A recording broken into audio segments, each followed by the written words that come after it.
Good morning, everybody. We're continuing on with our Sword of Taiwu playthrough here. We are currently working on the Swordsmith Villa questline. We were contacted by a merchant. We kind of got involved with trying to keep the merchants out of pilfering Swordsmith Villa as they're attempting to forge a celestial sword, which is something that they are really struggling with. And we have been pulled into attempting to repair this mechanism automaton that seems to be able to speak. And so we find ourselves in the provincial capital up north, attempting to buy out pieces. We contacted the Pavilion of Wonders and they said, oh, well, okay, well, we'll give it to you, but you have to go clear out some bandits for us. So that is going to be our current goal here. I'm vaguely hopeful that we'll get through this quest line today, but I honestly don't know how long these ones are. There seem to be relatively beefy little quest lines, I would say. Let me check in with chat here. Hey, Israel and Avatardes and Haas. Anime, how you doing? Sect quest lines are kind of neat. Yes, they are. Haas says, I discovered I was playing the game wrong. Doing this sect quest lines is more fun. I mean, you weren't playing it wrong. You were just playing it differently. Nothing wrong with that. To my knowledge, there's no requirement that we finish these. Hope your Sunday's been good. Well, it's been short for me. I work till late on the channel, and then I get up about an hour before stream. So, yeah, it's been fine. Had a cup of coffee. Working on number 2 already. Hey, Mitt, how's it going? We need to build a mech. We're working on that. Not much comment other than that. We do have number 3 on the way here. Probably should dump some books. Book management is definitely something that I wouldn't mind so much if I wasn't live, but man, when I'm live, I just don't want to go into those menus and fiddle around, I'll be honest. John says, sect quest lines are good, but they don't give you the best idea of what pure essence level you should be to finish them. Yeah, that is definitely one of my complaints. I just wish I had some indication of difficulty level on things. Like the Wu Ding one, people are like, no, don't touch it. Wait, you can't do that until you've got about 10 pure essence. That's a long time away from where I can get it. I wish it was either you can't get it until you're in the neighborhood of being able to finish it. Like there's a chance if you do it well, or if they would just tell me about how hard it's going to be. So that's unfortunate. Started a fight with a 14 Reaper. I'm at 10 below. Hey, Wellington, how you doing? Good to see you. Okay, let's get right to it here. So we are circulating. We're not really gaining any chi, but that's okay. We are growing some of our other stats. So that's going through just fine. Study-wise, we have been hitting the books really hard, but that's totally fine. We have a lost chapter that we're working on. Let's see what our epiphany choices are. Picking the right chapter. We would definitely want this to be, yeah, look at that. Look at that. Bedtime reading, so that'd be 30, that'd be 40. Okay, so I need some comprehension food if we want to do that, and I definitely do. So I can fit 16. That's going to be a really unfortunate number. I guarantee you we don't have a 16 food. So we've been working our way through the spiked fish, 30. So I would want to be at 25. Let's study partway through the chapter, so I don't waste any. And then we will eat our spiked fish. Okay, there we go. All right, we epiphany. We go to our lost chapter. All right, well, expensive, very expensive. Do we have a cost 10 less? Doesn't give it. Skip this chapter. Cost 10 less doesn't. Okay, so we're not going to get a cost decrease out of this one, unfortunately. Random amount. Okay, so if we did, that'd be 30, 40, 45. Yeah, let's do it. So we'll do bedtime reading. We'll do unique insight and just hope for a good roll. We got a great roll. Oh, I'm one short. Oh. Should have had 2 cups of coffee. Look at that. If I wasn't one short, if I had a little more comprehension, we could have basically finished the chapter. Oh, rip. All right, well, I think I'm just gonna even leave that open and we'll just put more in from the next epiphany. Oh, that sucks. All right, is what it is. All right, we can have another spiked fish. We regen 15, oh, excuse me, we only regen 14 comprehension. So that's gonna be a smidgen too much. Actually, you know what? I think I'm just gonna give us a reading here. Bang. What's that leave us at? Okay. Hopefully we can just finish it off with an epiphany next time. Do you think this is a place where you should get your kids into school buildings? I don't have any school buildings unless you're just talking putting them to work.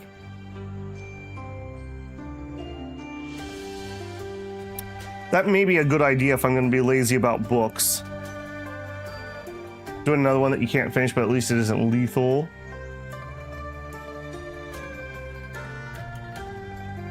Made it thanks to high cast speed and sway ignoring her defense. Still would have died in close combat.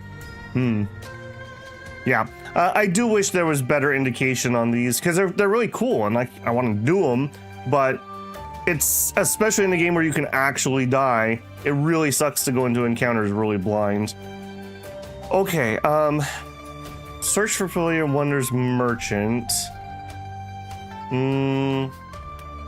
That's not telling us what I thought we needed to do. Okay, no, they just want us to talk to another merchant. Okay.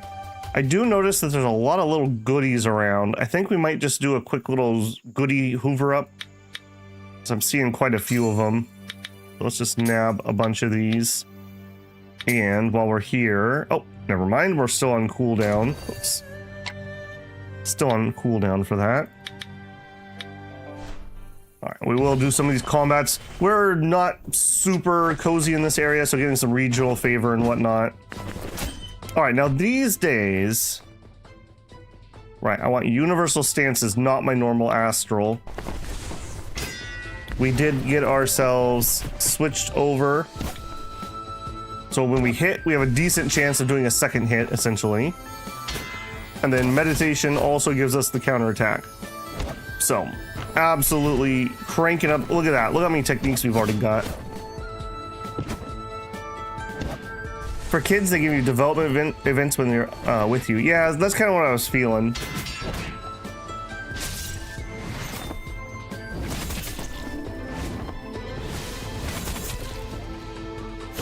We've had at least a couple, Raw, where like you have that 1-year-old thing where you offer them items and they're gonna pick what they want. I would assume that's like one of those. All right, a few of these to warm us up.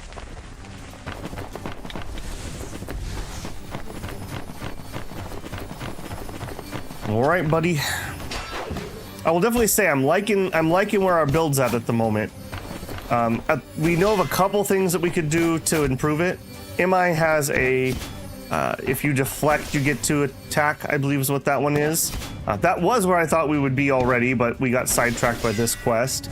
And then I did have a comment. Somebody did say there were a couple acumens that if we combine them will cause some openings, but they're like, I don't remember exactly off the top of my head, 2 different places. I think one was Fulong and I don't remember what the other one was.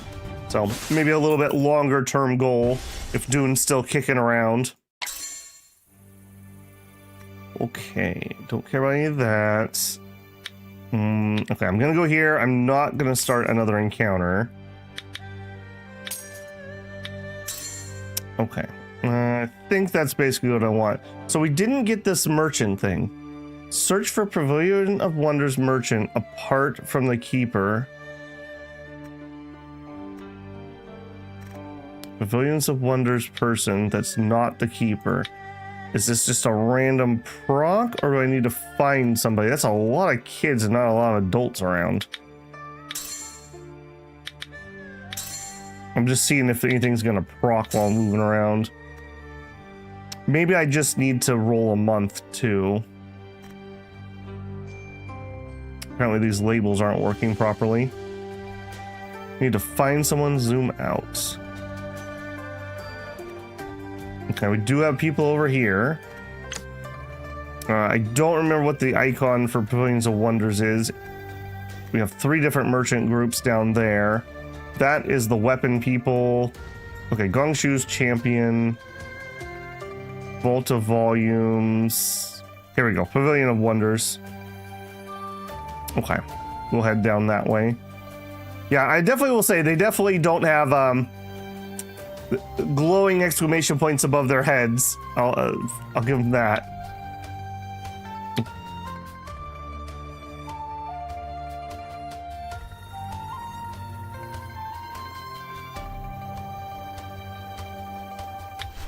We will fight our way down there a little bit.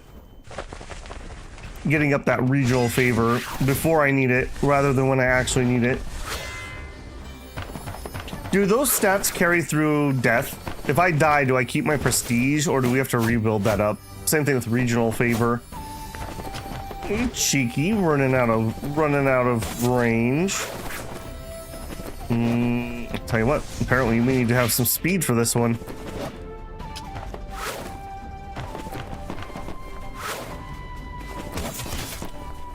Yeah, this is one of the things where it would be really dangerous for us. You know what? Let's even try. I never do it. Here's our mechanism. Hit him with the bird. Hit him with the bird. I mean, it's obviously not going to do the same amount of damage as our normal attack. What do I need for you? 3 hardness. Okay, it's 3 of those white ones. Let's see, the first time we've ever omnisnared. Is it any good? Okay, it's not bad. I also could yell omnisnare whenever I cast it. All right, now, hopefully we default back to my regular attack when we come back in there. I will break for studies. Yoink. Okay, we got an epiphany off of that. Okay, let's get some more comprehension in me. So I want to drop that by probably 2 studies. Oops, oh, wrong button. Okay, we need some more of that spike fish. Absolutely love it. It's brain food. All right, can we get through this lost chapter? We only have 1 spot open. We could random amount it and hope, or we could play it safe and just do the vocal reflection. I think we're just gonna play it safe. Yeah, we'll just play that safe.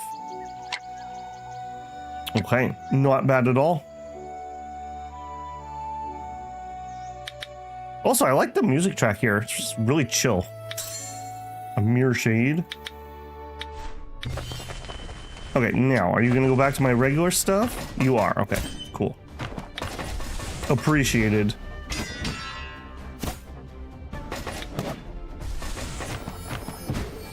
You can set the active weapon on pre-battle screen. Oh, okay, yeah, that's good to know. I've never had to do it because basically that's my backup sidearm, essentially.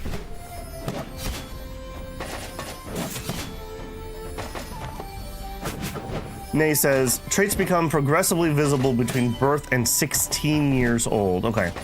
Yeah, when my daughter was born, I'm pretty sure she had 2 traits that were showing.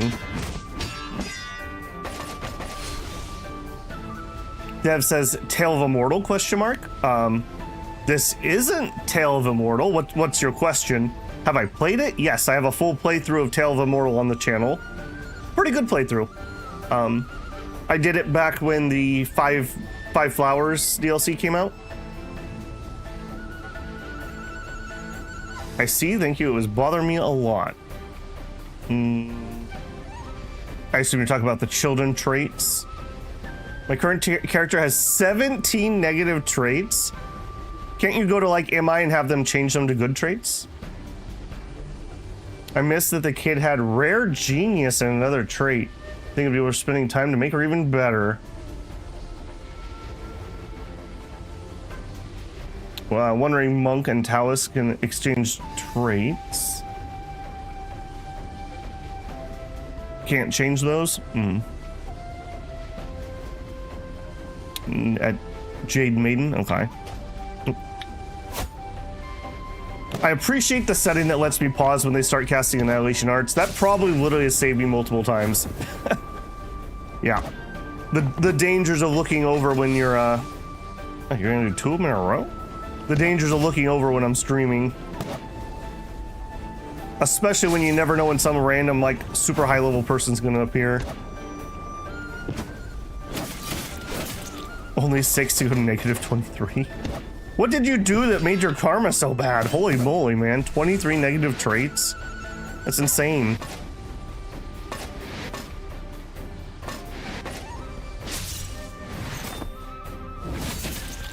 Splat. And more splat.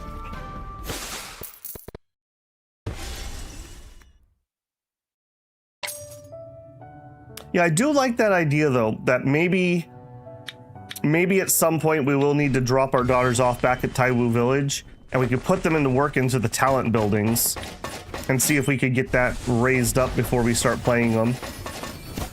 Because, I mean, what's going to happen is, this is going to probably have the Crusader Kings problem, where the character you're playing is going to live a really long time. When you finally die, your heir is going to be already really old, and then you'll have kind of a cascade of old people die pretty quick until you kind of work your way down the lineage a little bit. And then you'll get to like a really young person.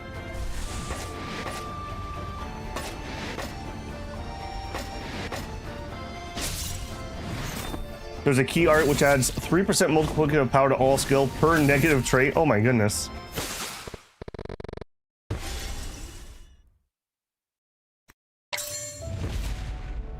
Ooh, okay. I'm assuming we finished our book there.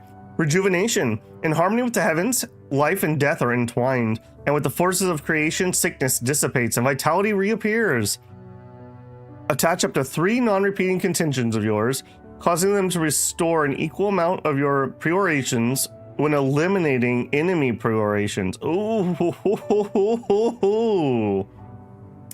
Okay. That could be kind of powerful. Holy moly. All right, I will say yes to that. All right, we're gonna run out of energy. I'm just gonna roll the month here.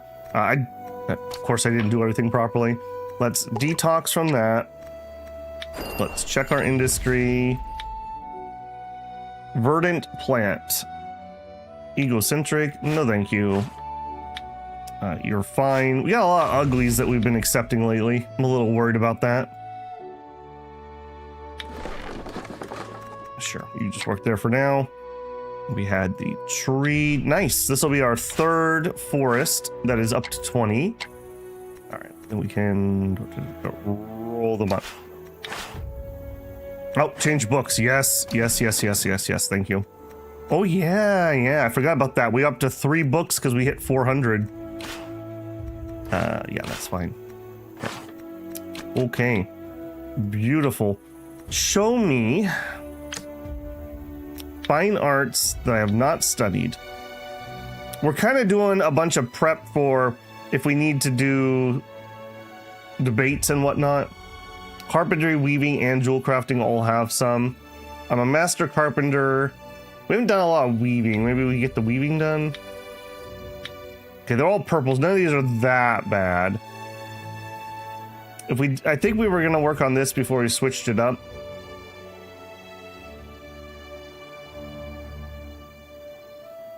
We're gonna have no lost chapters, just incompletes. Yeah, that'll be fine. So we'll do this. We will do that. Yeah, that makes it way less painful. Like, way less painful. There's a 150 reference. I don't think I want to... Well... It's fine. It's fine. It gives us a good epiphany. Well, you're not even the best, are you? You are the best for some reason. All right, whatever. It'll be fine. We'll finish this up lickety split. Total weight limit. Oh no. Oh, this is how they get you. See, Zhongshu is a devious god. What he does is he gives me all this crappy loot that he knows I can't get rid of. And he fills up all my bags so that we can't focus on defeating him. He knows we're gonna be... Okay, nope, not that. Oh, that is a... Okay, it's a weapon. It's a poison weapon. I see. Headpieces. Armor. Yeah. I was gonna try to save some of this to sell, but... Well, you know what? We're relatively close to a save. Maybe I'll save some of the higher level stuff. Okay, I think we had a couple... Okay, not you. Not you.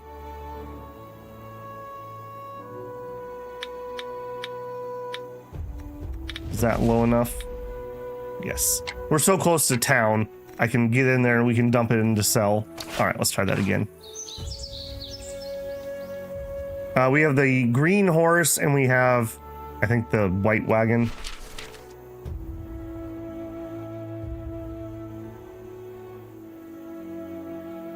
Parenting education. Dihun Yu grew up to the age of education. Okay, so this is our eldest daughter. Became more interested in Buddhism.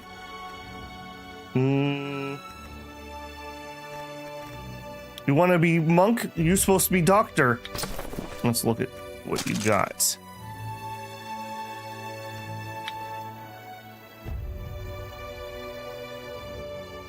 All right, so she's got a relatively even spread of skills, although the root bone is pretty low.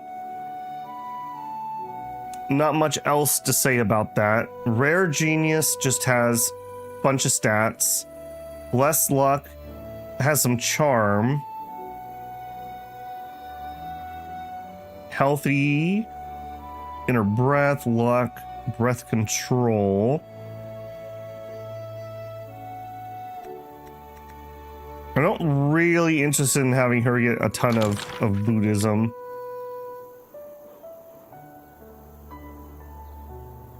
I think I'm more interested in her getting the medical arts stuff. I think we're gonna send her to pre-med. I mean, she is like 4 now. She probably should decide on her future career. She has 30 Buddhism, yeah.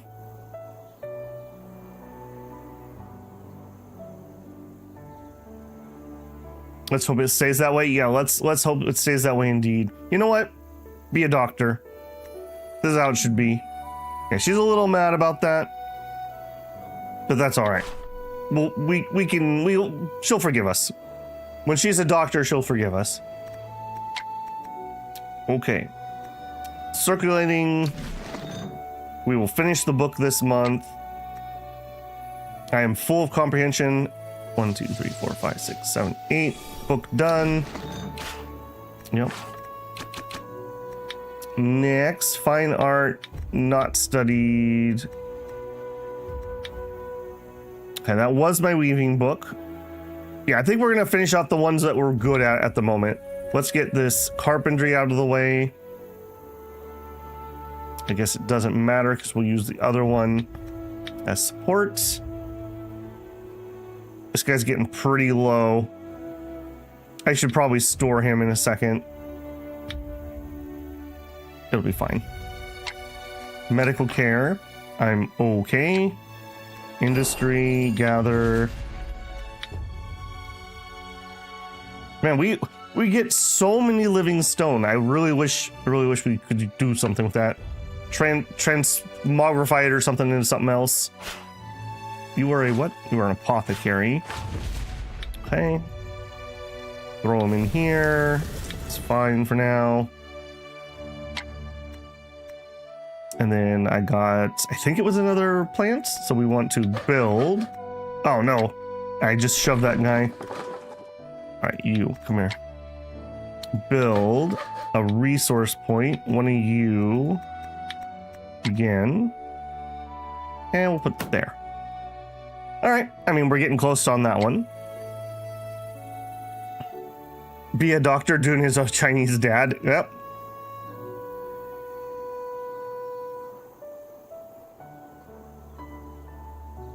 Forgive or give you some toxic tea. Let's hope not. You can stock your core materials in the cricket house. Okay. Back for basic resources. Okay. That's at least something. I know you could sell it for a few $100 too. Okay, that is the beginning of the turn ready. You are not the person. They moved.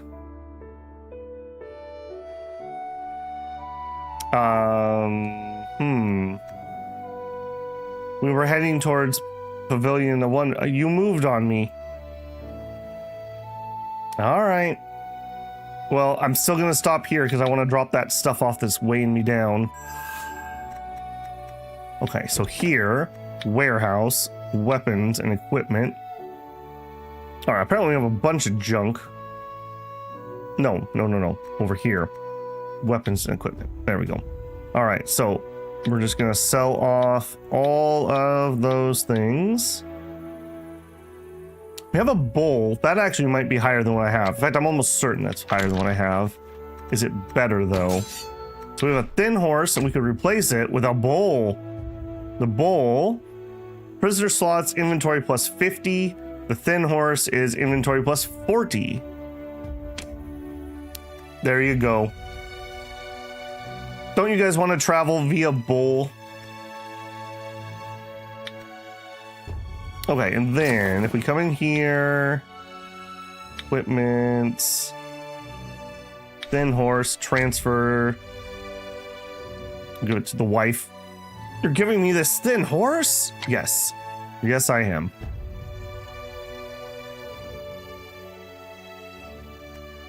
We come in here. You got a chicken here too?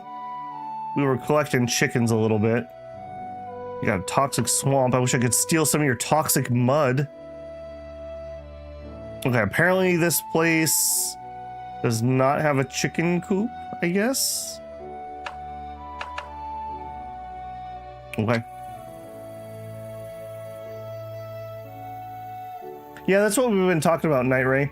Whether it's better to keep the kids in your party or whether it's better to send them to study. I mean, we just had an event that I assume we would not have gotten if they weren't in my party.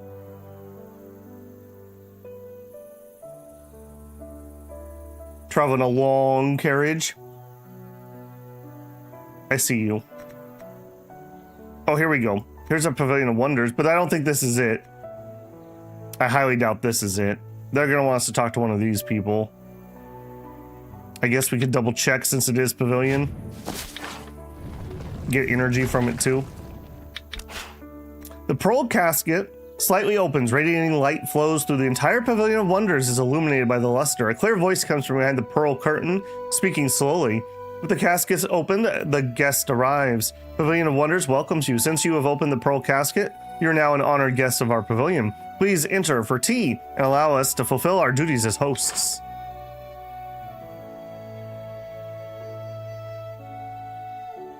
Highborn aspiration. Now, we don't have Highborn leveled at all yet. Children that are not prospective heirs are sent to the rice fields. Welcome, everyone, to the Treasures Welcome Spring Gathering event hosted by Pavilion of Wonders. All who purchase goods will receive generous rewards. Nobles who meet the spending threshold shall be elevated to honored guests and enjoy the privileges of nobility. The voice pauses, then continues. Finally, there's a chance to compete for the ultimate prize. Wishing everyone a fruitful return and a wonderful time. How do we get ancient coins?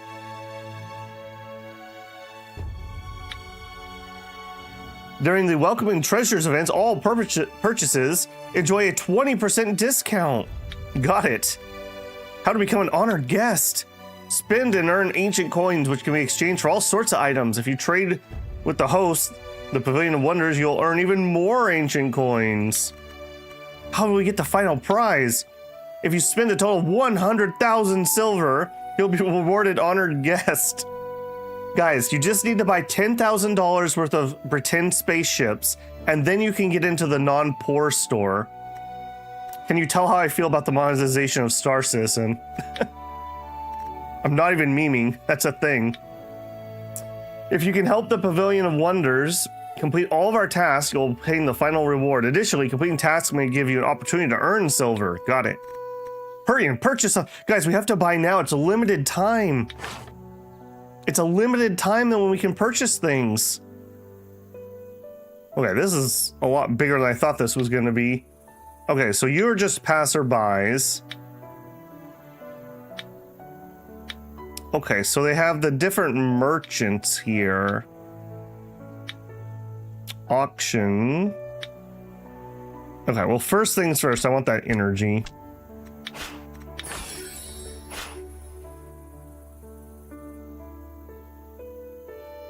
Sounds like an event for me. Do them and get the rewards. FOMO, that's right. If we don't buy now, they won't sell it to us later. They only have a limited number of these skins that they're selling. A shop front from where the ringing sound of clanking metal can be heard. Armors, arms, and equipment can be purchased here. Appraise the goods. Okay, unfortunately, I highly doubt there's gonna be anything in here I'm interested in. Do you have any non-equipment? I don't hate that. I'm not sure I want to spend that though. Merchant waiting. A subtle gleam of pearls out by the stall, a display of most rare foreign treasures with extraordinary origins. The shopkeeper smiles and says, if you complete the task successfully, perhaps some silver will fall into your pocket. The amount can be at little or much. I don't know why I have dyslexia today. Much or little, or none at all, shall be determined by opportunity. We'll appraise precious goods, obviously. Fortune gloves, flutes.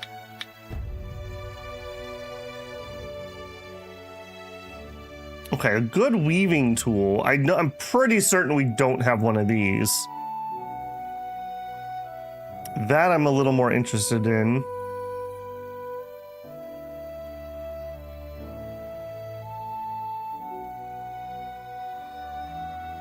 Get the 30% discount? Yeah.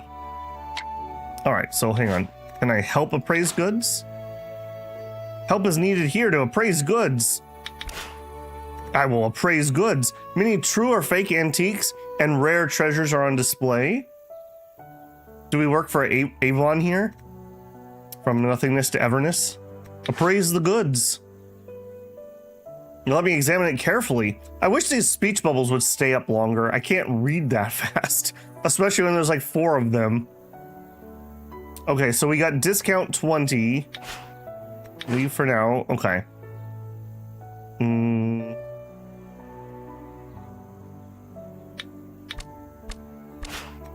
This shop is packed with rare finds from across the land. Travelers flock here, each one hungry to snag treasures. Let's hold off on that and see if there's anything else I need to do. What do you do? A bustling warehouse inn that deals in crops and livestock. The lively atmosphere brims. Appraise goods? No. Appraise in this one just buying things. Get a Western region white horse. Although it's price up, unfortunately. Lychee fruits, golden peony. Yeah, I don't really want to be dropping 5,000 on anything like that at the moment. Unfortunately. Man, I wish that wasn't price up. Subtle gleam of treasures. We will help repair guild goods. The subtle gleam of pearls on the stall, the display of most rare foreign treasures of extraordinary origins. Okay, same text we've had before. Help is needed here to repair goods. Well, I am the man for that. Carefully mending the damage.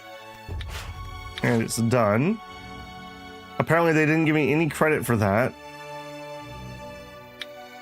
A vault of volumes.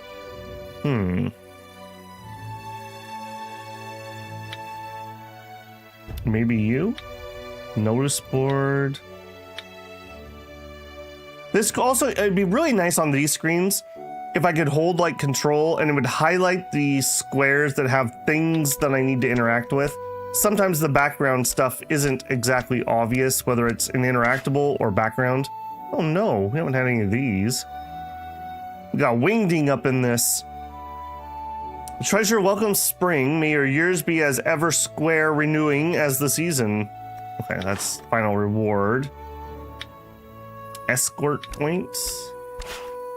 The camp by the post station stands sharp and orderly, stocked with travel weapons and supplies. We could escort goods. Claim the reward. All right, we got at least some silver.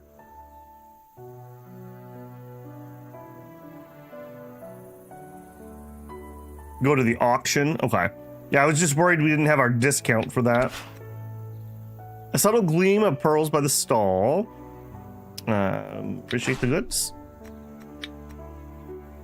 Yeah, you're just not going to have what I want. Another cricket pop, but we're not really too deep into the crickets at the moment. It's like being deep in your cups. All right, help the guild auction goods. We're still at 20. Better than mislabel on some choices. I guess that's true.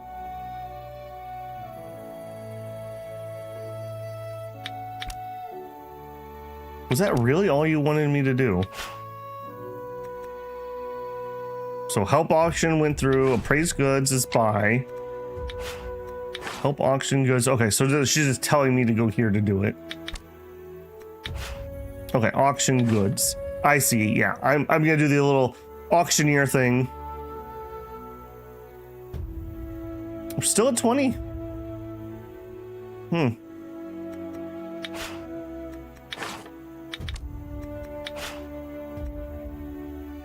Never once bought a channel membership, but somehow I always get picked for gifting. Well, just make sure you say thank you to the people who are very generous. We had a lot of very generous people last night during Power World. Think you can claim now.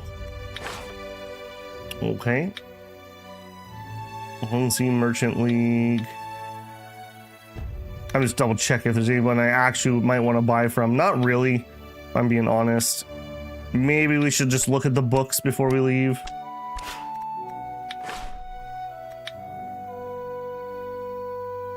It's an extraordinary item. Yeah, very expensive item is what it is. Astrology. Yeah, see, all the books that we're interested in are going to start being 30k plus. A music book, a literature book, astrology. I wish this screen also would show me if we've read it. I'm pretty sure we have the purple. I know we have the purple carpentry. I read that instead of as Girha, I read that as diarrhea. It's like, what book is this? Okay, a Buddhism book with a lost chapter. If you didn't have lost chapters, I might be more interested. Tail Burning Banquet. Now that doesn't sound like something I've read. That would be some more culinary. And it's on sale. It does show if you already read. Oh, I guess it does. Have I literally read none of those? Wow. Yeah, you are right. All right, we'll pick up this one. The Tail Burning Banquet. That's on discount. You know, we have to shop at the bulk goods bookstore. We're running a tight budget here in Taiwu. Astrology. I definitely could use an astrology book.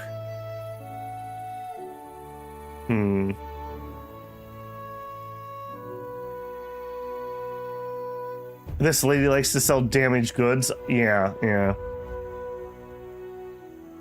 She'll need them after reading the diarrhea book. Well, I just watched a thing on YouTube news that apparently there's a stomach parasite going through the southeast United States right now. So yeah, if you have a stomach sickness, you may want to get checked out at the doctor. Yeah, it does not sound pleasant. It was described as, quote, persistent and explosive diarrhea. Likely from either drinking pool water or contaminated fresh things like salads. That's why you shouldn't eat that rabbit food. Get all your parasites. I wish I'll show you the books you already owned. Oh, I see what you're saying. If you have the book but you haven't read it, yeah, totally. I'm pretty sure we don't have these high tier books. I think I'm gonna grab these. So we'll grab that one. We will grab the astrology, and that'll probably do me. Wei, painting. If we were gonna read some of these other things, I would want to get some of these lower ones. I think it's better to work your way up. I think you'll end up being a lot faster than starting at the top. We don't have the tier 8. Oh no, we own 2 of those. Music. We really don't have 5 melodies of Mount Kai. Some of these I have my doubts. All right, you know, I want to grab a couple of low ones. I can read them myself and then pass them on to my kids. And we have 9 of those literally. Okay, I think that's gonna be good. The astrology one I already had 2? You're right, I did already have 2. Did I? Okay, I did do that correct. All right. Yeah. There we go. Claim. All right, we got our rebate. All right. We got to go to the coffee shop in the bookstore before we leave here. All right, did you have something you wanted to say? No. I guess that's it. So current ancient coins is 14. Do I need to talk to guild accountant? Exchange for first prize. Current ancient coins above 60. Well, we can get third prize. What does Wei even do? It's like checkers or chess. I'm pretty sure it's a board game. Somebody will have to correct me on that. It's just another fine art, like literature or painting or appreciation.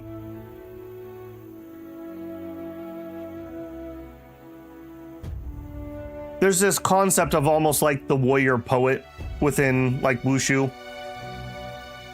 So not only are you supposed to be a martial prowess, but you're supposed to have refined tastes. All right, I think we're just gonna take third prize here. I don't want to spend that much more money. A clay cricket pot. You know what? It's not the worst. All right, and then what do you want? Ah, Taiwu Dun Square currently holds ancient coin square 4. Total ancient coins earned by Square Taiwu Square 14.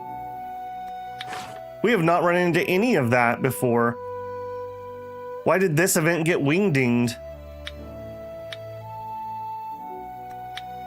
Man, so that reminds me, we have a report that we get, and we get 2 versions of this report.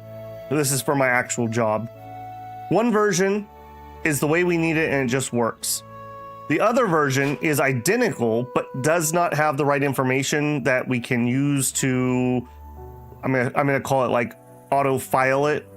So we had to have one of our engineers write a program that scans the PDF, reads a line from it, and on that one in particular, for whatever reason, the background stuff within the PDF spits out wingdings. So it took him forever to get a program. He had to custom write a program that would read the PDF because it was doing weird things. It was so ridiculous. It was so ridiculous. If we buy books, can we stun lock people by constantly hitting pressure points? I mean, we did have someone hit us in the nuts yesterday, so she gave us the shocker. I didn't get the reward? I got the cricket thing. What are you talking about? I got the cricket pot thing. I'm pretty sure I did.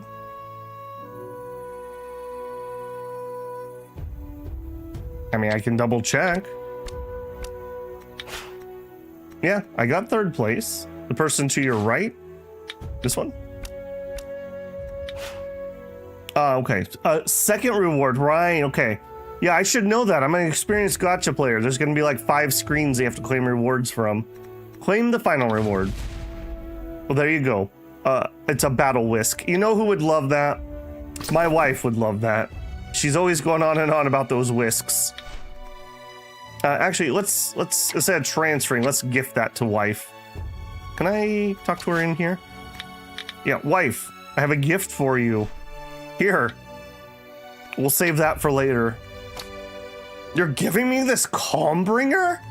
Yes. Yes, I am. Enjoy. A ledger-toting bookkeeper flashes Dihun Dun a warm smile and bows deeply. Please stay a moment. By chief clerk's order, I present to you the settlement ledger for welcoming treasures. Sure. Total expenditure was 14,000. We saved 10%. We got 14 coins. Make every penny count. Yeah, that's fine. I'm already aware. That didn't even let me leave. Man, they really don't want to let you out of this place, do they? Okay. Unfortunately, that was not what we needed, though. So, grumble, grumble for that merchant running away from me. All right, so we need to head over there now. Did we do the rest of my pre-month stuff? It's been so long. No, yes, we did. Also, I can do my collection. Let's do our collection. Does she fight? Not really.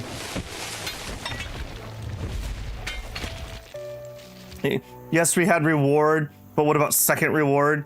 That's how I felt about the horrendous amount of screens in Where Winds Meet. Oh my god, that was the most gotcha ever. I literally don't think in like the 10 hours I played that I ever even got to all the screens that were trying to give me some random reward. That was so ridiculous. And like I said, I'm not exactly a newbie in the gotcha space or anything.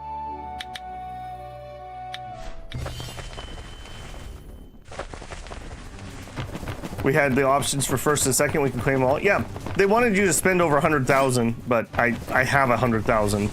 I don't think that's within my budget at the moment.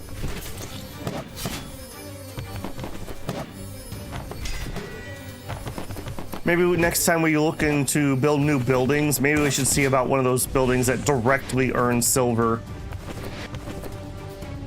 I get a lot of comments on the videos about people who are having trouble losing money in their town. I'm not exactly sure what we did that, because I've never been in the negative. I guess we just have enough shops selling stuff, I guess. I don't know. Leech gnaw. You're literally throwing leeches at me? Dude, really? Alright, I'm gonna hit you doubly hard for that. The gemstone resource points generate the silver per month. Ah. That makes sense, because we've always had, like, at least 3 gemstone points. Hey, Shinosuke? I'm at negative 1,500. Negative 1,500 what? Spicy rabbit head, yum. We got some lazurite. I leveled as a Taoist. Zhongshu throws the world into chaos where light and darkness intertwine. Demons, ghosts, and restless spirits run rampant. The winds howl, the storms rage, the malevolent forces wreak havoc. Dihun Dun shall follow the mandate of heaven and walk the path of the Tao. Thus, harness mystical arts beyond mortal reach. Perform rituals, summon divine soldiers, and dispel evil, bringing blessings to all beings. Dihun Dun can interact with others to perform the evil repelling ritual, lessening their descent into mania. Alright, that sounds good. I'd like to make people not have mania.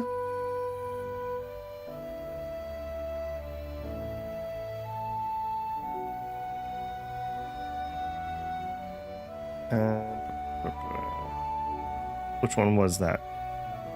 Wine duel. Yeah, I forgot about wine duel. Oh my gosh, am I literally blind? Didn't we just get the Taoist? Okay, it was a level 2. That's why I was blind. So we have chi regulation. Don't really care too much about that. Evil repelling ritual. 10 energy. Trigger a character's latent corruption and then perform an evil repelling ritual. I mean, again, that would be really hard for me to switch out. I guess we could switch out our crafting thing if we wanted to do that. 5-finger discount from the evil sects. I hadn't considered it, but that could be a possibility. Shinosuke says, I sustain my economy on thieves' stashes. I'm starting to have suspicions about your character. Path to Nowhere. Boy, there's another one that doesn't get mentioned very much. Man, their main menu screen song, so good. So good. Never, I played that one a little bit, but it never really amounted to as good as Arknights, since it was kind of sort of trying to be the same thing. My character is trying to be better. Sure. Maybe we need some evil repelling for him. All right, if we run across somebody that might be relevant for, let me know and maybe we'll switch out a skill. For now, I'm not interested, I don't think.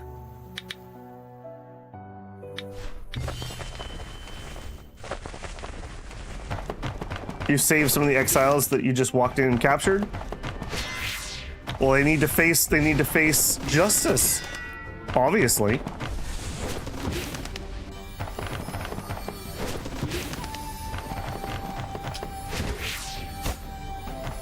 They went right to the mines.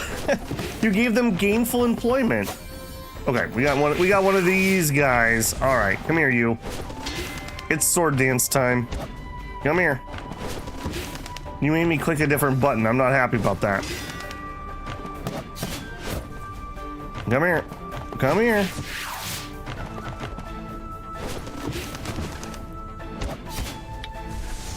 All right. Enough of that.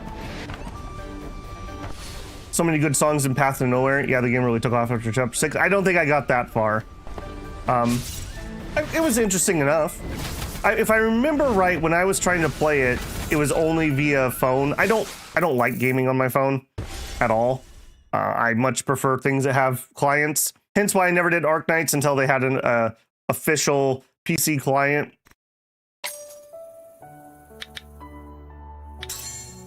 I do like having the option to log in, though. I will say that. So I can log in, do like my login stuff when I'm at like lunch or something. Oh, and I passed. No. I'm where I need to be. All right, so you. Our Pavilion of Wonders only appearing after Zhongshu Calamity. Thanks to the support of authorities far and wide, I gather the realm's rarest treasures. If you seek relics of wondrous artifacts, you can procure them from our guild. For even more extraordinary pieces, visit our headquarters. The headquarters stands in Zhongling. Okay, let's, this does not seem like what we need for the quest, I'll be honest. We'll look at your stock. You do not have the rare stuff. I don't want your crappy weapons. That didn't seem like it. That didn't seem like it either.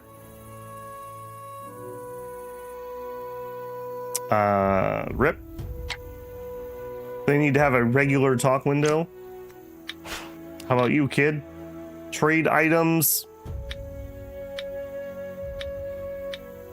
I don't think she's part of them. Needs to be a random, not an NPC with a big bubble. Does it need to be a random from the pavilion or just a random person?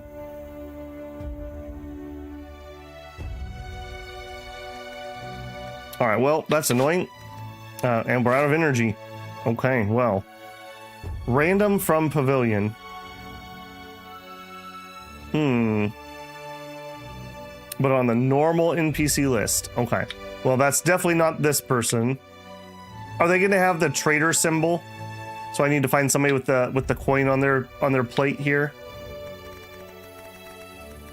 The first time we had to find a merchant, we struggled with that. Yes? Okay. Well, they are not here. All right, let's roll the month. Something I noticed when I read the Taiwupedia, says Justin, is it seems different people translated the orthodox and heterodox tooltips. Different phrasing, even though they do the same thing, but internal.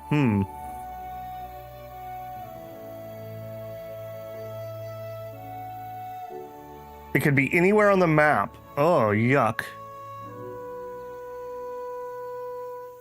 And the coin is shown on the map. Okay, I think I know what you're talking about. Hey, Kvoth, how's it going?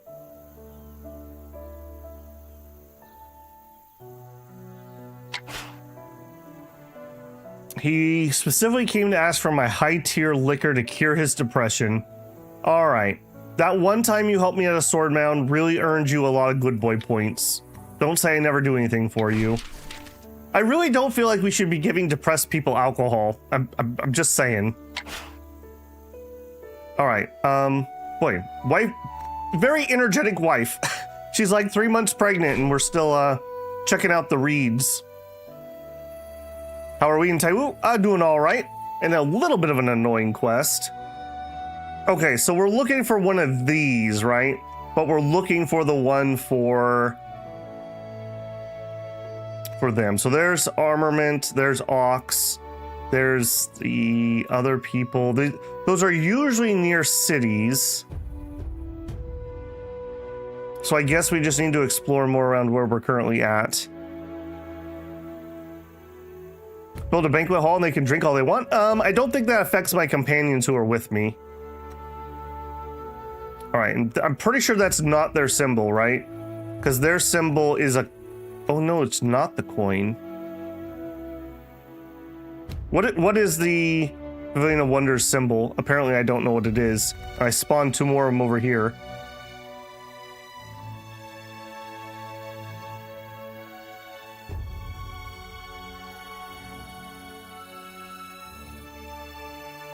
Shoot, why do I not remember what that is? Is that Pavilion of Wonders, actually? It's the word circle. I wish these tooltips were working. This is really annoying. One in the regular tier list.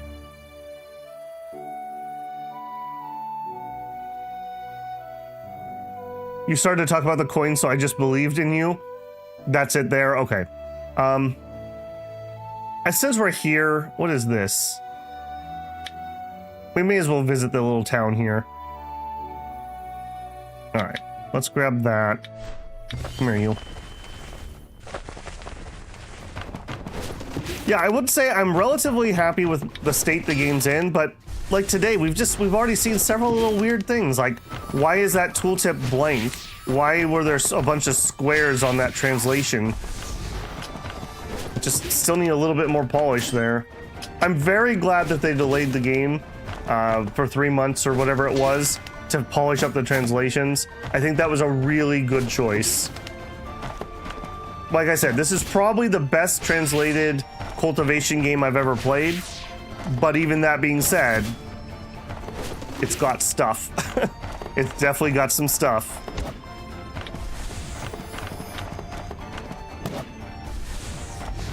Would you actually keep that up? Killing me here, man. It's a big game. It is. It is a big game.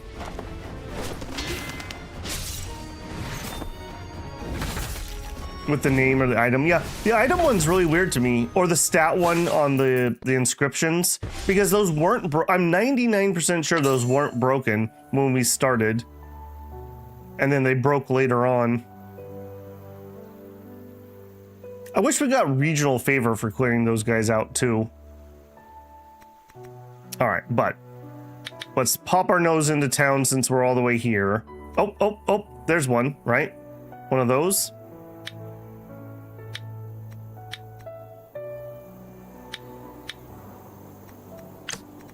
There we go. Shao Q Yon. All right, I got plenty of energy. Let me pop into town first. And I wanted to look at... Do you have a chicken? We were going to start collecting chickens. Training hall. Storehouse residence. Stockade village warehouse. Ford. Boy, this is an industrious little place. Okay, well. Clocking 80 hours in and collecting now all sect material arts. 12 sects are done. Wow. So what were we on? We're on episode 18, and I've done about 4 hours each. So we're approaching 80 hours in a couple episodes. Yeah, unfortunately, Babel is not known for his speed when playing, and there's a lot of reading in this, which slows us down a lot. All right, you. Please be the right person. The roads are dangerous these days. I hope my business won't be affected. Compliment, give gift, interact. About the bandits. Okay. Yeah, let's just do that first. No, let's butter them up first. Have I told you? Wow. Have I told you about carpentry? Dune is a master at wielding wood. It is a royal palace after all. I've heard the craftsman who constructed the Imperial City read this book.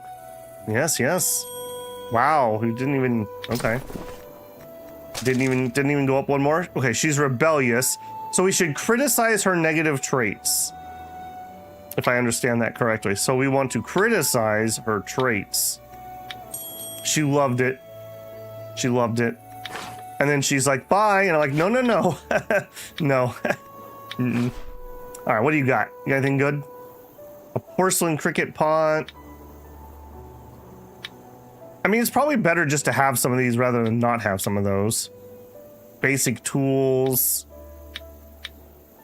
All right, we'll butter up the merchant by buying something. You know, it's like you have to buy a drink if you want to sit at the table. All right, other topics. Now that we've got her buttered up. About those bandits. A few days back, I did lose a shipment to the bandits. Took a heavy hit. They clearly know how merchants around Jingling operate. They're incredibly good at the sleight of hand and covering their tracks. Honestly, I'm at my wit's end. I will prepare to hunt bandits down. The bandits are close. The shopkeeper already gave the order. We've sent out several hounds to track them. Just follow the barking, and you'll find where they're hiding the stolen goods. This is good.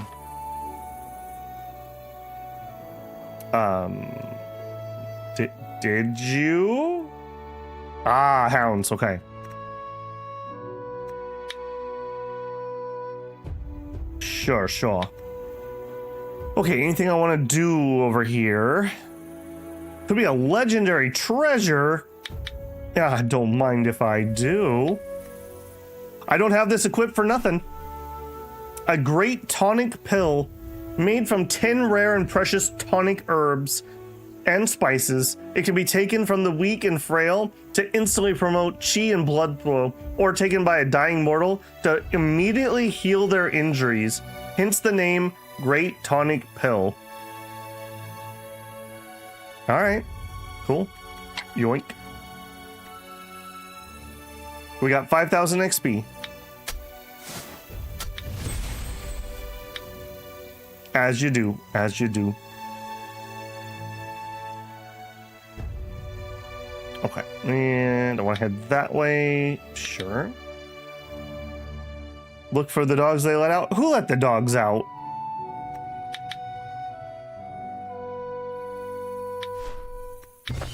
Okay, come on, that was pretty good. You know that was good.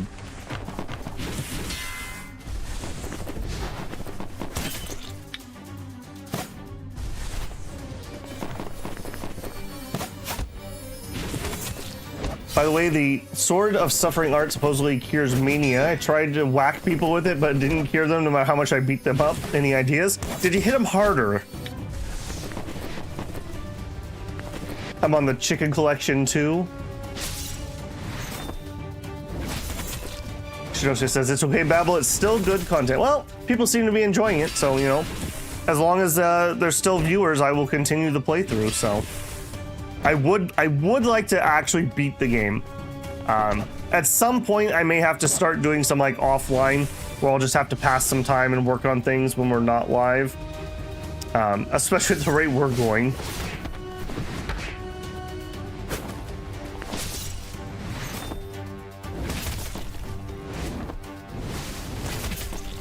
Of course, the sword works so they can be better people in their next reincarnation.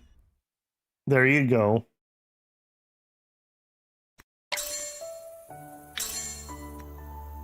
I'm picking up all kinds of random garbage. What are you doing to my inventory? Alright, it's not too bad. Alright, doggo.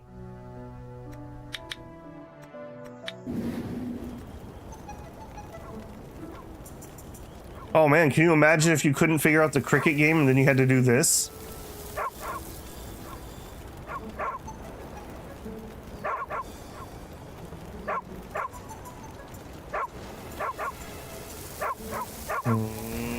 Yeah.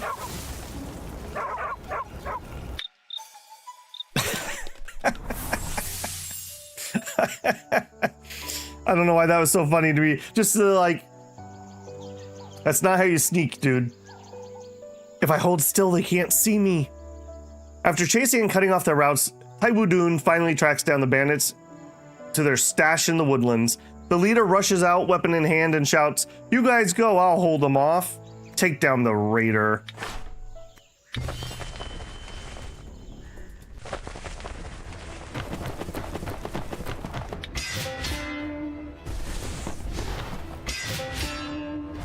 Pretty brave of them, thinking that they're gonna hold off Dune.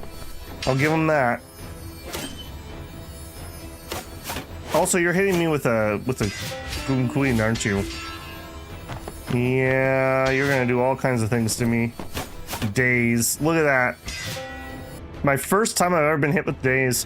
Instruments, talismans, and martial arts can cause daze damage. Daze markers fade over time.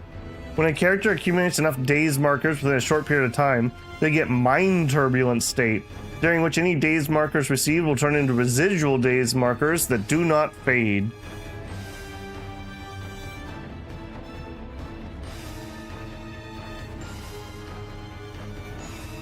T6 bandits, what is this world coming to? Yeah, no kidding. Alright. I like the sound effect that they used for that.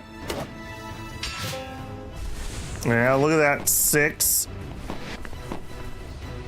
I am definitely not liking getting the daze markers. Also, you're a professional criminal musician. Couldn't you just go be a musician instead of a criminal? Like, that was a choice you made. After a brief scuffle, the bandits are no match for Taiwu Dun. They drop the stolen goods and surrender. The crates they leave behind are stacked together, but the items inside look fine and flawless. The lid to one of the boxes bears the Pavilion of Wonders logo.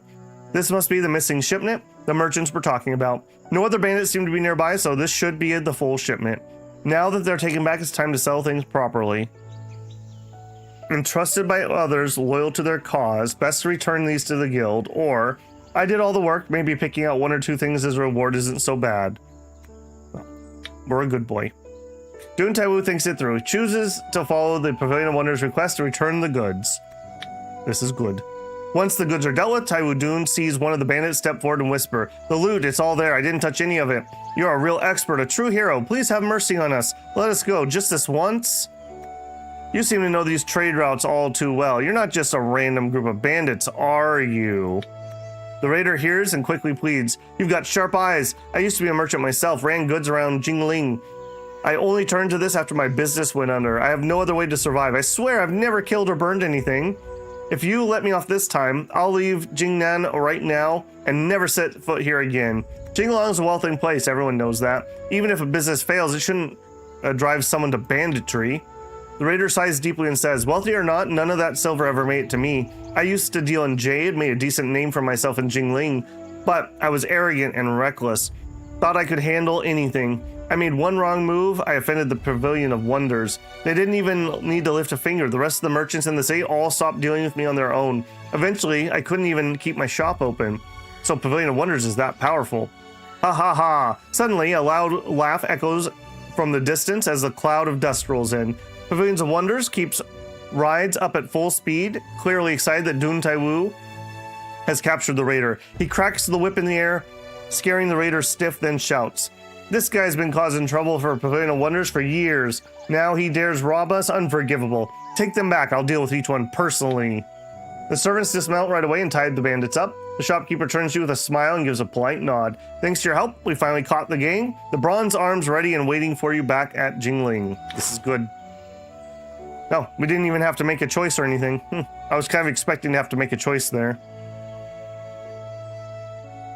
Okay, yeah.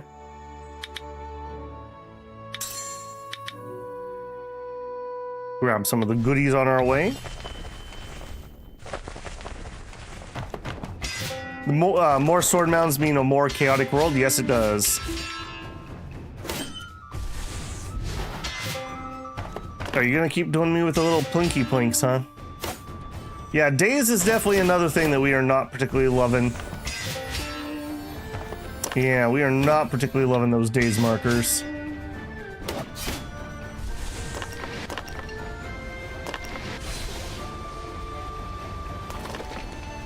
Are we gonna bonk you? Or do I need to actually get a defense up?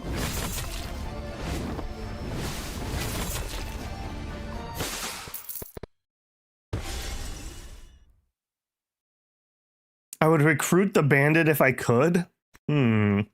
Everglade card, I'm pretty sure that's what we're actually using right now.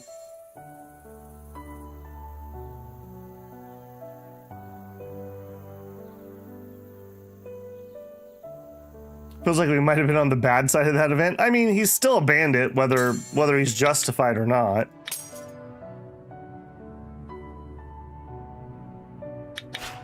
And we are out of energy. Was I a good boy this month? I sure wasn't. Maybe I just need to do this at the end of each turn, because apparently that's just what I'm gonna do. All right, sure. A Spirit Refinement Summit. Okay, that is here. All right, anybody in here done? Yes.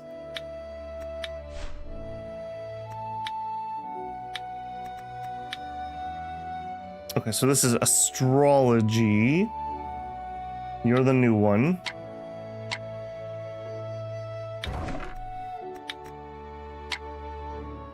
Done and done. Still building those woodlands. Has somebody said the gemstones are what was giving me all that money? Yeah. Yeah. First one gives 1,200. Why can't we jump to that building? That's weird.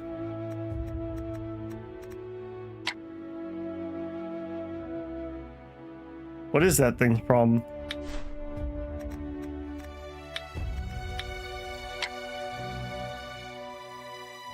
We have a gemstone mine. You're collecting jade.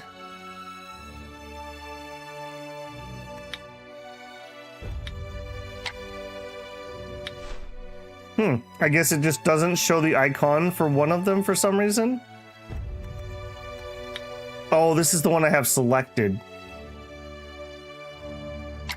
Yep. That's still weird, but okay. Yeah, I see why it's doing that. Yeah, so 1,200 income. That's actually pretty good. And then you, way less. And that's prestige and not money. I see. Okay, now I can properly answer people that keep asking me why I'm making money. It's the gemstones. And we've just had these since day one because I picked mountain as my terrain. Are there no other raw resource things that give money like that?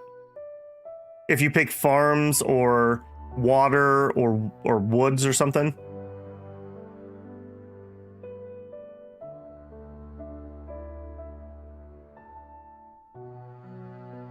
Yep. Yeah, people pointing out that I had the building selected. The little monk with the eye hole on his forehead seems to be very happy we're challenging the mount. Yeah. Like I said, never trust a kid with a giant bleeding wound on his forehead that has an eyeball in it. Just saying.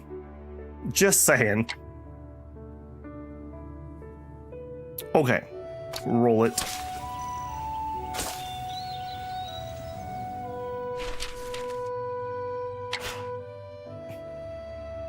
I've been training the Wudong soft palm recently and found it to be useful. Done. We'll go practice in the tall reeds. Stay here, other companions.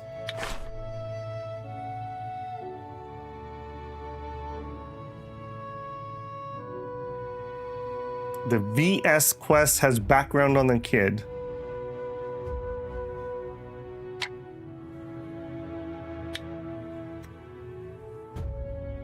Okay. I never got an answer to this last time. Oh, well, hold on. We'll talk about that in a minute. Welcome home, successor of Taiwu. Back at the Pavilion of Wonders, Dihun Taiwu sees 2 rows of servants line up and greet him loudly. At the very end of the line, sitting with hands folded like a calm smile, the Pavilion of Wonders keeper. Bow in return. Successor of Taiwu, I always trust you. Someone bring us the bronze arm. At the shopkeeper's command, 2 servants step forward, holding a brocade box. Shopkeeper lifts the bronze arm out of with both hands and offers it. Here's the artisan's arm. Here, this artisan's arm is yours now. I've also prepared 2 more gifts. 2 gifts? We have the left arm. This gang's been a thorn in our side for a long time. You came all this way to help us out. If I don't give you something in return, what kind of host would I be? He raises his brows and grins. First gift, a timely tip. While you were out, I had people dig around. Turns out, before Gongshu's caravan came knocking, the Vault of Volumes keeper also paid a quiet visit to Swordsmith Villa. Guess what? He got a bronze leg. Once they're done here, you might want to head to Xiangyang. Okay. I see. Thanks for the heads up. Second matter is just a small suggestion from us, Successor Taiwu.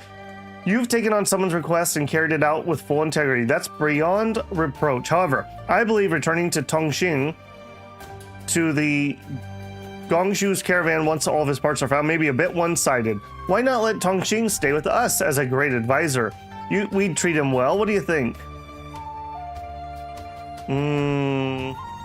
So the Pavilion of Wonders really thinks that I'm doing all this for Gongshu's caravan? As a merchant, I've got an eye for these things. If I'm not wrong, that sly old fox at Gongshu's caravan wants you to gather all the parts so he can disassemble and study them. But we will treat Gongxing as a proper guest advisor and an artisan. We've got money, workers, and the best tools. Sword furnaces, fuel, metal, instruments, you name it. If Tongxing's missing a limb or 2, I'll have my people make new ones. I don't recall you ever being generous before. If you're willing to work with us, there's nothing compared to how we'll treat you. Back when the court still stood, anyone with skills in the arts or trades served the state. That was the only path. Now that the court's gone, I'm just following that same spirit, doing what I can to support the best artisans out there. You're the successor of Taiwu. You got to train hard and fight to carry on your Taiwu inheritance. And Swordsmith Villa, they can't even keep their warehouse stocked anymore. Their disciples are broke and too distracted to forge blades. You think Tongxing can just get by being fully assembled? He needs a proper place to thrive. Maybe Pavilion of Wonders really is the right place. Since when did you start taking in guest advisors? 7 guilds all have guest seats, but the successor of Taiwu only ever bothers with sects, never giving us the time of day. The shopkeeper suddenly scowls and mutters. Then he turns, puts on a smile, and leans towards Tongxing. Tongxing, just look around. The rarest, finest treasures in the world are right here. If you join us, they're all yours. The long blade locks, the divine bird pendant, we got it all. Rare treasures, fine treasures. Tongxing stares blankly at the treasures of the shop, totally mesmerized. The shopkeeper nods repeatedly, clearly very pleased with himself. This Pavilion of Wonders keeper doesn't even know Tongxing, yet he's so unusually kind to it. Veil Scar, gotcha. Major choice? Yeah, it seems to be. I still don't know what's up with the foster father. He's in the tutorial with a different child, and somehow the child in the tutorial is just your character, I assume.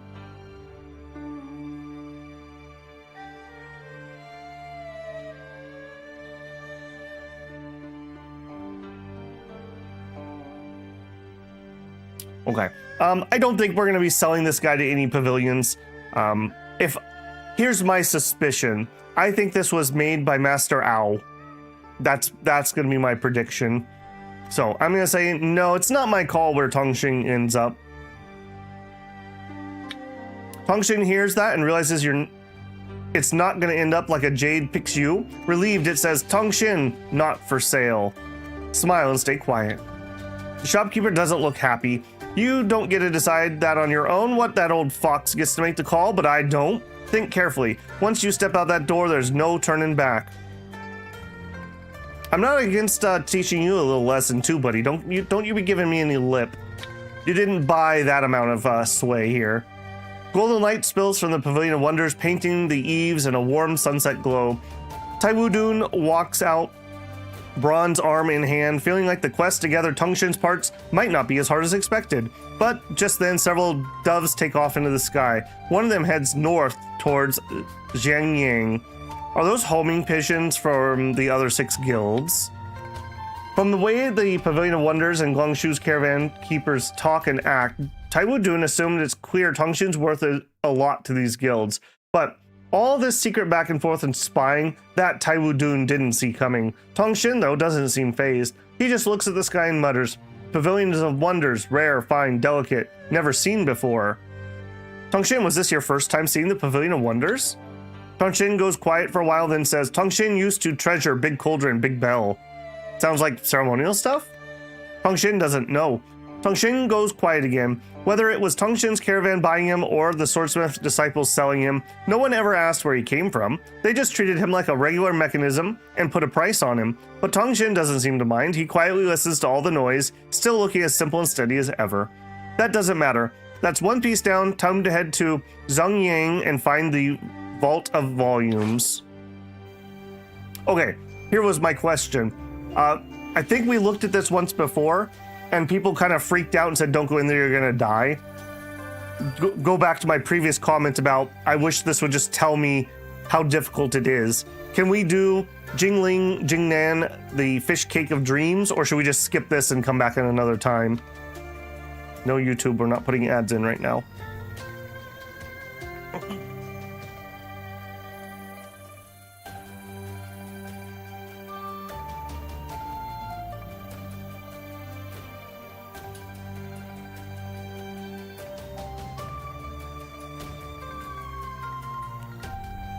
Okay, I'm not seeing an answer on that. I think we're just gonna skip it for the sake of me not getting myself killed. Sounds harmless by name, could be dangerous. Focus on the sect line, these are repeatable. Yeah, that's how I feel too. Okay, we'll leave that be. All right, so we need to go to Xinjiang Main City.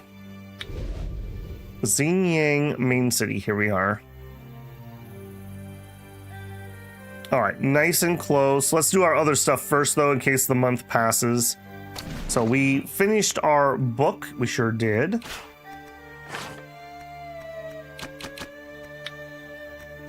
Fine arts. Show me things that we have not studied.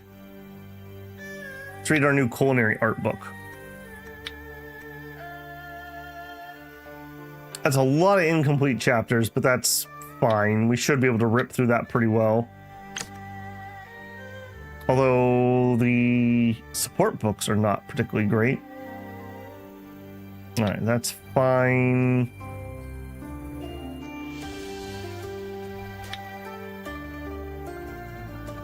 Man, we're having to dig pretty deep here. A lot of these ones just have such low durability. All right, maybe this won't be as easy as I thought it was going to be. All right. Medical. No injuries. I'm not allowed to do industry on that map. Industry, collect. Herb seeds and uncut jade. And we have a person for the feast hall. All right, the jade, my sweet, sweet moneymaker. And we have in herb. Not you, you. We had one new person for the food stuff.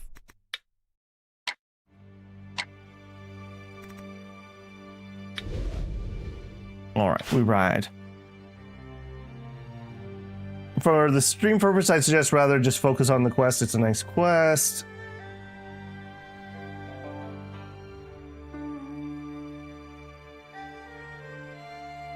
It's a bit long, yeah. That's the thing also, like some of these are pretty beefy quests for sure.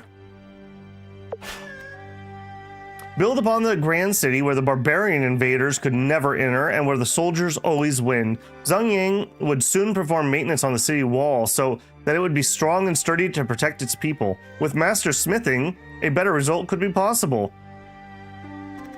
Okay, I guess I'll go repair it. Many artisans gathered under the city wall, looking at the defects on the wall and discussing in hushed voices from time to time. The defects were on a higher location of the wall where it would be difficult to reach. Plus, the way to construct the wall required an adaptive mind, making it even more difficult to patch. Thus, the artisans discussed for a long time but failed to come up with a plan. Strength cost 30 or comprehension cost.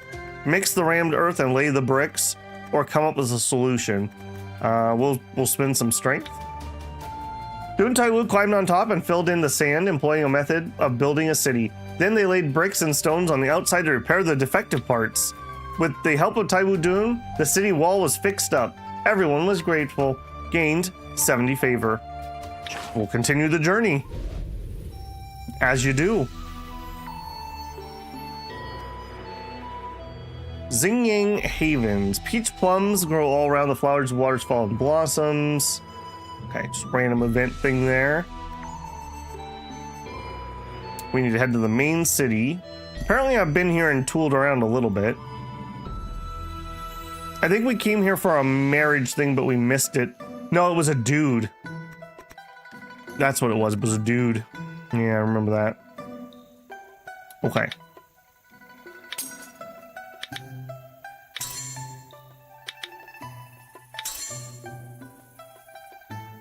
No secret loot to pick up. That's unfortunate. Chu State's borders meet where 3 rivers flow. At Jingmen, 9 rivers go. The river here runs beyond the world, and the mountains here fade into mist and swirl. Xingyang is a grand city with waterways in every direction. Taiwu Dun crosses a field, steps over a crumbling mud wall, and heads towards the city gates. Suddenly, Tongshin speaks. Gather oysters, stack flames, light fire. Gather oyster ash, mix it, build wall. Oyster ash walls, that's a method. Too bad there aren't that many oysters around. That's actually like a cement recipe. You burn shells and it creates the it's calcium something, and that's what reacts with the water and makes concrete. That's like Roman concrete. This one is beefy. You're not even at 25%. Oh my goodness. Too bad, too bad. Tongshin looks disappointed. It can only hope that once its limbs are complete, it can head to the coast and collect some oysters. Head for the city gates. At Zongshan City gates, a couple kids are running around playing. When they see Taiwu Dun, they stop right away, bow, and say, "Master's been waiting for you, successor of Taiwu." "What's your master waiting for me?" The kids just scratch her head, doesn't answer, and leads Taiwu Dun to the tourist boat by the lake. As the door slides open, the smell of oil and wine fills the air. Turns out there's a whole feast laid out inside, and 2 shopkeepers are already standing there waiting. "Thank you for joining us. We're the Vault of Volumes, are truly grateful." Yeah, same here, really grateful. "Oxback Keeper, you're here too?" "I'm just sharing a drink with this little fella. Heard the successor of Taiwu was coming, so I made a few dishes myself. Come, try some." The Oxback Keeper points to the table, grins, and sits down with a simple smile, saying no more. The Vault of Volume Keeper stays quiet too, only sneaking a nervous glance at Taiwu Dun. Step forward and take a seat. Yeah, Night Ray, we're doing the Swordsmith Villa storyline.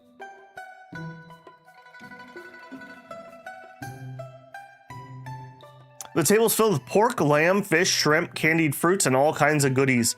But neither of them touches their chopsticks. They sit there stiffly. One's a pale and skinny scholar, the other a dark, stocky cook. Both of them look awkward, like they want to speak but keep holding back. "Shopkeepers, I came here today to purchase something." We've got it. Zemo, Zwin, go bring that thing over."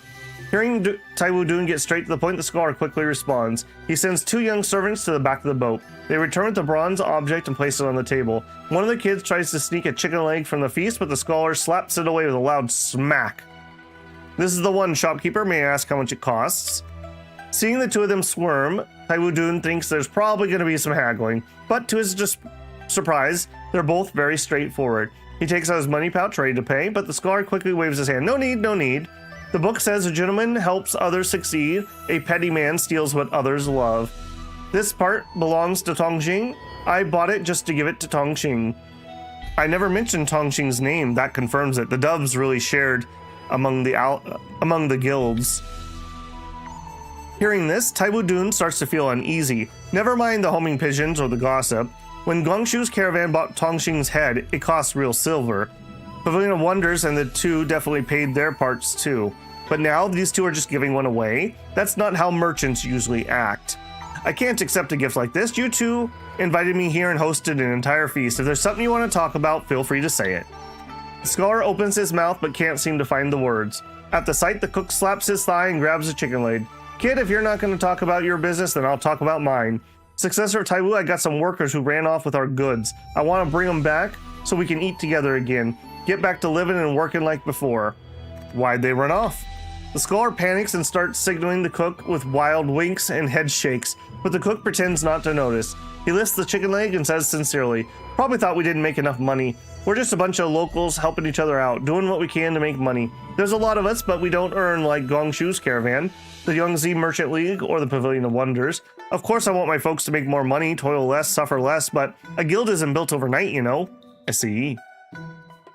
The cook wipes his greasy hand and gives the scholar a pat. Completely ignoring the look of disgust on his face, he sighs and says, "The kid's book haul has the same story. He's memorized tons of Tang poems and song verses and even kept a bunch of rare books and paintings from back in the Tang dynasty. But times are hard. No more court, no more exams. Folks can't even fill their belly. Who's got heart for poetry or calligraphy? When people can't see the future, of course their minds start wandering." Indeed. The scholar opens his mouth but can't seem to find words. At the sight, the cook slaps his thigh and grabs a chicken leg. Okay, I hate how that brings me back to these. So the whole banquet was to ask for help? The scholar waves his arms, his face turning red. He clearly wants to say something, but he swallows it. Instead, he shouts, "Wrong, that's wrong. That's absolutely not the reason." Then, is this about Tongxing? The cook slaps his thigh and flashes a grin full of yellow teeth. This kid's here actually wants to talk about Tongxing. Funny name, huh? When we first heard it from Pavilion of Wonders, we thought we misheard. Still, I figured instead of worshipping Tongxing, might as well talk to the successor of Taiwu. No rush, let's eat first, we'll talk about Tongxing. So they already knew about Tongxing. Do you know where they are now?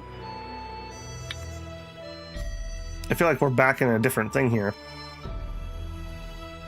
They're somewhere around Zongyang, but I'm scared they've gone off to be bandits. Now that they're avoiding me, I don't even want to meet. Be successor of Taiwu, help me talk to them. I'll stay behind and follow your lead.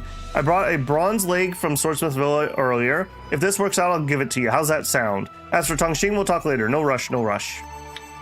After leaving the boat, Taiwu Dun's mind spins with doubt. All these guilds are willing to give up their bronze pieces, but believe none of them has an angle? Not a chance for Taiwu Dun.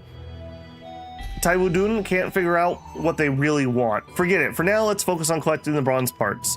Just as Taiwu Dun makes up his mind and is about to leave, a quarrel breaks out along the wing room. A scholar sighs loudly.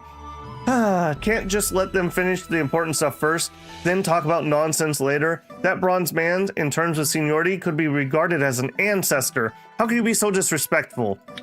But the cook is just as easygoing as ever. He frowns in confusion. What? Okay, yeah, we're going around in weird circles in this one. Seems that there's more to this story. The scholar panics and blurts out, how can you compare that to a ladle? Listen, back in my day, before Ao Yezi mastered the craft of forging metal, he used bronze to create mechanisms. And the markings on Tongxing's for it, Babel was right, by the way. Babel was definitely right. Those patterns have been lost for generations. It calls itself an artisan. There's no doubt it's deeply tied to Ao Yezi. It could even be his direct disciple. After those words, the people in the hall room fall silent, realizing their voices may have been too loud, and that they've just spilled a big secret. Tongxing is Ao Yu's direct disciple? There's a couple marbles still rattling around up here. They spelled direct wrong. That's a C, not a K. Direct. What's that mean, disciple? What's that about? Tongxing doesn't seem to care at all, but Taiwu Dun can't help but connect the dots. If what the shopkeeper says is true, Tongxing really might be a direct successor of Master Ao. Then it all makes sense why the guilds are acting so strangely, bending over backwards to please. Anyone who inherits Ao Yezi's unique arts could easily restore the glory of Swordsmith Villa and become a famous across the world. Now I see. On the other hand, someone directly passed down by Master Ao means a lot to Swordsmith Villa. If Tongxing really carries that legacy, maybe the Grand Sword Trial still has a chance. But if Taiwu Dun just stands back without a plan, how will he handle all the guilds controlling the market? His thoughts start to spiral, part hope, part worry. Forget it. Better finish the task first, then ask the shopkeeper. Misspelled disciple too? Yeah. A little sloppy. A little sloppy. We haven't had that problem very much. The only thing we've had a lot of is they have the gender flag backwards in a lot of events. They say male instead of female and female instead of male. Okay, so seek out the ox-back caravan merchant in Zongyang. That's Pavilion of Wonders. It's champion. Gongshu. Champion. Apothecary. It's gonna be you, right? I think the wheel is ox. Oh, no. It's gotta be that one, right? Man, it'd sure be nice if the labels were working when I'm on the quest that needs to read all the labels. Just saying. This one, right? With the bull. Oh, the ox. I'm actually a little annoyed that those things are not working. Again, this should not have a problem. This is like very basic UI. You gotta have that working, guys. You gotta have that working. Okay. It's not game breaking. We'll be okay. We'll survive. I don't like the look of your face. You look really suspicious. Okay, that is the right person. All right, well, we'll do our standard. We'll butter them up. Carpentry 8. Let me tell you about my wood. He's very impressed. All right, then you are principled and you have okay traits, kind of mediocre disposition, no reputation, no charm. Wow. You exist. Yep, you exist. Okay, we will compliment. They're a merchant, right? Their wealth? Nope. Nope. Let's just talk about those bandits, eh? Well, actually, I do want to look. 4 grilled perch. Okay, that's a bunch of food. Rattlesnake meat. Okay, these are on sale. Do I have a good crab recipe? I don't think so.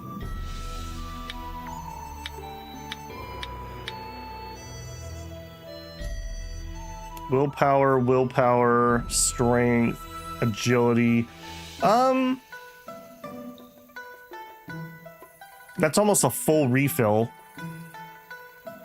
All right, you know what? You gotta treat yourself a little bit. You gotta treat yourself. There we go. Okay, we'll just get that. I know how to deal with merchants. You gotta butter them up a little bit. 19 in case over another beggar. About bandits. A few days back, I did lose a shipment to those bandits. Took a heavy hit. They clearly know the merchants around the landscape garden operate. They're incredibly good at sleight of hand and covering. Okay, are we literally all gonna say the same thing? All right, we'll prepare to hunt them down. They're gonna stir up a ruckus. This is good. Captured the thief in Zongyang. There's my dogs. Where my dogs at? All right. We get traveler aspiration for going through these 4 tile squares, so I'm trying to prioritize touching those a little bit just to keep our traveler stuff going. Did we finish leveling that? I don't even remember. Yeah, Mountaineer is full. Traveler is not. Okay. Secret paths. Instantly move to any chosen tile within the current region. Ooh, laddie. Okay, that could save some travel time. Okay, yeah, then I am interested in continuing to work on that.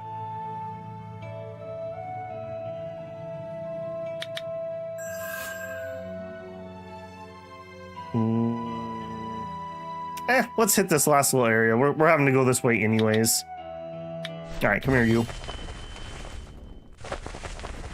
Dialogue loops for the additional symbols. Yeah.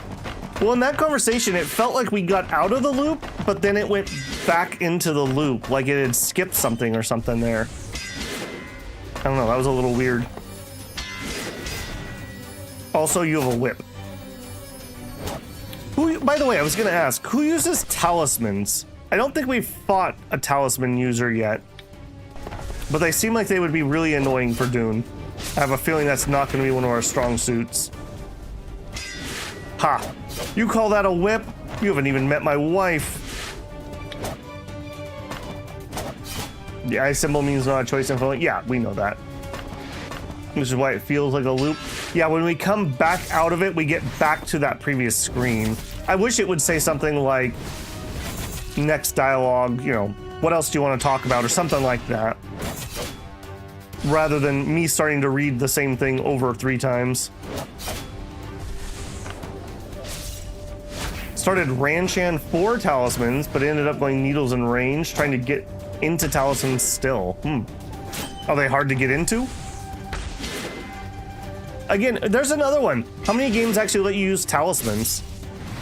I assume they're gonna act kind of like a ranged weapon of some sort and do like internal damage. Renshan's talismans are made from fabric and they do daze damage. So kind of similar to music.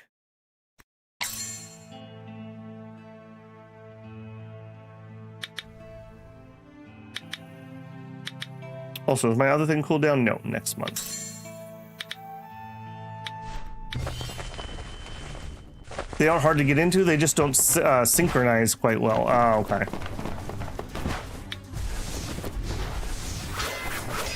Seals can be made in jewel crafting as well and get stab. Wow, okay. Is that really a talisman at that point, or is that just literally a sharp throwing weapon? That's... I cast gun. That's not a magic spell. Tell that to the guy that just cast gun.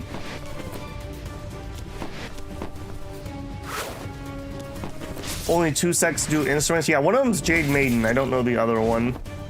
Lots of ceiling effects on the talisman line. Seems to be kind of like a lockdown class.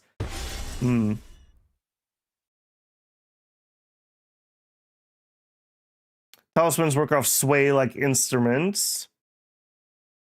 The daze damage is extremely potent. Yeah, people have been saying that.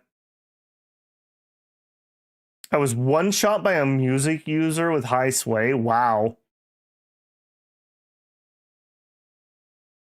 Back, I hope. Well, no, you having internet problems, Av? I'm gonna call you Avit. I'm gonna call you Avit, if that's all right. Jade Maiden and Flower Valley for instruments. Rashan for talismans.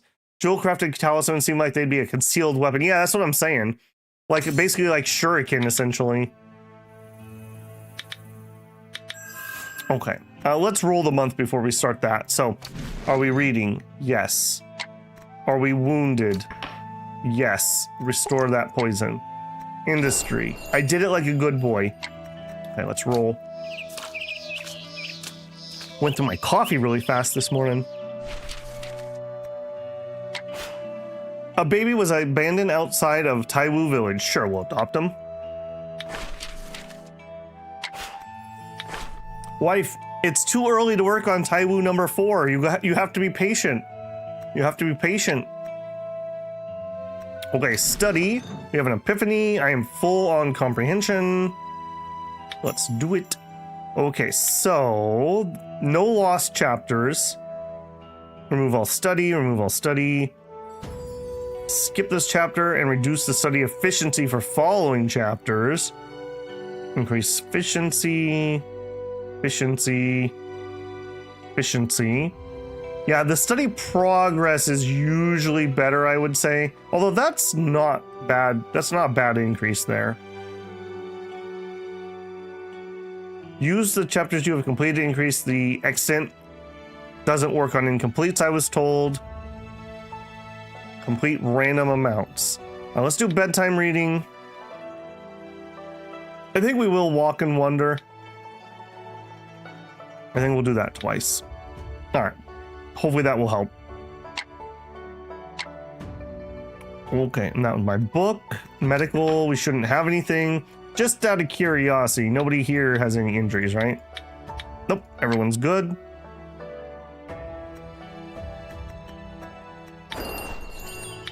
Collect. Okay, we got plants and jade. Plants and jade. Very nice that we're getting this jade up just for that free income. Plus 2.2k just stuff. Plus whatever we sell at our shops. Maybe we should build a gift shop for Taiwu Village.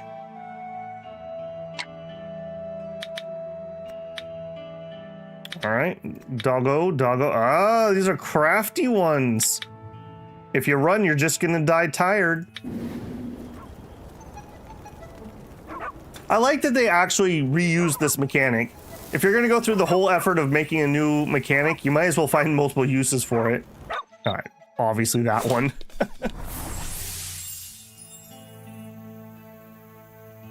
One of your character's allies uses talismans and has ridiculous damage.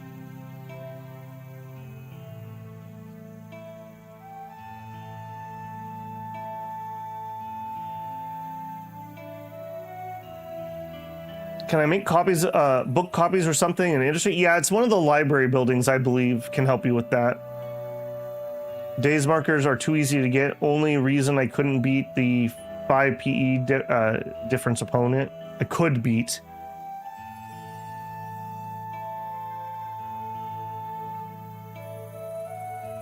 After chasing and cutting off their routes, Taiwu Dun finally tracks the bandit to their stash near the fields. The leader rushes out, weapon in hand, and shouts, "Ah, you guys go, I'll hold them off." Lawn lady. Take down the raider. No, that could be Shinosuke. Villagers will leave books in your thing, in your storage. So I assumed that they were duping them, but maybe they're just generating fresh books.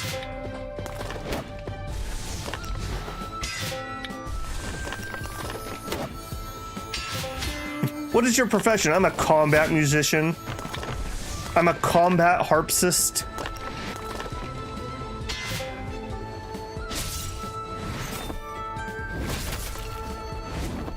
Actually pretty tough too. You have a 6. Not tough enough though. After a brief scuffle, the bandits are no match for Taiwu Dun. They drop the stolen goods and surrender. The crates they leave behind are stacked together, but the items inside look exquisitely crafted with integrity. The lid of one box has the Ox-backed Caravan logo. All right, we're gonna not steal anything. This is good. Once they're dealt with, they look at the group of bandits. They kneel on the ground, skinny and pale. Nothing like fierce bandits or ruthless raiders. I heard from the shopkeep that you were originally Oxback merchants. Caught off guard by the question of Taiwu Dun, the bandits' heads quickly nod and reply, yes, sir, you're right. I used to manage the livestock in Xinjiang, raising and selling them in the north and south. Why'd you turn out like this? Did the shopkeeper treat you poorly? At those words, the bandits lower their head, guilt clouding their faces as they say, not quite that, no, it's just, these are troubled times. Livestock trade's a hard living now. We raised 20 foals over 100 days, fed them 100 caddies of grass each day, but once we crossed the Blackstone land, they were all devoured by monsters. The rest of the goods, our buyers sent word to cancel the order. We had no way to answer to the guild or the shopkeeper, so we chose to flee. I see, running a guild isn't easy. Hey, before the words are even finished, a cloud of dust rises in the distance. Somebody shouts, it's the Oxback Keeper. He's coming after hearing Taiwu Dun caught the bandits. Ayo! Finally found you. I brought some food and medicine. Are you hungry? I'm heading back to Xinjiang with the successor of Taiwu. Why don't you come with us? The shopkeeper's so kind and genuine. Rare these days. Even after losing his good, the shopkeeper doesn't scold them at all. The bandits' eyes fill with tears. They nod repeatedly and grab the food, scarfing it down like they haven't eaten in days. The shopkeeper turns to you and says, if it wasn't for you, I wouldn't have found them. Those tracking skills of yours, that's something else. Ah yes, that bookworm is still waiting for me. I'll head back to Xinjiang first. If you've got time, come join me. This is good. What a kind person. Forgave him and everything. Okay, so I'm heading here anyways. I think we'll go via this and we'll see if we can clear that out for him.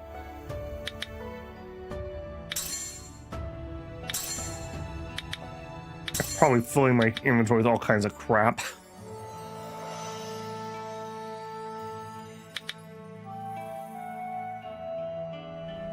Villagers will get books somehow and leave them. I think it's a byproduct of the borderline exploit. It makes sense to me though. Like they could find books, they could buy books, they could write books. I saw something about making martial arts books in the menu somewhere, but I couldn't find a way to use it. Flutist as a Guquin are too heavy for some loadouts. Just realized that I will be off on vacation for the next week, so I'll have so many hours of stream to catch up on afterwards. Oh man, I can't go to work, so I don't have time to watch the stream. That's a little bit of a awesome self-report. So Knight, the borderline export is when someone you want teaches them a chapter of a book, doing so generates a book in one of the NPC list. Well, it's the same for me though, Shinosuke. When people teach me the technique, they give me the book. So I think that's an intended mechanic. For prestige, it will oftentimes be different copy than one you had. I got multiple copies of the same book so far with the same setup. Okay. Am I going to be very sad when I try to help you? Again, I really wish we would have an indication. Okay, you are going to be kind of tough. I wish we'd have an indication of how hard these guys are. 240? All right, this will be a challenging fight, but we should be okay.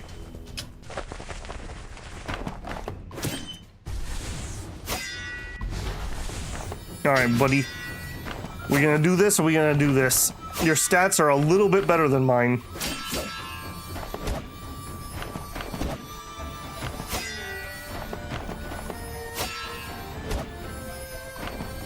Boy, that double attack is just really good. All right, we're gonna go for a double juke here. Get parried, nerd. All right, this will really tell us if this is gonna be an easy fight or not. Ah, you got his defense up. What are you doing? Dodge and counterattack. Okay, that's not too bad, actually. Okay, we immediately get some more stance into a thunderous juke. All right. Oh.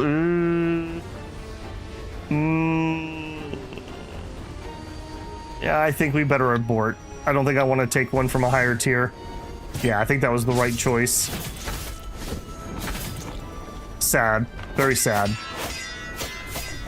Oh my goodness. Ding, ding, ding, huh? It's like I'm playing Lobotomy Corp. Or not Lobotomy. I keep saying that. Limbus Company. Sword art. Okay, yeah. I still have my defense up. I really should not leave that running, though. Okay, Thunderous. Can we do it before he can get his defense up, please? No. No, I cannot. I'll be out of the country. Ah, okay. If you don't mind me asking, where are you going? I assume for vacation, since you said not work.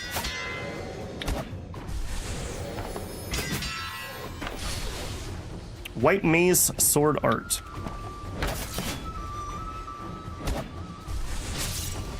Darn.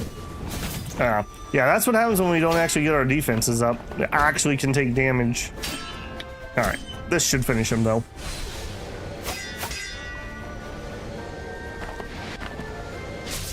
Poor dude's weapon is breaking?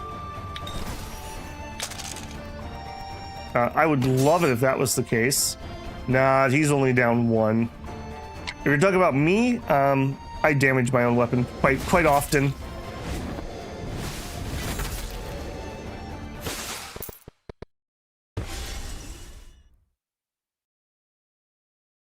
Longweaver's Moonswain Sword and Lotus Crown. Cool.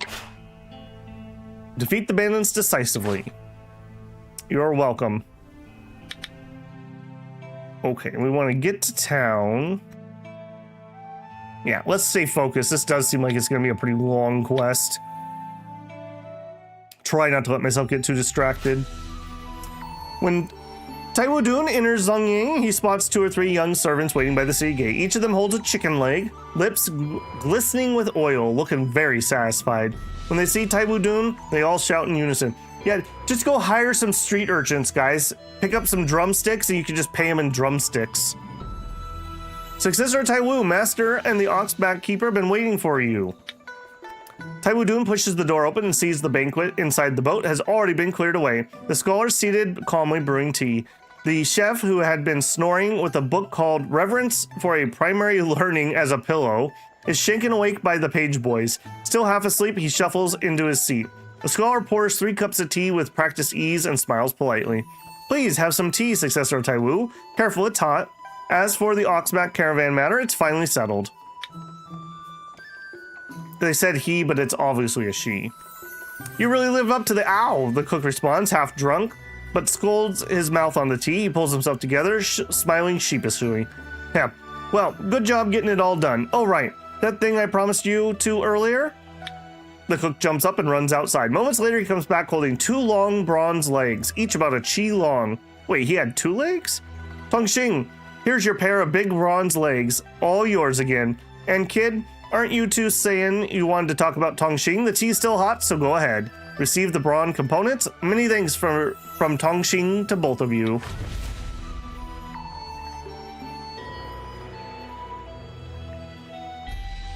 I think you need to be pretty close friends with them for them to ask to be taught. I might be wrong on that. I think I had that happen like once.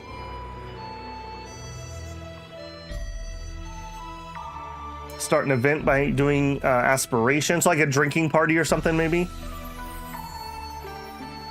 Yeah, I think Shinosuke is an evil character, but he has lots of friends.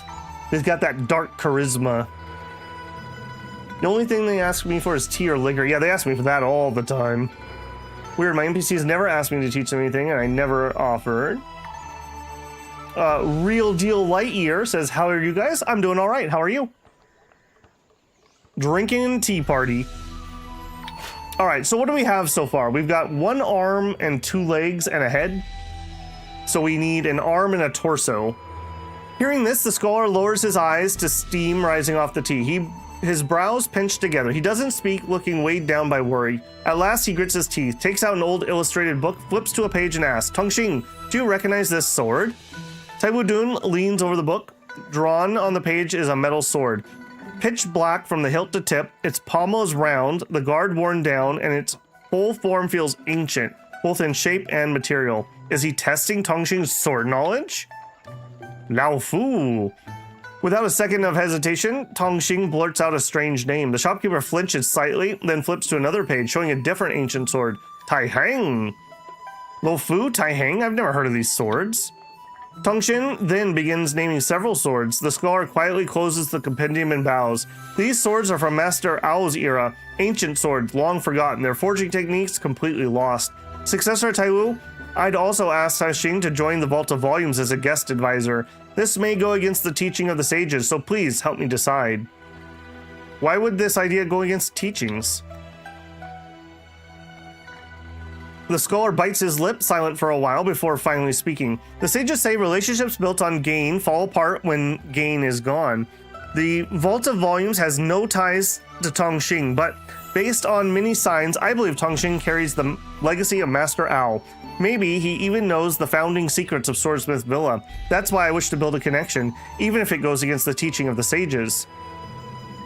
But if you build the connection, then it's not against the teachings. That seems like a logical fallacy. If he goes against the teachings, then why would you still want to befriend him? The scholar frowns deeply and lets out a long sigh. As Vault of Volumes keeper, I'm supposed to honor my ancestors, preserve poetry, books, and tradition, and keep the library running. But recently, guilds like Gongshu's Caravan and Pavilion of Wonders have grown stronger and stronger, taking over key trade routes and constantly putting pressure on smaller guilds like ours. If Master Ao's craft falls into their hands, there'll be no place left for us. So I ask you both, please don't refuse. I speak from the heart. I know what you're thinking. Pavilions of Wonders already made the same offer, asking Tongxing to be their guest advisor. As soon as the words leave his mouth, the scholar slumps in his seat. The cook, meanwhile, props up one leg and chuckles, her tone half joking, half teasing.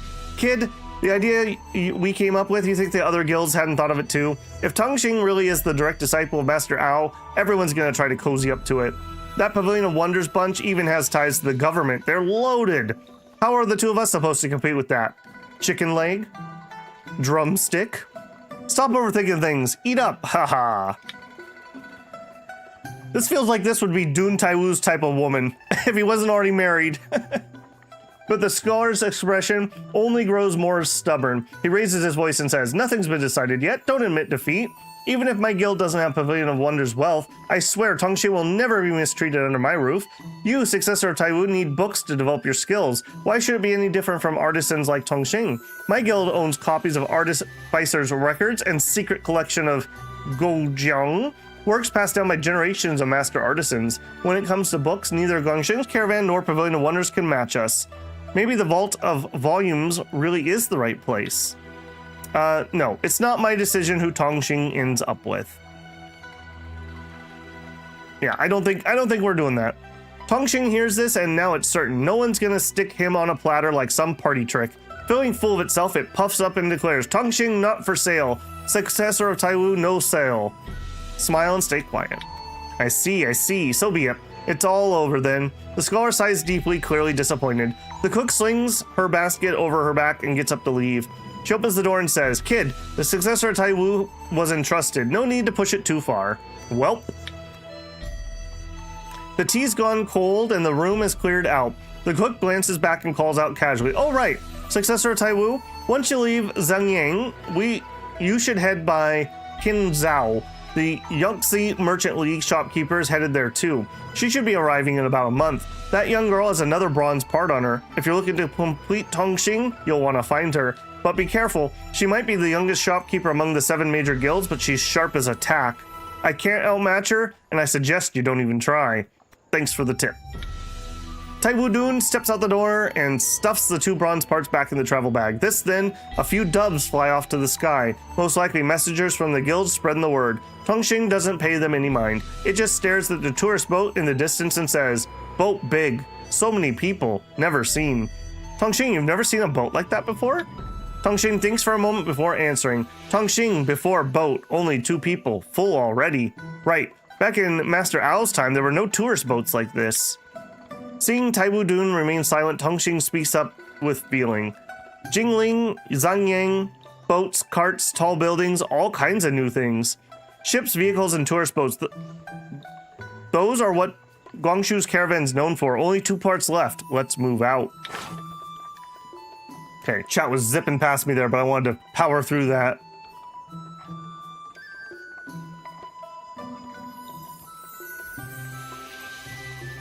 Shinosuke says, "My character takes stuff stolen from thieves and keeps it for himself. His sweet talks people for their secrets and married for power. That's not evil, just people tend to not like it."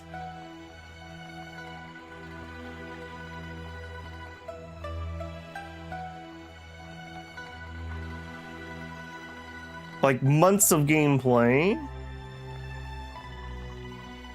Only mod that was truly important at one point was the English translation mod. It's no longer needed. Some people, there's a mod that you can force manual saves, which if I wasn't streaming it, I might do. But my worry is because the game's getting patched so often, that's a prime type of thing to cause a save corruption. So I just don't dare.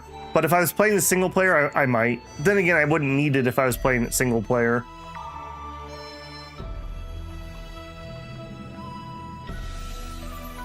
Does the numbers in the attributes change? Am I supposed to plus X when I click? Continues the same. Yeah, it probably is coffee time. Okay, let's figure out where we're going first, though. Okay, so we need to wait for some time. How are we doing on timing? 91 months. Okay, we're not too bad. Apparently I have some injuries? Holy crap. How did I get 5 injuries? Everything that happened in that fight gave me an injury? Holy moly. Well, I guess it's a good thing we've been studying our healing. Yeah, wow, okay. I'm glad I caught that, jeez. Thank you, random prompt I decided to read. Maybe I should pay more attention to you. Yikes. Okay, did we do that? Yes. Did we do that? Yes. Okay. Yeah, we're at about the 2-hour mark. I'm gonna go make another cup of coffee. I definitely need it. I would suggest you get up, get a stretch and a drink yourself. Like I said, we've been here for 2 hours. If you're enjoying the content, a like goes a long ways to help me. That tells YouTube that people with good taste like you might enjoy this, and that's how YouTube decides who it's going to share things out with. So big thanks to people who take that second and click the like button. While we're on our 5-minute timer, you might get an ad. If you do, I appreciate the pennies. I will be right back.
Okay, I hope you guys had a good break. I got a fresh cup of coffee here. Let's keep going. All right, so we need to wait for some time. I think we are literally going to pass our month here. We do have another caravan getting attacked. Yeah, you know what? We're doing a bunch of guild stuff right now. Let's go give them a hand.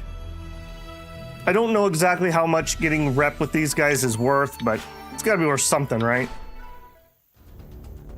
You are a much weaker one. Yeah, here's another place where, like, the first time we tried to save a caravan, there was I want to say it was a pure essence, either 6 or 8. That was probably the closest, oh, not that. That was probably the closest Dune ever got to actually getting killed. Like, that was like stupid dangerous. Holy crap. Apparently Dune's not happy with this guy. But they absolutely pummel the crap out of him.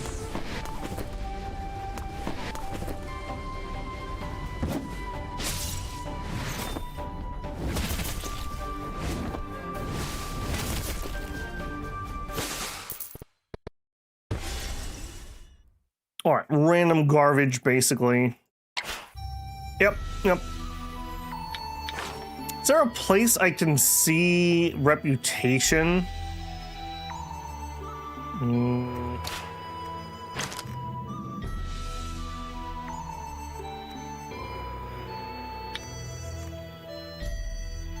Different beats. The character's initial wariness, mindset influence plus reputation modifier. I don't feel like that's it. I'm pretty sure, don't we have a reputation with like the different merchants?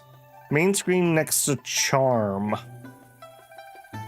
Main screen next to charm. Okay, so are we just upping our generic reputation when I do that? And it's not specifically reputation with like Ox Caravan?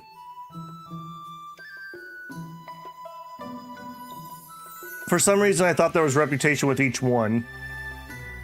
But yeah, this also works too. So we're renowned. So we are one step on the good side of things. Act as justice demands, plus 40. Established sect, 8. Morally gray, 5. And morally gray, minus 5. So these must be event choices, I'm assuming. There are specifics for the merchants. Merchants with a guild is the bar, which unlocks goods. Have I hatched a dragon? I have not.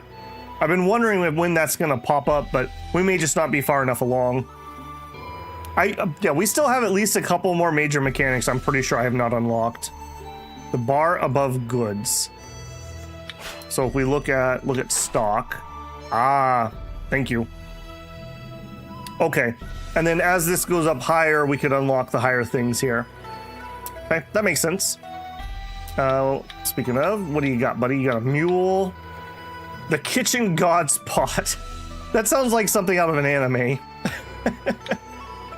And some random supplies. You know what? Oh, no, yeah, that's fine. Wheat, yes. Soybeans, yes. More soybeans, yes. I think the grass carp also is a comprehension food. Or maybe it's the rock carp. We'll take both of them. Thank you, my good man. Yeah, comprehension food, best food. Okay, study is good. I healed our bajillion wounds that guy gave us, apparently. And I did my gathering. Cool. What a good boy Dune is today.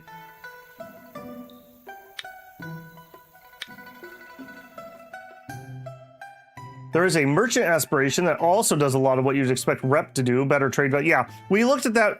A couple people tried to very strongly suggest that I started with that. Magnate. Yeah, we don't have like nothing for that, unfortunately. When you buy discounted items from a shop, when you sell items at an increased price, when you use keen eyes to buy items from somebody. I don't know what Keen Eyes is. Is that one of their abilities? Yes, it is. When you invest in a caravan with treasures and fortune gathering and earn a return. Okay, that's also a thing from it. That's kind of sucks. So it's like, how do I get XP? Well, you already have levels of it. Oh, okay. So I just need to buy items, basically. That's a little annoying, I will say. Keen eyes. Purchase items from others at higher price. The higher the magnate seniority, the higher rank characters you can buy from. Summon a specific caravan to the current tile. That'd actually be kind of useful. View all caravans belonging to each merchant guild and choose to invest in a caravan. You can get returns and favorability. Patron of guilds. All shops now display additional goods. Meanwhile, guilds gain favorability at triple the usual rate. You just dug up some magnate clothing and leveled it that way. We're using the bloody clothing I started with, so I have extra aspiration gain just in general. Okay. Thank you for pointing that out. All right, we just need to wait and let some time pass. I think I'm just gonna clear a bunch of these things out. If I'm gonna be hanging around the area, then I might as well have these be able to respawn. Jeez, Dune. Holy crap. That was a combo. That was like 6 hits. And this guy is equal rank to me too. Dune, getting somewhere.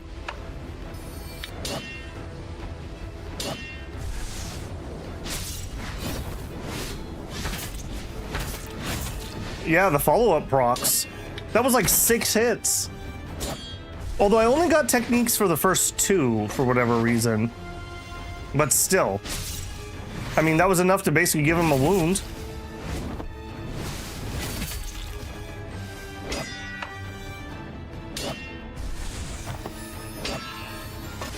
Oh, I ran out of juice. We may not have enough for that one. We do not. Didn't have enough breath. All right, well, did take a little hit there. Not bad though. Do remember that we also wear relatively heavy armor and we have a ridiculous wound threshold.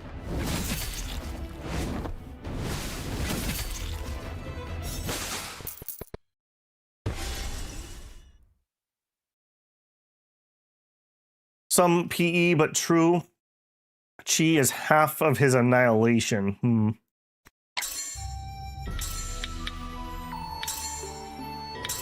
Alright, picked up all kinds of crap. Private vault, let's get in here and... Okay, no. You can just show everything. In my travel bag. Throw it in the warehouse. I want to throw any gear that we just picked up.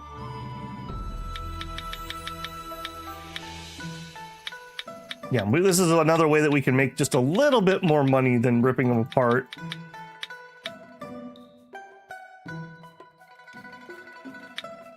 I assume those can sell too. And then I also want to deposit.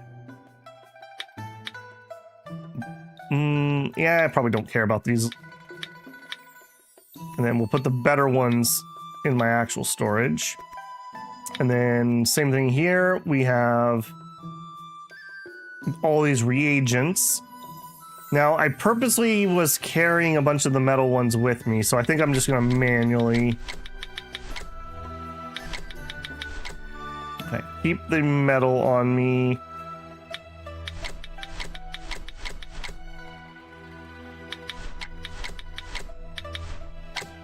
Okay, I'm keeping this on me on purpose because I think our quest line at some point might want some. Okay, wait for some time. Done.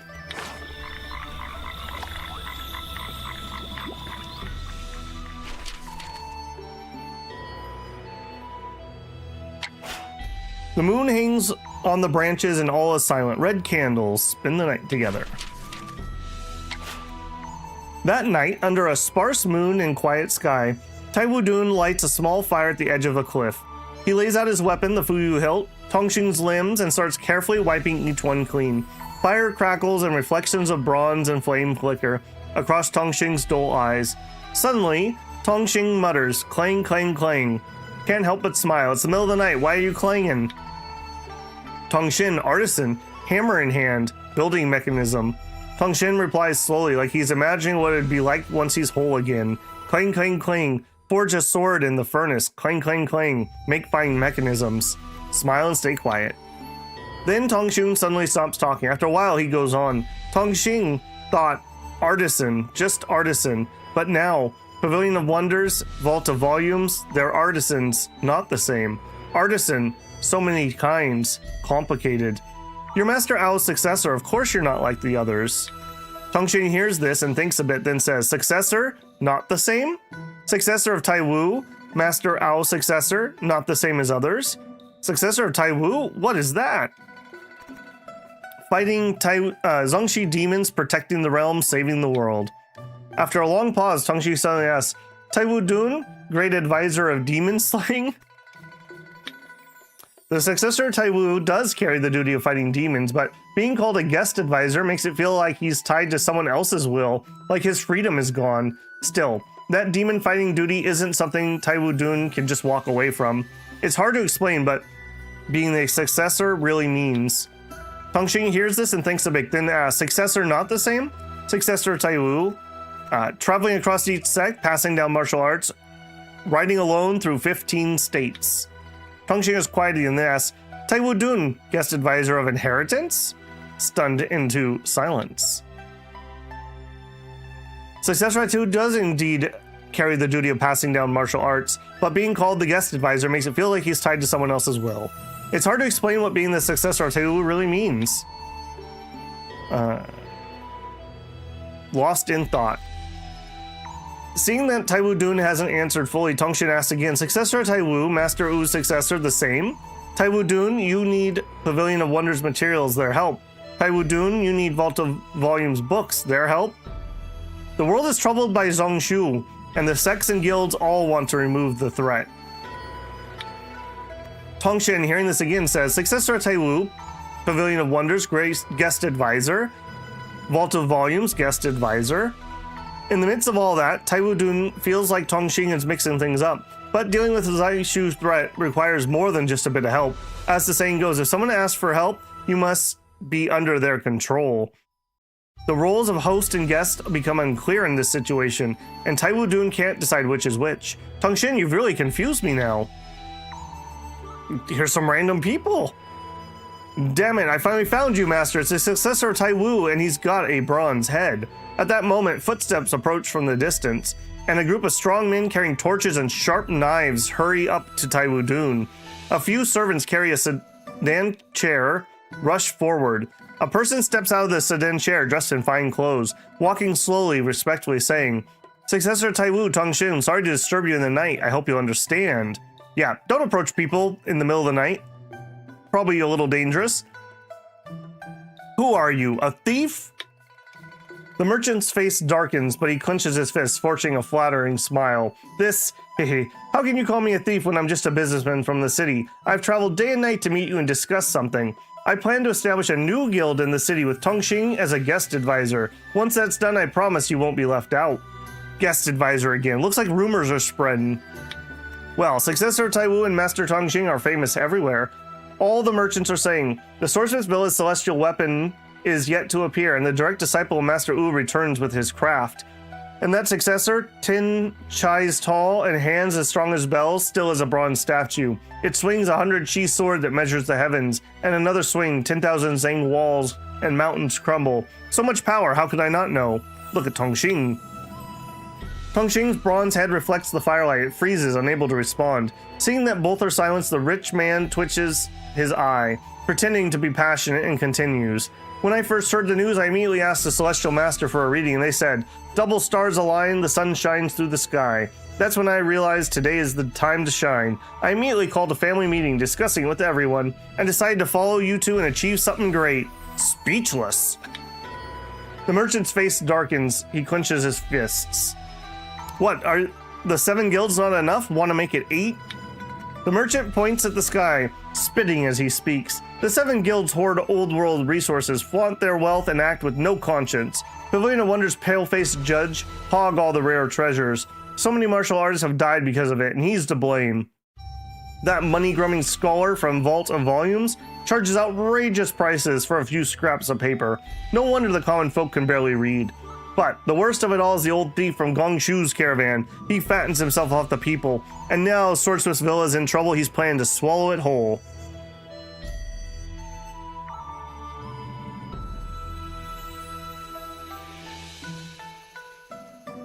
Opportunities sure like to talk a lot. Yes, they do. Yes, they do. What happened at Swordsmith's Villa? Tell me everything. Seeing that Taiwu Dun is interested, the rich man becomes even more excited, his eyes lighting up. Oh, successor of Taiwu, you really don't see the whole picture. Guangchu's caravan and Swordsmith's Villa both deal in mechanism arts. Swordsmith's Villa's heaven mechanism is so brilliant, it's bound to become a threat to Guangchu's caravan eventually. And now, Swordsmith Villa drained from their grand sword trial. How could Guangchu's caravan not pounce on the opportunity?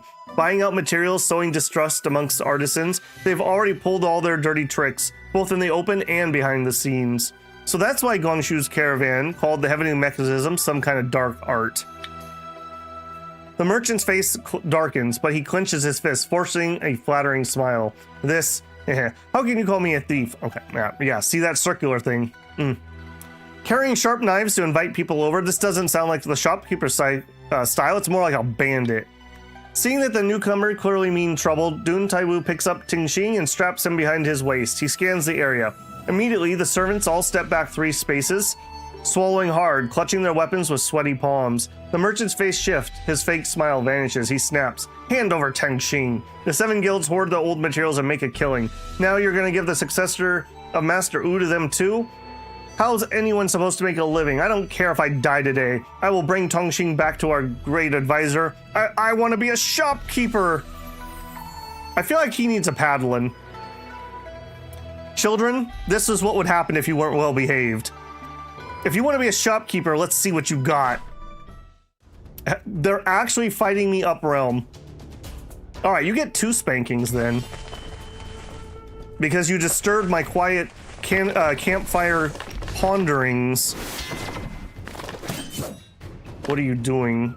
Talismans, speaking of the devil. That's probably not going to be good for me.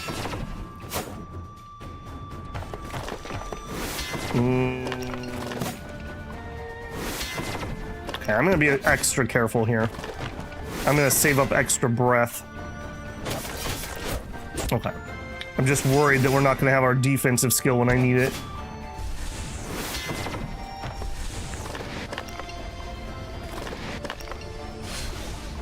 Yeah, that's exactly what I thought. Okay, we're gonna let this go off because I have the hype squad, and we'll immediately switch into defense. All right, are we gonna be okay? We're gonna be just fine. All right, you're gonna get 1 for each cheek, lady. You dare? Or should I say, courting death? All right, the daze is getting real though.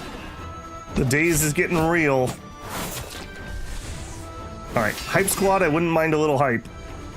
Not feeling it? They're not feeling it. All right, we can get our defensive up after this goes off. If we don't finish her right here, which we don't. All right, we take the hit. That would have been really sweet if we'd finished him right there. Oh, doing all kinds of things to me. I hate it. All right, winding up for the big paddle.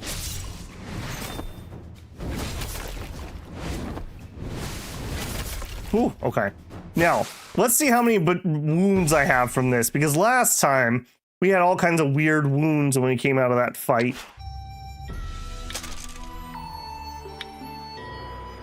Okay, we did not get wounded this time.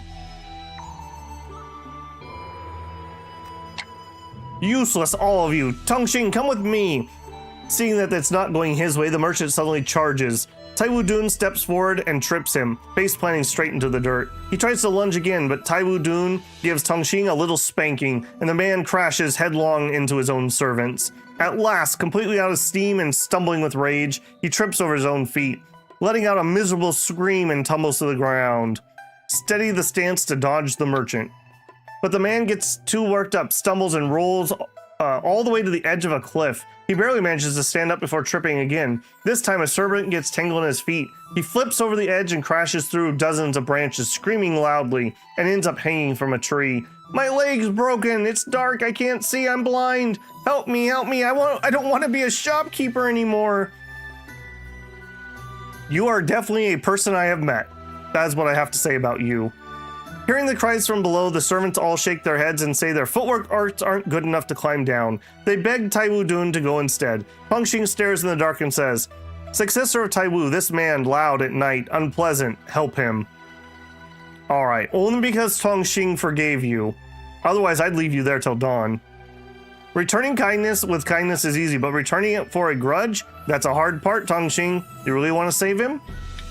Pengxing stands there thinking a while. It doesn't understand the whole replay evil with good thing, so it stiffly replies, okay, Pengxing asked help him. You leave me no choice, it's late. Let's get it over with and come right back.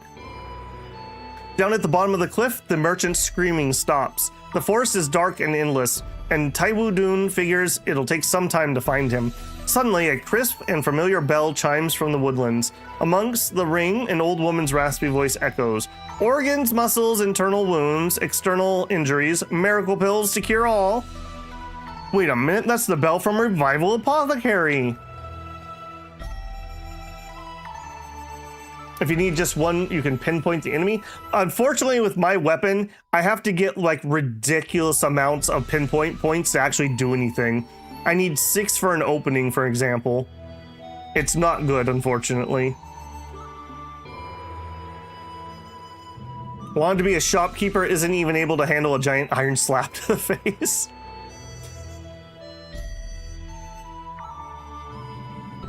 I was referring to the pinpoint, how many points they cost. Yeah. I played Gold, Jade, and Wood Sword, so 3 points I think I can pinpoint. I can pull it up next combat, we can double check, but I know openings is already 6 for me. It's very expensive. The bell sound leads to a familiar sight. The Revival Apothecary keeper is crouched down, wrapping a bandage with fine gauze cloth. Laying on the ground in torn clothes and covered in dirt is the merchant. Hehe, Successor of Taiwu, I was resting in a nearby village when I heard somebody shouting in the middle of the night, saying he doesn't want to be a shopkeeper anymore. So I came to check it out. But when I asked him what the fuss was about, he wouldn't say. Do you know what happened? Shopkeeper, how's he doing? Hearing that, the shopkeeper tightens the bandage a bit with more force. The guy's luck is unreal. Fell all the way down from that cliff and he's got a scraped leg. His eyes aren't even hurt, his shirt just got stuck over them. He's full of energy and as loud as ever. That's ridiculous. The merchant's face turns red as he covers his eyes and stays silent, but the shopkeeper doesn't let up and keeps going. A grown man like that, just a scrape, yet he screams louder than people missing arms and legs. Ever since the chaos of Zhongshu's downfall, we traveling doctors came together and formed Revival Apothecary. Now there's medicine for most things, but in my opinion, yelling this loud and faking injuries at night, we need a cure for that too. Thunk, thunk, thunk. Oh, we have a cure for that. Sounds serious. Better use something strong. The bell sound leads to a familiar sight. Okay, we read that. Before he fell, he was shouting, even if I die today, I'll still be a shopkeeper. The shopkeeper laughs like she suddenly gets it. Being a shopkeeper is no easy job, you know. You have to travel through the Blackstone land, running up and down trade routes, and in these troubled times, you gotta price your medicine just right. Not too high so folks can't afford it, but not so cheap to waste good herbs.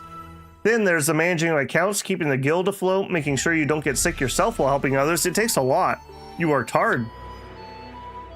The shopkeeper just shakes her head and gives a gentle smile. I wish it didn't call her shopkeeper, since we're already calling him shopkeeper. I wish they would say doctor or apothecary.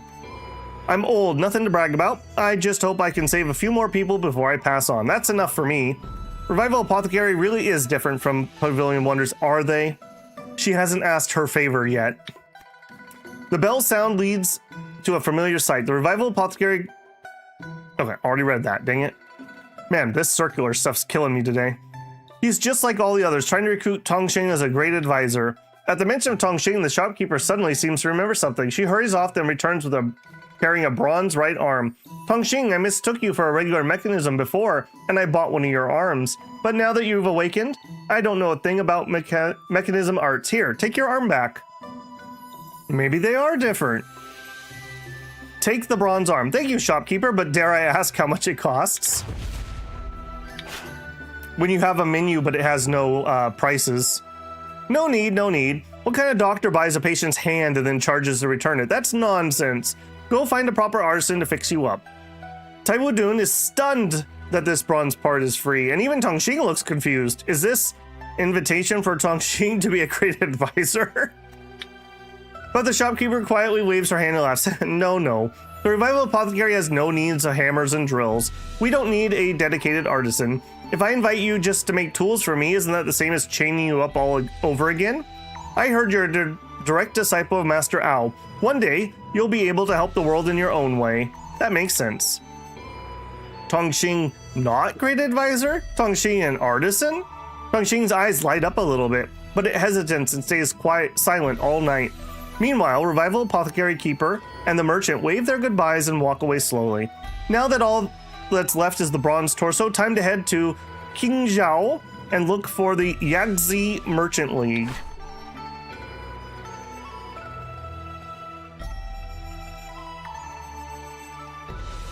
Mitt says, I've noticed that for light gloves, it's 1, 2, 3, whereas for heavy gloves, it's 2, 3, 6. Yeah, it definitely scales the price. I don't know if it's based on weapon weight or weapon type or what, but there's definitely heavier weapons seem to definitely need more points. Yeah, I'll pull that up next time we're in battle. We can look at it. Okay, unfortunately, we are not at Guangzhou for the cricket tournament. Okay, we are still working our arts here, which we are. We are building points up. You know, we're getting there. We're getting there. Studying. We have an incomplete chapter and we have an epiphany.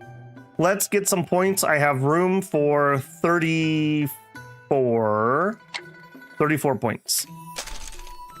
Inventory. Give me my food. Where are my fish at? 30. Consume. Yes. Okay. Study.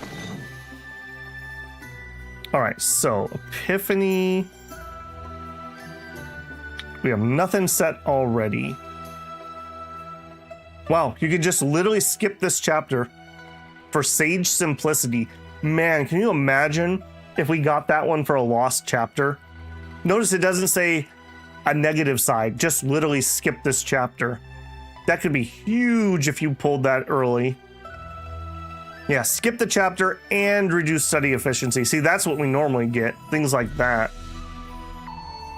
Cost 10 less. Greatly increase the study efficiency and the cost of durability. Study efficiency. Study efficiency. Progress. We probably want progress here. What do I have to spend? 51. Honestly, I think we can get away with bedtime reading and vocal reflection. I'm not skipping this, and this is just an artisan, fine art book. My Joy Wing, a flying mechanism, requires pinpoint charge of 241. Like the attainment or the building? Good to know. Still get the chapter reward if you skipped? I don't know. I've actually never had one that pulled up that I was interested in even clicking. It sounds like people say no. The rare book that has chapters I want to skip never shows up. It's frustratingly useless. All right, well, either way, that's going to allow me to finish up next month. Medical. Okay, I did not get wounded that time. Look at me being such a good boy today. Okay, young beasts. Egocentric, get out of here. Oh, I have foundry and an academy. Foundry.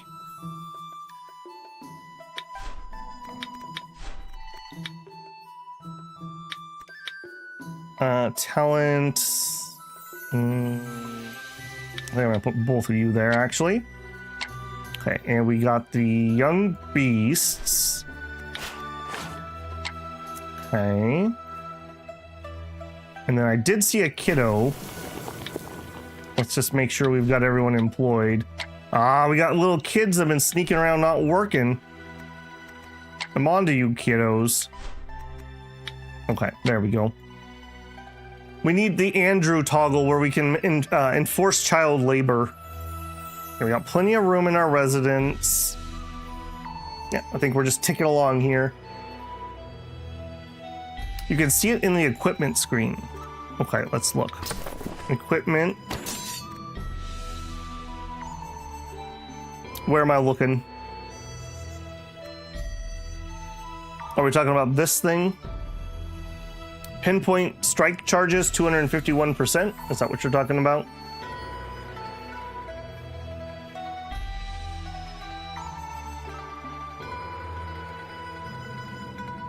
Say you read the heterodox for the book, but you still have orthodox, that chapter's missing. You can skip it and still break through. Taiwu had a big brain. Just read that one chapter instead of the whole book.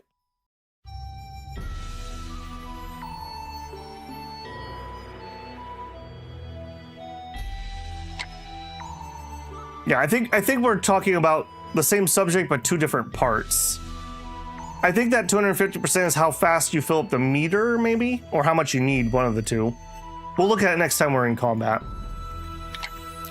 Okay, what do we need next? Head to Gwangju main city. Okay, is there anything I want to do here? And holy moly, those merchants are just literally swarming. I don't think so. Okay, so we want to head to Qingzhou main city. I don't suppose I can click that. No. World. Qingzhou main city. I'll be honest, I don't recognize that name, so that's gonna suck. Okay, there's the capital.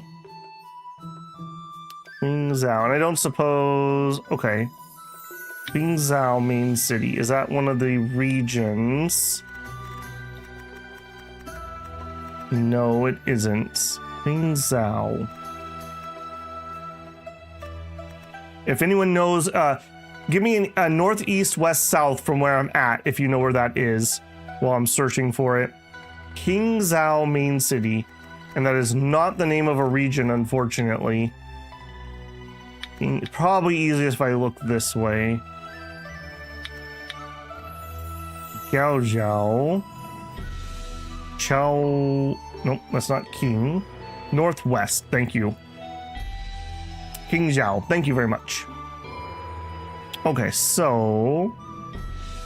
Mount Hua. There you go, Mount Hua.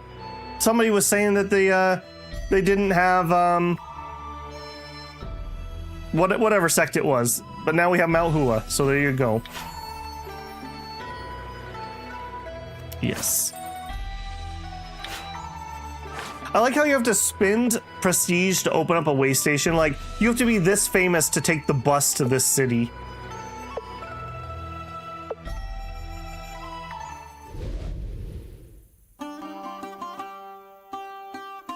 Mount Hua is there, but it's abandoned. Yeah, they didn't revive the sect, apparently. Okay, purchase bronze components.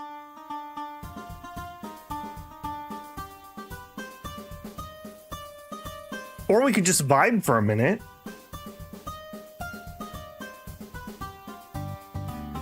I like that each region has its own song. Is that true for every region? That's a good song.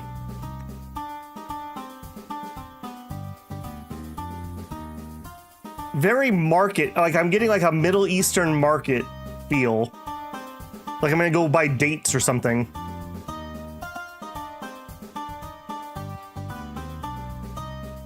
I like that.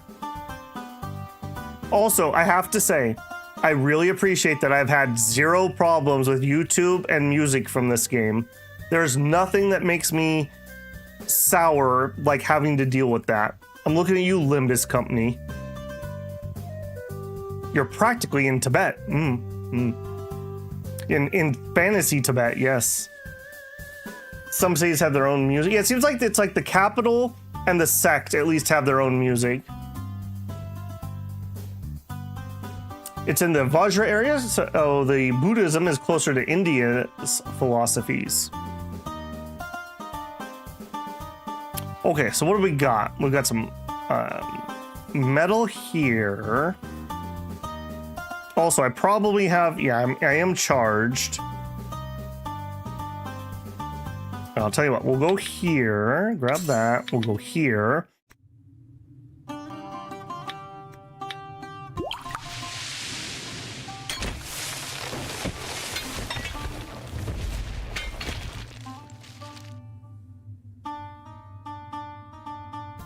This type of Buddhism is not exactly scary. Yeah, so within like the wushu stuff, there's always like the evil Buddhists. We dealt with them extensively in Wandering Sword, if you want to see some stories about them. Man, speaking of which, how about that ending to Wandering Sword? That final battle sequence? I was thinking about that last night. That was like so hype. That was really good. And what happened to, I don't want to spoil it, but what happened to those characters that were at that fight?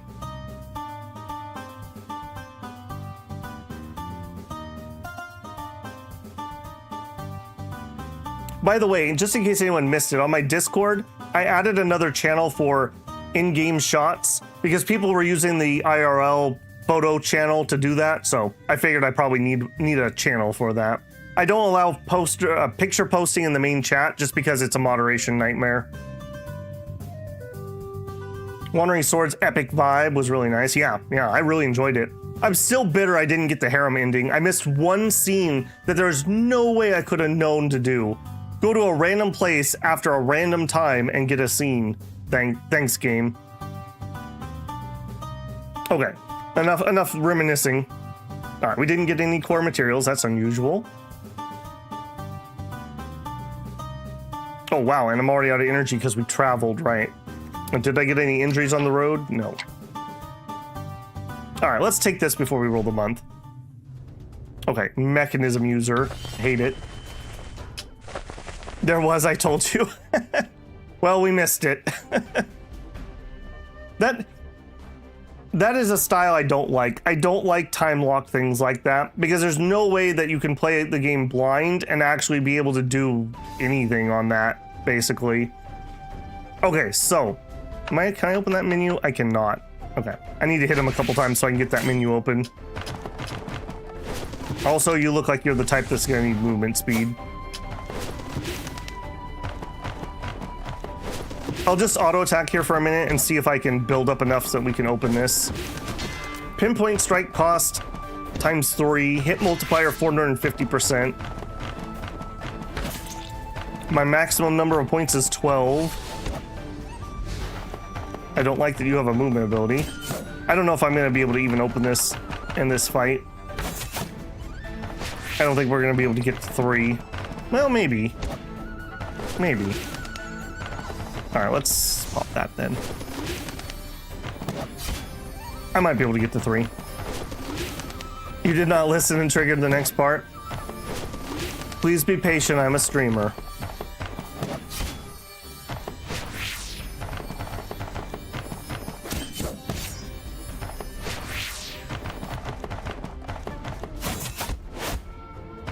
Alright, Mateus, please be respectful.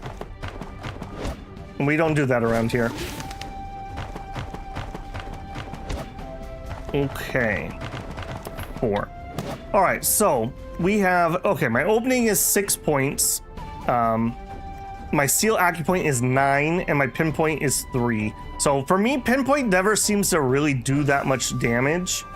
Yeah, I don't know. I haven't got much use out of it. Every once in a while, we've like poked an opening or something. I just don't think I have the right tools set up for that. Openings are fine, although they seem to go away ridiculously fast, so I generally haven't actually done too much with this. There's probably a lot of other weapons that matter a lot more. But for this one, it's kind of whatever, honestly. Okay. Yeah, I hope you had fun while I was trying to explain something hitting me. And we actually took her to half life just on the auto attacks. That was meaning you? Okay. I understand, Mateus, thank you. Posted the loadout in the Discord. I will say, just to finish that topic, like I said, I don't like that style of game where it's a, let's call it a 20 to 40 hour playthrough, and you just have to know how to trigger certain things. Like, I had some kind people like Mateus who were saying, like, without spoilers, tell me if I'm going to miss something. I don't like that style of game. So while I really enjoyed Wandering Sword, I did not like that mechanic. Especially if it's a open world type game. Like here, I don't feel like I'm missing things, right? Like, it's not like, oh, you didn't do that butterfly event, now you can never do it for the rest of your 100-hour playthrough.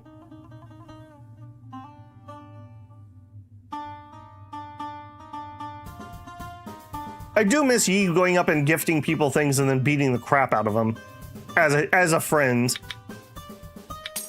Oh, shoot, that's not what I wanted to do. Did I already pop that? I did. Okay, let's roll the month. I love that in Scroll of Taiwu. It's all going back next in game year. It's all gonna come back next year. Yeah. And I mean, I don't know. There probably are some missable things, but like that was the main thing. Okay, I'm not done ranting yet. One more. Give me one more.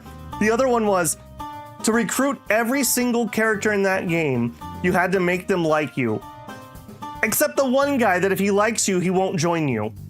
With no indication that that is the case. I am still salty about that. I missed one character because of it. I'm still mad about that. Feels like you need the wiki up. Yeah. And the thing is, like, I try to play these type of games that are narrative or me telling a character's story. I want to play those blind. And that's why sometimes, you know, we're going to pick the not the most optimal thing, and that's fine. But it's super annoying when the entire game is like, you can just miss 90% of it and you get locked out. It's not even like somebody can be like, hey, Babel, do you want to know where you can get this one character? You kind of missed them. It's like, no, you've already missed it. Oh, okay. And since I don't save scum, I don't know. It is what it is. Now I really am done with that. Missing things gives me anxiety. Yeah, I feel the same way. Yeah, I hate that.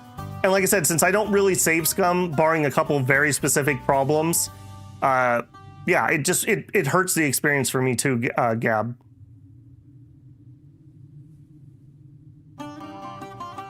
Feel like you need to have the wiki up, yeah. It's one thing I love about this game. I mean, obviously I have chat helping me, but I haven't had to look anything up. Everything has been in the Taiwupedia, which I really appreciate. The secret event books had surprises that really drove me crazy. At least it's redoable. Next regional story.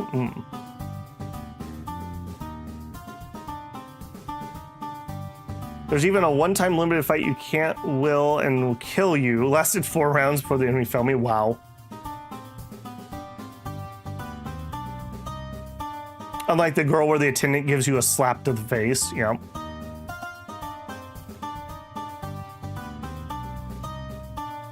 You know what this game, you know what game does that? The Golden Sun series. I don't know that. What series is Golden Sun? I don't recognize that name. Had the same issue in Heroes Adventure. Yeah, I've heard that. That's the one that if this game didn't come out this summer, we would have played Heroes Adventure. They're coming out with Heroes Adventure 2 also, so I don't know. I feel like we need to play number 1, but I have absolutely no idea when we're gonna do it, since I think this is gonna take all summer to finish this.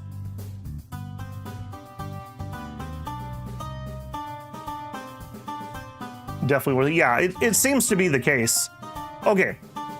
First of all, oh no!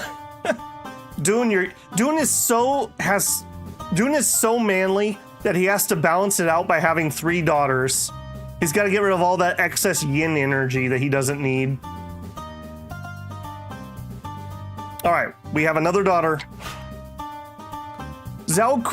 King Jun endured the wearing 10 months of pregnancy. Yeah, his child are so hardcore that they have to bake an extra month.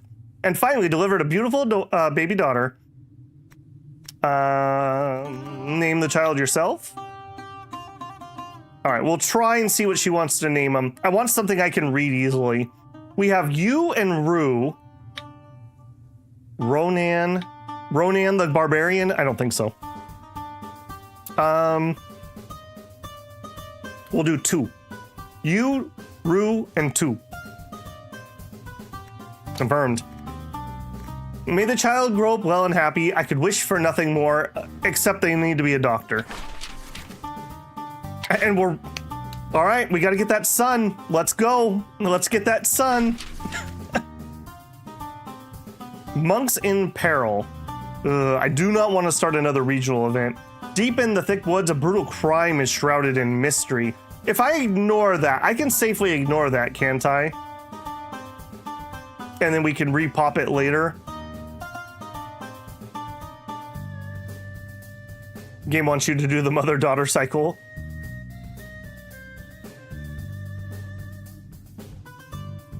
Four is the limit per wife. Well, we got one more shot. Et tu, Brutus? Grade button. You could just put it off.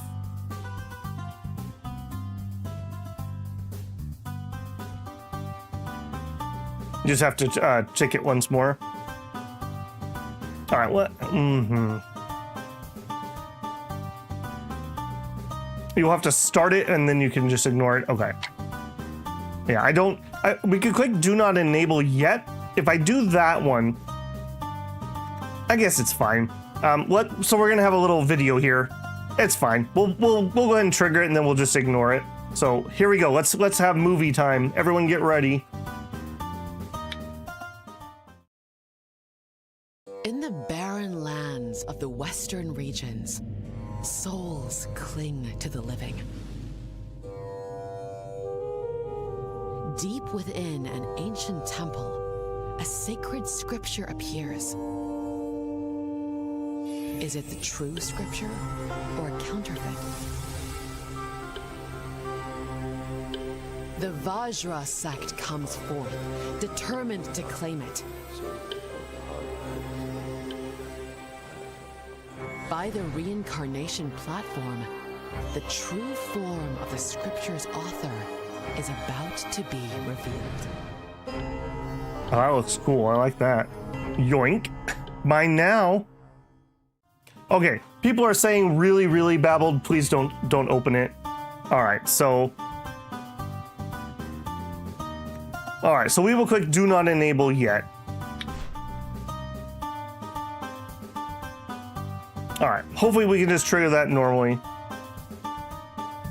Yeah, the first saw the trailer to a storyline from these streams. Yeah, that's really cool. I don't know if we even noticed that originally. I just happened to be like, that's a weird little like play button. What the heck does that do? All right, yeah, we will, who knows if we'll even do that one this playthrough or not, but for now, I'm not interested. I just want to focus on what we're doing. We're already playing so bloody slow. Okay. Gain, what did that say? Gain a legacy from Jade Maiden? Hang on. What was that? Cricket's Chorus.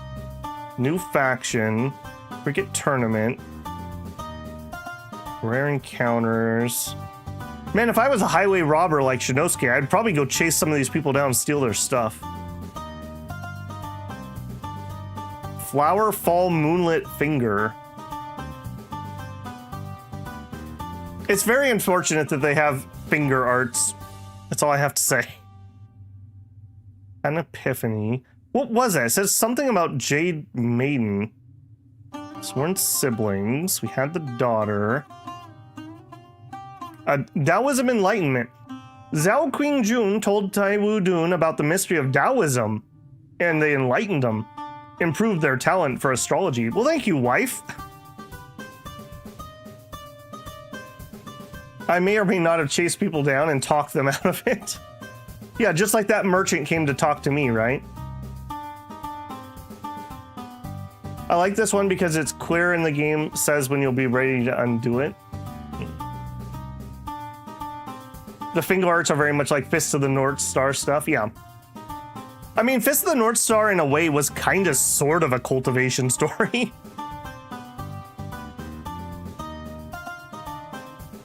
Okay, anyways, I guess whatever that was about Jade Maiden, I totally missed it.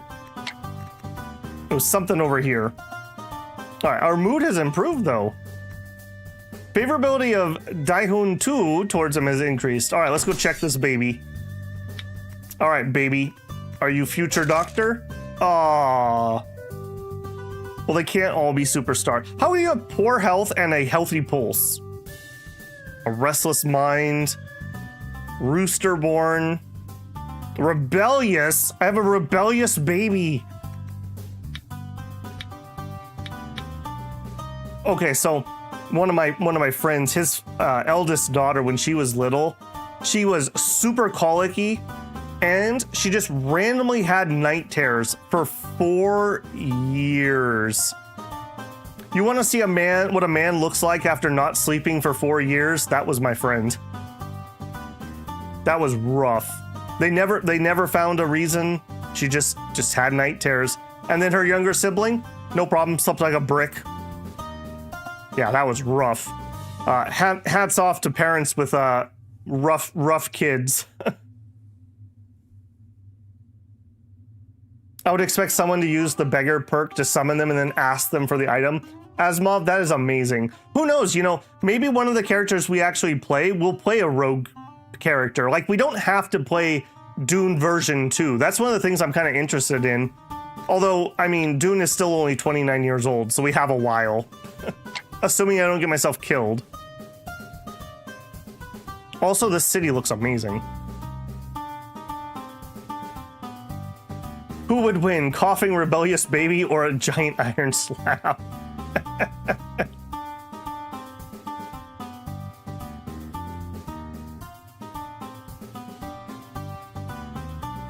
It's some evil behavior in my opinion, but at least it's a familiar trope. Yeah. Okay, so head to the main city to purchase the mechanism. We've been stalling here for a minute. Let's do it.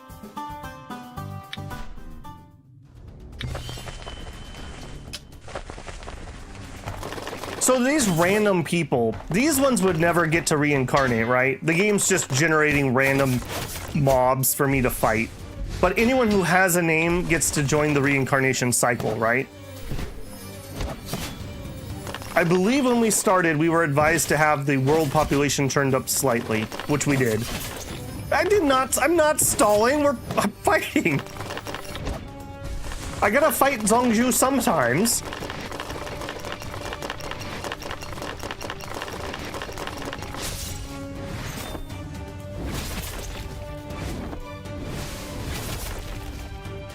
Get wrecked, nerd. Okay. Hello, merchant. Taiwu Dun finally arrives in Qingzhou, only to find two massive 8-bearer sedan chairs parked right in front of the main city gate. Dozens of servants, crisp uniforms, stand at attention, while a curious crowd of onlookers, old and young, whisper something about VRPs inside. But when Dun Taiwu approaches, the servants lift the sedan chairs and carry them straight over, stopping right in front of Taiwu Dun. And the lead stewards bow and announces, on behalf of the Yongzi Merchant League, we humbly invite successor Taiwu and Tongxing to the banquet. What a grand welcome. Before Taiwu can even finish speaking, the steward, mistaking his tone for displeasure, bows hastily and says with a hint of flustered apology, forgive us, successor of Taiwu. We arrived in Qingzhou only a few days past. In our rush to prepare proper courtesies, some details may be lacking. We beg your understanding. Long ago, Taiwu Dun only looked at the storefronts of guilds. Now, the Yongzi Merchant League actually brings 2 grand sedan chairs, making others look pale in comparison. The steward raises a hand to signal, and the attendants tilt the sedan forward, inviting Dun Taiwu to enter the sedan. Then, someone offers an embroidered cushion and gestures for Taiwu Dun to place Tongxing on it. The steward says, the shopkeeper has already spoken with the merchants from all over and understands your purpose. This banquet is to invite you both to discuss the details. Please, get in. That does save some trouble.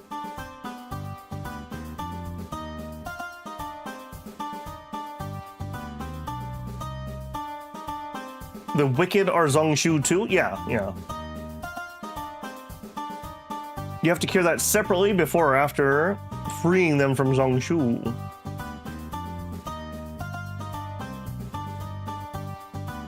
We're getting to about the 50% mark. Man, what a long quest. Are they all about the same length?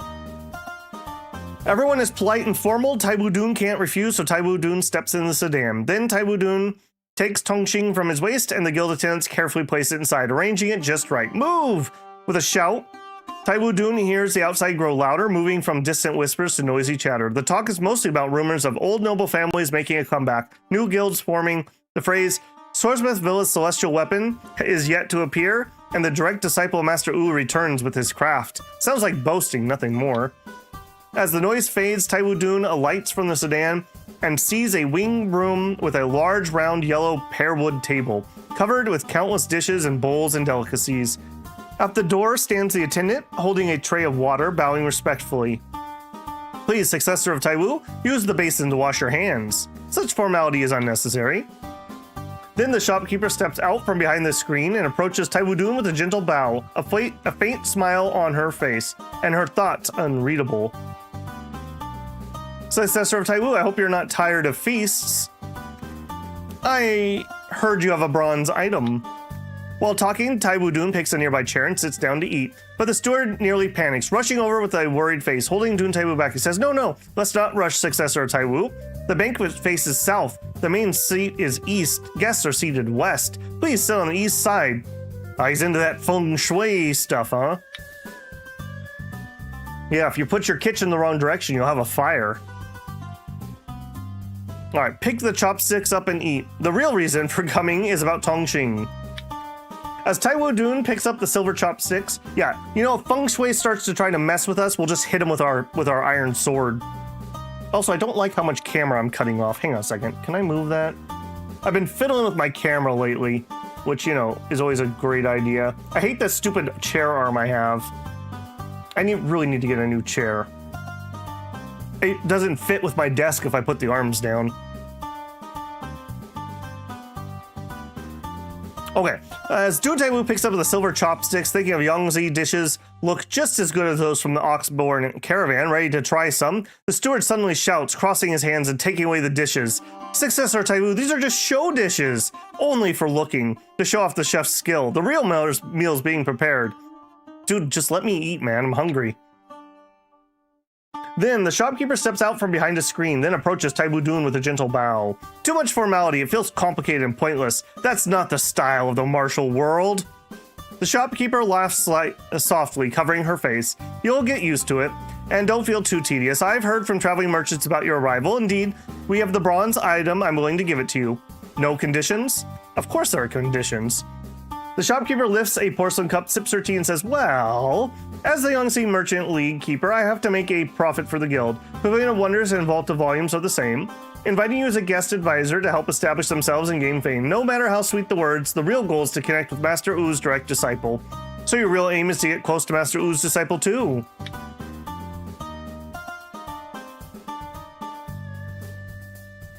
Healing arts get me some money. Yeah, no one's asked me to heal them yet. That's true. This is one of the longest. Okay. There's a lot less context and reading. You can wait in the village a lot for that one.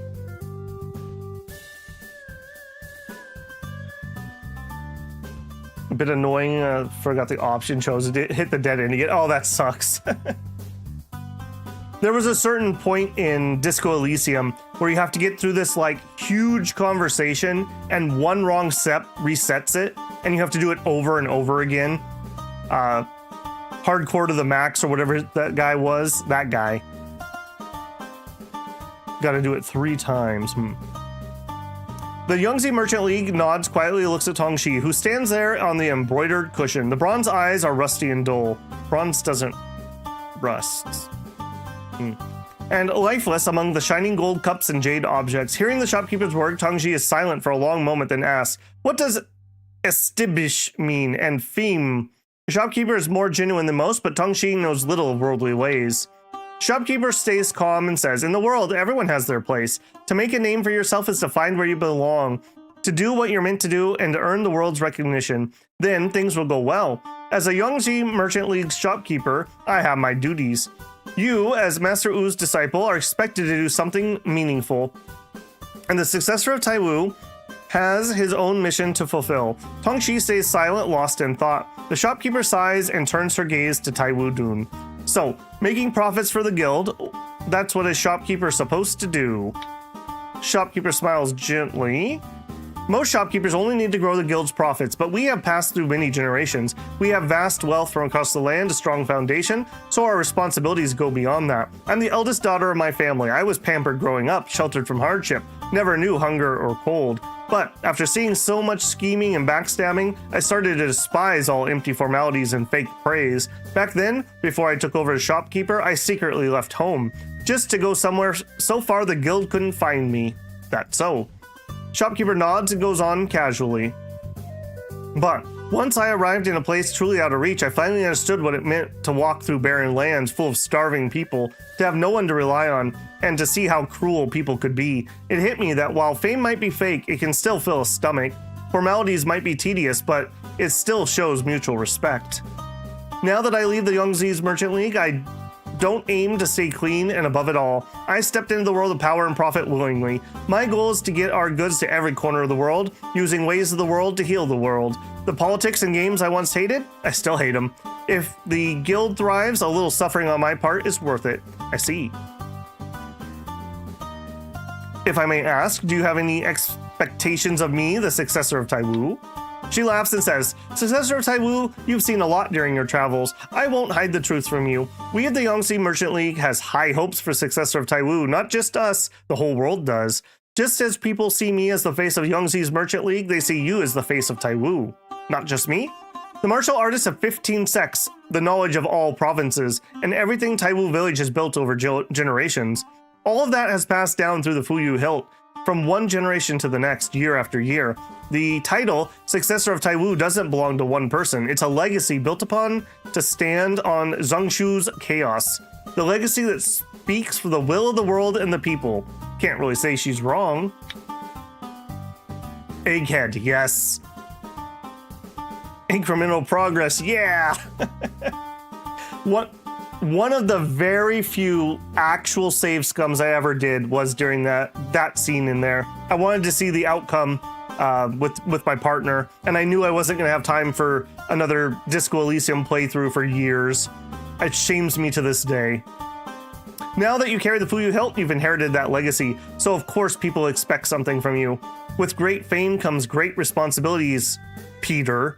That's how it's always been for successors of Taiwu and for the Yangtze merchant keepers alike. It's not about what you or I want. With great fame comes great responsibility? Exactly. Even though the guild seems powerful in this chaotic world, we're only humans, with hopes, fears, and hearts. Who doesn't wish for peace and stability? If that's true, why do the guilds keep blocking me? In times like this, resources are scarce. Of course the guilds act cautiously in order to survive. No one's going to hand over their lives and fortunes just because you show up. I hope you can understand. We're simply treating you with courtesy. Let's see how things unfold. Isn't that a more honest way to handle things? Slick talker, this one. In your opinion, what should someone like Master Wu's disciple aim to achieve? Shopkeeper smiles and says, I've already made arrangements. Tongxi, as Master Wu's chosen disciple, will one day lead Swordsmith Villa. When that time comes, it will command all the artisans and guide the sect into a new golden age.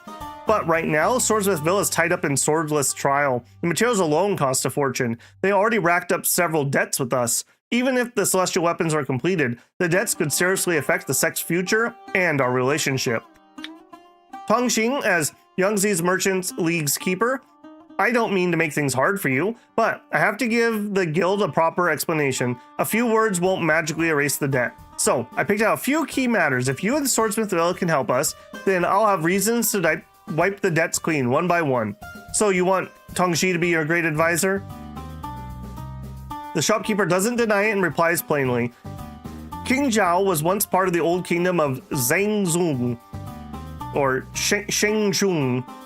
We plan to open a branch there, but we need to stay on good terms with the Vajra sect. Problem is, every time we send tribute to the Dharma King, it gets intercepted somewhere in King Zhao.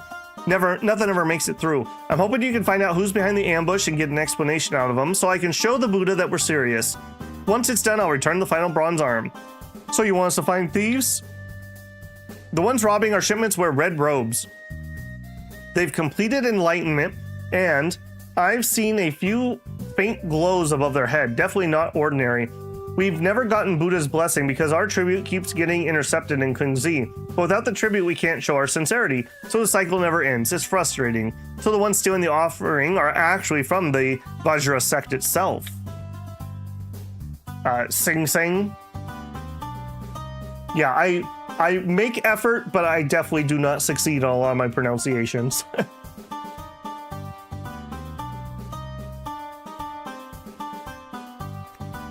What's this got to do with Tongxing?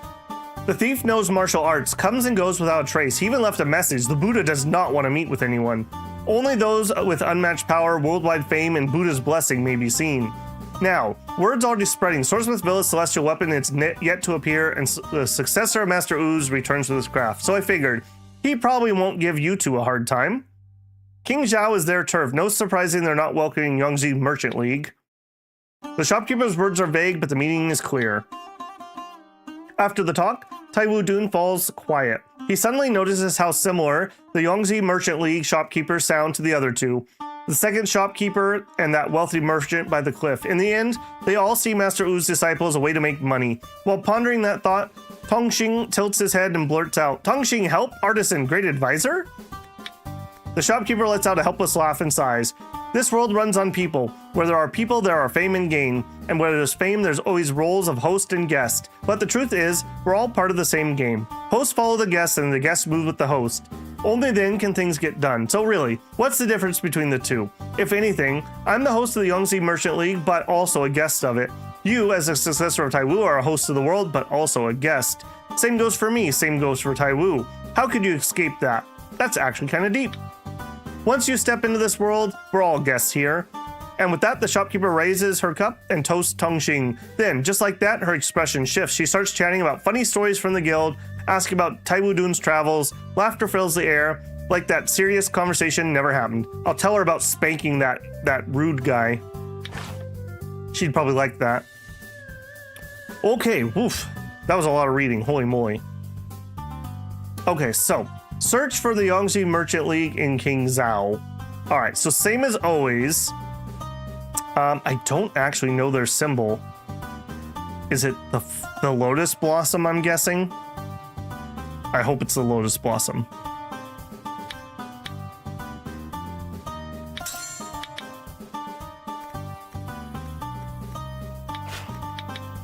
It is not. Oh boy. All right, what do you got?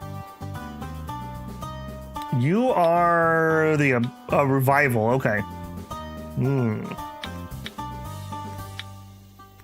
And holy moly, we could go up to all the way up to T2 stuff here. All right. Well, I'm definitely not at the point where I'm going to be affording anything like that. We do need to restock at some point for the next sword mound, but I don't know if this is the time to do it. Yeah, I don't think now is the time to do that. We'll leave that alone for now. That's not who we need. Is the weird circular symbol. Okay, well, that is the books. That is the weapons. This one, maybe? The one that looks kind of like a coin? With the Primo gem in it? Okay, take me to there.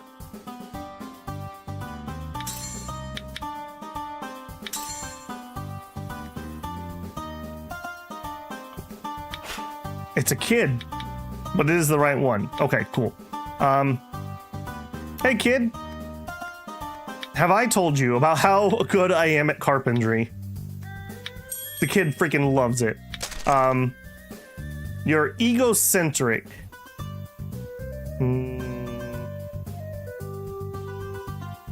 I don't know how to flatter you anymore, kid.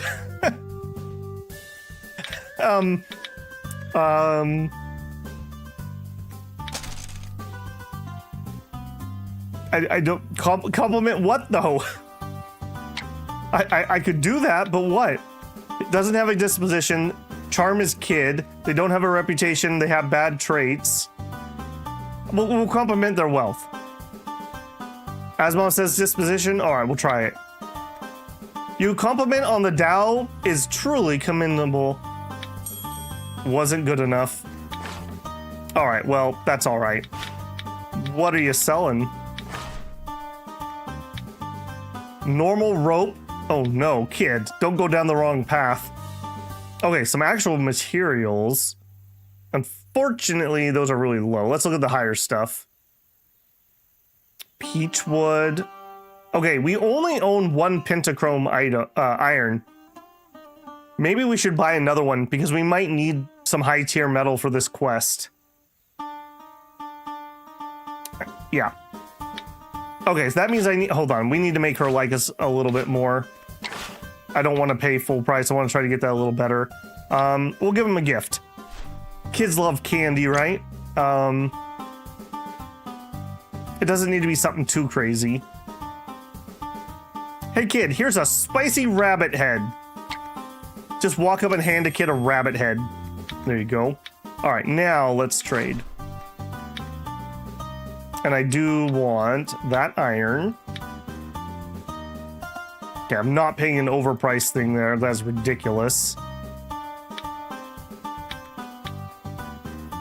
Luster sachet. Cloud lasso.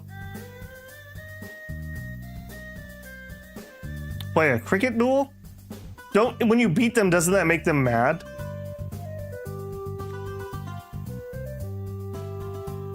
Yeah, I'm gonna buy this, but sure, we'll try that too. Because I haven't really done a lot of cricket duel stuff. All right, we will engage in a cricket duel. All right, so tea and liquor, jade, herbs, silver, and XP. All right, we'll go for some tea and liquor. And we'll just bet some prestige. Ironically enough, prestige is the thing I need the least right now. If you win, you get favorability. They really like it when you beat them at crickets. That doesn't make any sense. They get mad when they win? Is that because they're egocentric, or is that the normal thing? All right, they've got a general, which is a T5. I didn't pull out any of my monsters at the moment, and or people have died. All right, flawless yellow, you're up. Flawless white, you are my secondary.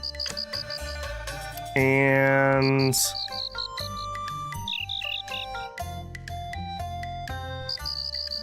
teal crimson jaw, I choose you. It's also OP for the player to win. Come on, Crimson Jaw. You can do it. I picked you because you do a lot of damage. Victory makes you a king. It's just a momentary slip up. Let's see if we can keep it going. I will keep it going. Yeah, get wrecked. Dust Glasswing. That's a peasant's cricket. All right, we beat up a kid, and I guess they do like us more. There you go. I lost. Okay, interact about those bandits. You're here just in time. The Vajra sect disciples do whatever they want in King Zhao. This morning they attacked several people and stole our offerings. They're outrageous. All right, we'll hunt them down.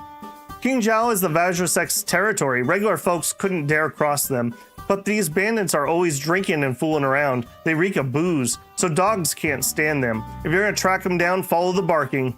It'll lead you right to them. This is good. Okay. Win enough and you get human crickets? I don't have that DLC yet. Maybe I should turn that on, I don't know. It seemed to add just an extra layer of complexity that I wasn't sure I wanted to do. Speaking of.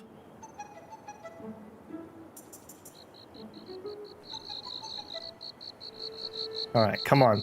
We need a couple new monsters. I have a feeling a lot of those really good ones we got at the beginning have died of old age. I am not impressed. There we go. That's what we're looking for. We want a chunky boy.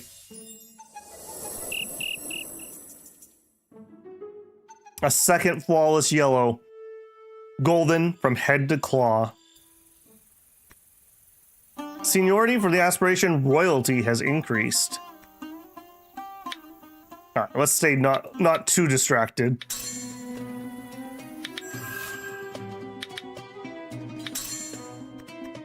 All right. Did we have anything else down here? We didn't. What is this treasure?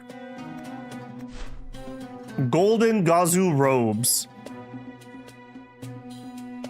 While wearing this clothing, gain a small amount of extra highborn aspiration seniority every month.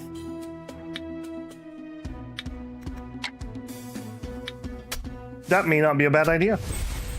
Is it time that Dune changes his clothes after like a decade? I don't remember what that was. It's under vehicle for some reason. Yeah. So we have been using bloodstained robes, special effects, bloodied swaddling, increase acquisition of all aspiration seniority by 20%. But that doesn't give me any passive. So if we replace, we have a couple different ones here.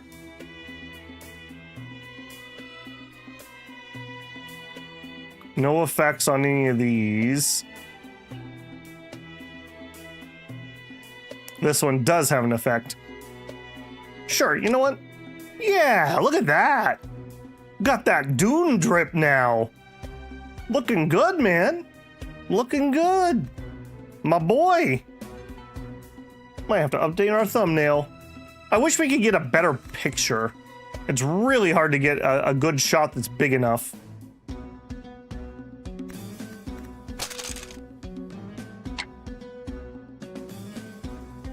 If you want to play into crickets, then nobility is really good. Turkey, Munster, and horseradish sandwich. I accept your jealousy at my current culinary fortune. Yeah, I'm getting hungry. Yeah, must be almost stream over. If I can get some food. All right, let's see if we can push through another bit of this, though. What are you doing here? What are you doing here, Wicked? Come here.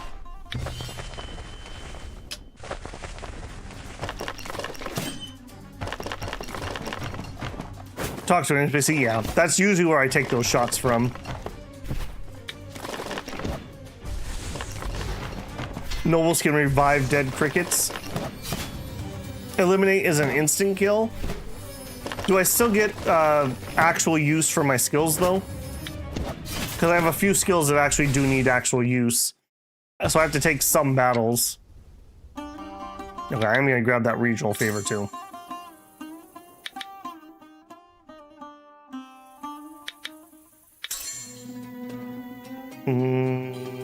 That was a pretty good grab, but I used my aspiration to get it. I don't know if I want to spend time excavating. I'll think about it. We're out of energy anyways. Apparently I did not do my monthly stuff. Man. Okay. Done. Excellent. Okay. Next book. Fine art. That I have not read. Looks like a jewel crafting book. Looks like it's going to be kind of painful. Fine arts. Records of a mysterious ghost. A jewel crafting ghost? I don't know about that. Oh, yeah. Yeah. We like that. Medical arts. Have been poisoned. Industry. Grab my stuff. Living stone. Don't need to worry about it. You are coming for the Spirit Summit, so you're an astrology guy. Which we are actually full on currently. Alright, I'll tell you what. We'll send you here.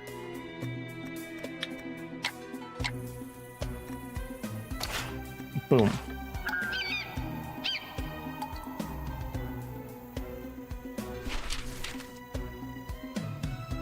The best skill in the royalty line is summoning crickets anytime you want. I like to sell crickets to my bazaar for tons of money.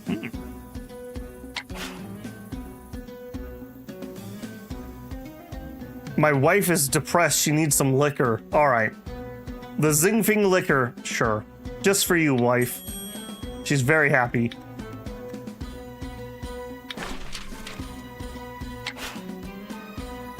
Do not use our bond as an excuse for battle. Today we'll settle this with fists and skills.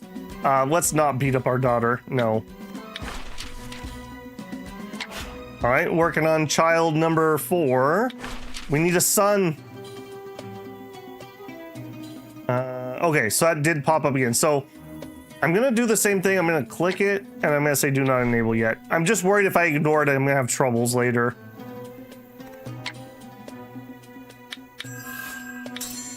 All right, doggos. Come here.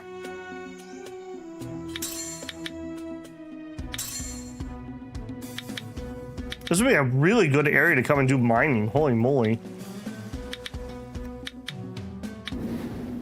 All right, banditos, where you at?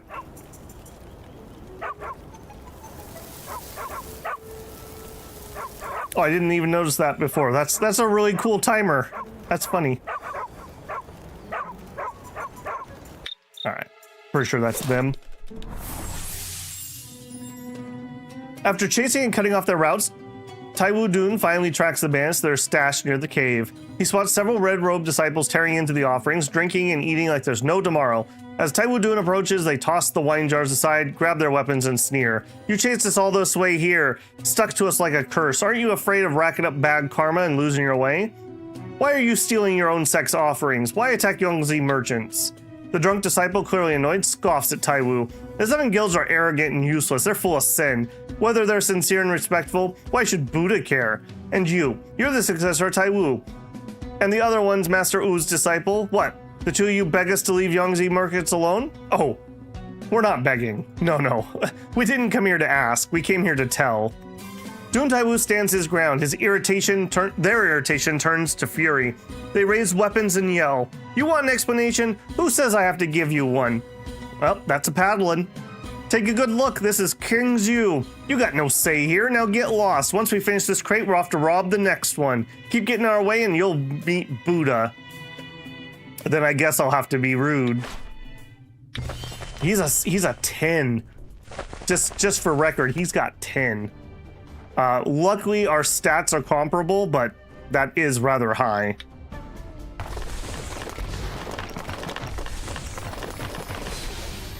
Great foot set. Sure. Gonna throw things at me? What a rude jerk.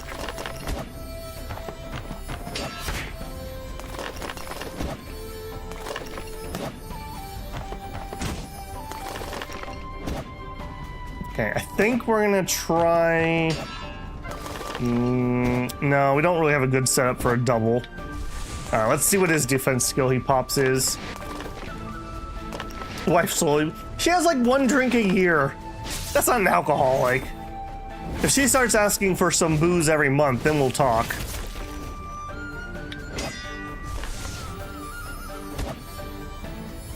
Okay, I do want to make sure I leave enough breath for defense. We really don't want to be caught out here, I have a feeling. Pastel of Mahacharaka. Annihilation.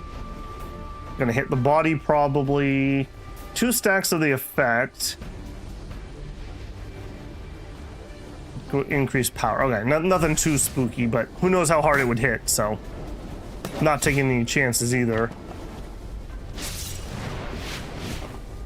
Oh, get dodged, nerd. That wasn't too bad.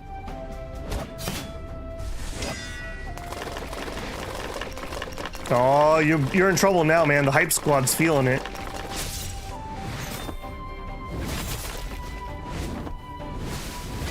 Okay, yeah, we're gonna be just fine.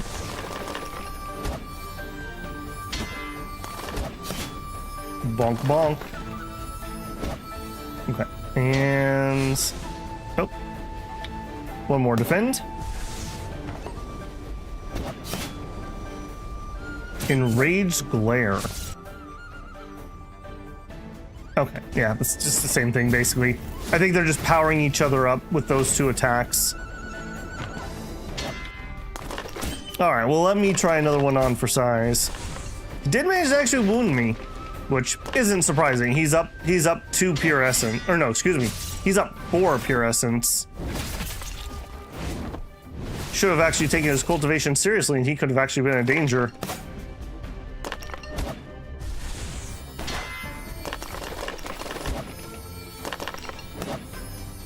Yeah, we were just going to absolute town on this dude.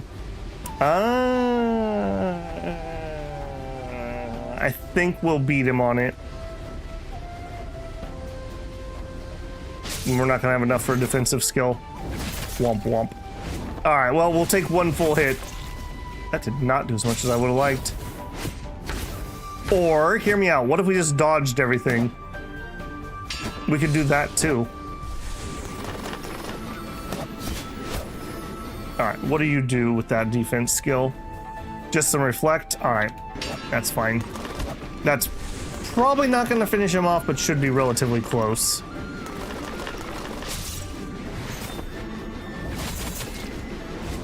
Come on, big hit. Not even. I do want to defend that, actually. He's trying to beat you up using a short stick, that's right.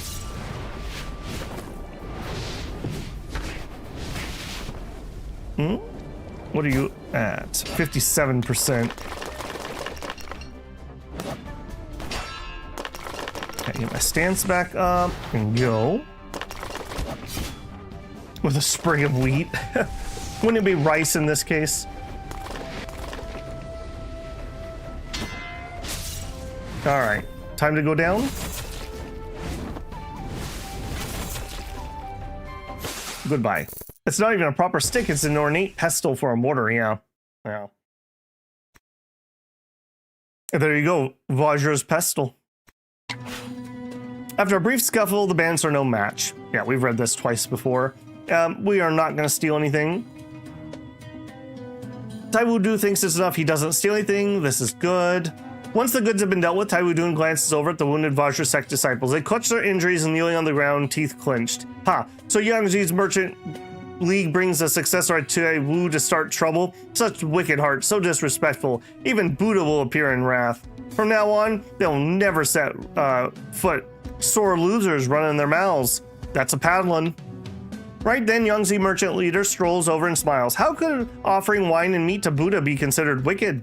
The shopkeeper slowly takes out the offerings of the chest one by one, placing them in front of the lead disciple. She says, I heard the enforcer is fond of royal wines, always drinks 2 full jars, so I prepared 2 jars of Jiannan Chun for him. The strong man, I heard, loves fine jade, warm and auspicious, so I brought pieces of premium Loon Bloom black jade. But I'm confused. If the offerings were accepted, why are they still putting on such angry faces?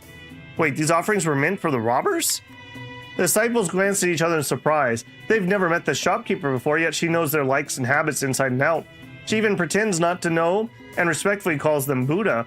Their angry faces fade a little. They start looking unsure. Please don't joke. The Buddha is perfect in virtue and mercy. We're just humble disciples seeking enlightenment. You, kind lady, are you saying you prepared this for us? This game also has wheat. Yes, it does. It's like the ancient mystical Chinese corn.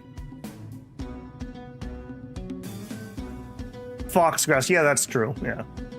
Or a willow branch.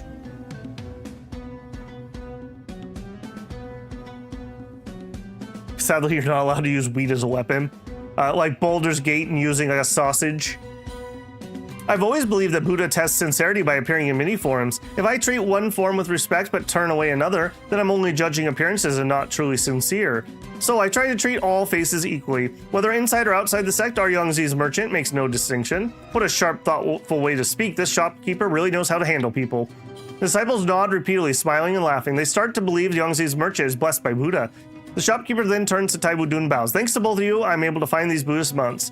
With this, the toughest part of setting up our Kongshu branch is done. For the rest, I'll speak with you in the city. This is good. All right, take me to the city. The smelly weapon. I mean, there's also the sunflower cult weapon of ACS too. Go to the encounter fully assembled. Okay, yeah, we're fine. Do I want energy before I start this? We'll probably fine. Is my inventory full? No. Okay. Major event info. Fully assembled. 4 joints conceal delicate mechanism, and the structure serves as an intricate hub. With the bronze components gathered, the construct may finally take shape.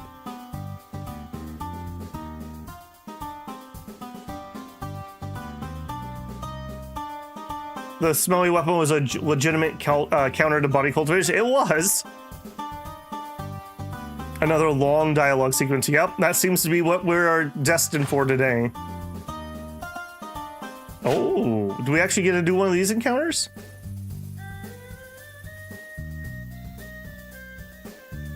Firecrackers erupt, drums and gongs echo in the streets.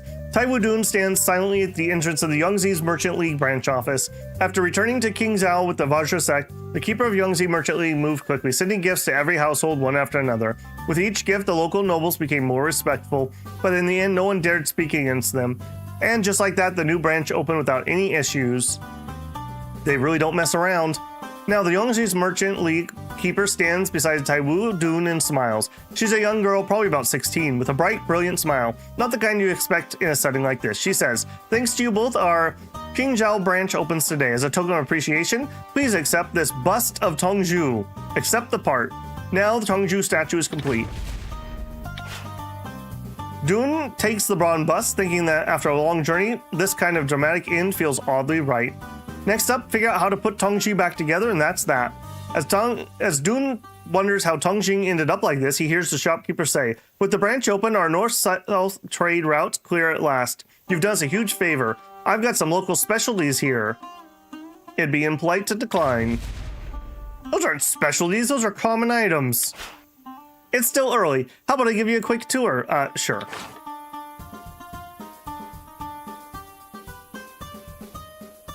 Okay, so we have to do things. We actually have not been in one of these since like the tutorial, and the tutorial had no choices.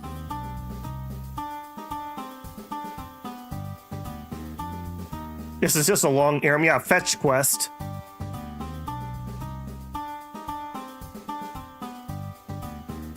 Okay, so as far as I can zoom in, Enthusiasm 5. Wandering clouds, wandering chasing moon, wandering among the winds. I don't know what any of that means. Let's check the clouds. Here's the cloud view room, a place for guests to rest. We serve misty cloud tea that's shipped directly from Mount Lu. As they walk, the shopkeeper explains the guild's layout room by room, like reciting a script she memorized. For her age, she carries herself well. In the cloud view room, several powerful merchants sip their fragrant tea, full of smiles as they brag. "You came to Kuzhu last year? Genius move. You've got foresight of a prophet. I'm new here and still trying to figure things out. I hope you'll show me the ropes." Mount Lu tea.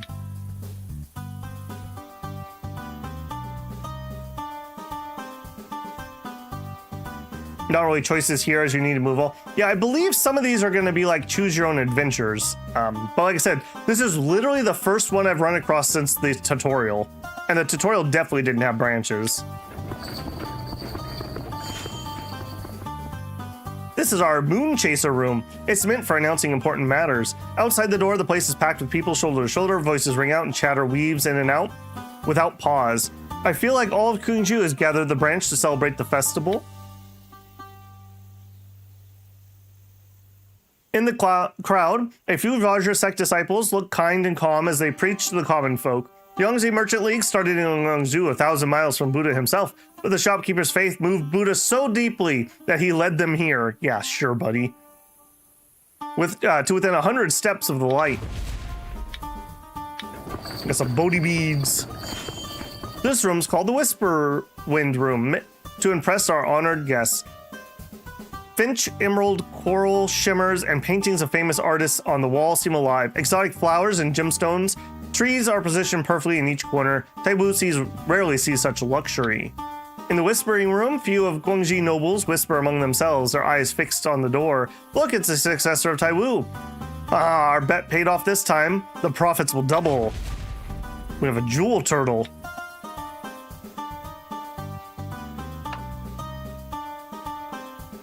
Imagine how much carpal tunnel the developers have adding all this dialogue. Yeah, I don't remember the word count, but it is ridiculous. Like I said, I'm really glad they delayed the game to polish the translation.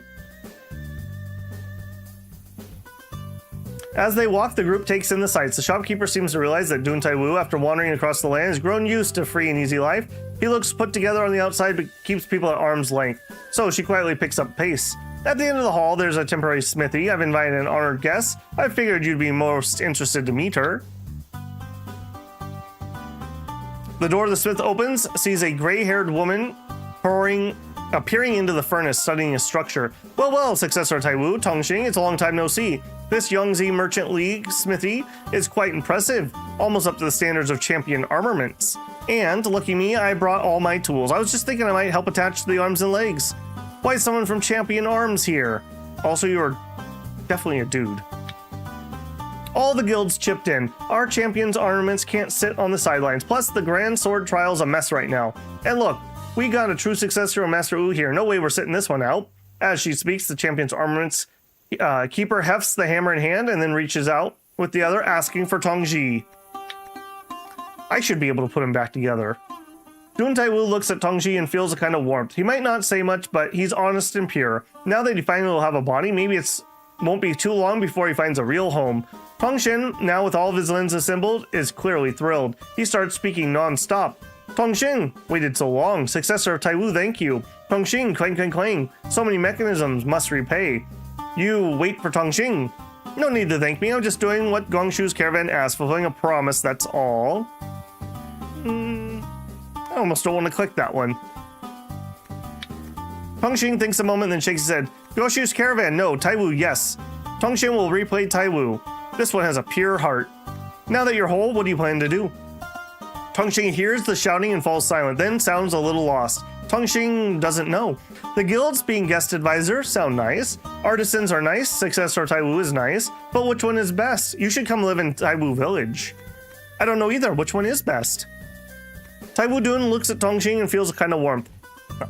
Champion's armament keeper, I'll leave Tongxing in your care now.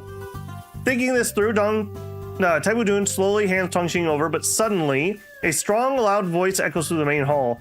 Guangshu's caravan keeper's here, pavilion is here, vault is here. All 5 shopkeepers here? That's quite a gathering. By the way, I think this game may be kind of indie. Yeah, they would be considered indie. It started with a very small team. I don't know how much they grew, but it was a very small team.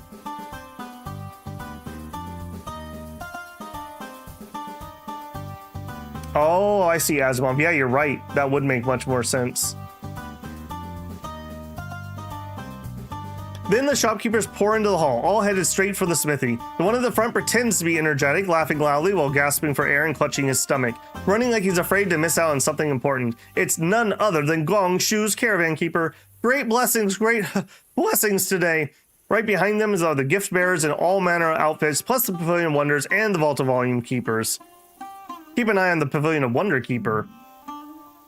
The Pavilion of Wonder keeper face darkens. He stares like a hawk at the back of Guangxi's caravan keeper, but steps forward and folds his hands in salute and says in a neutral tone, "We Pavilion of Wonders congratulate Yangtze Merchant League of opening its Guangxi branch. I selected some treasures inspired by Guangxi customs itself. It's a small token. Please kindly receive them."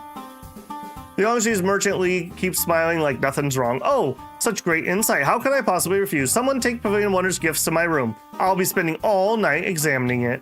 Keep an eye on the volume of vaults. The Vault of Volumes keeper hunches over, fear in his eyes, clearly uncomfortable in front of all the other shopkeepers. He stammers out congratulations. We, Vault of Volumes, congratulate Yangtze Merchant League on your opening. I brought along some treasured calligraphy and paintings.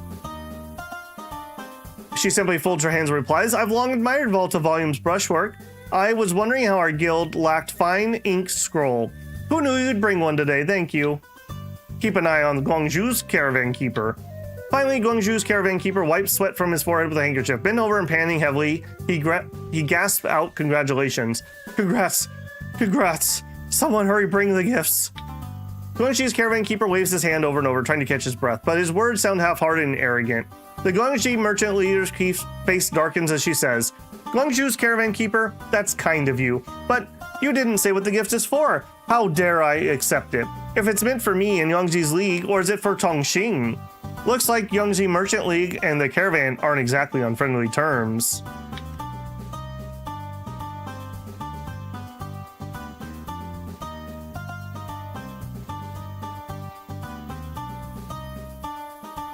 I'm pretty sure it's not a solo dev. It was a pretty small team, but it started very small.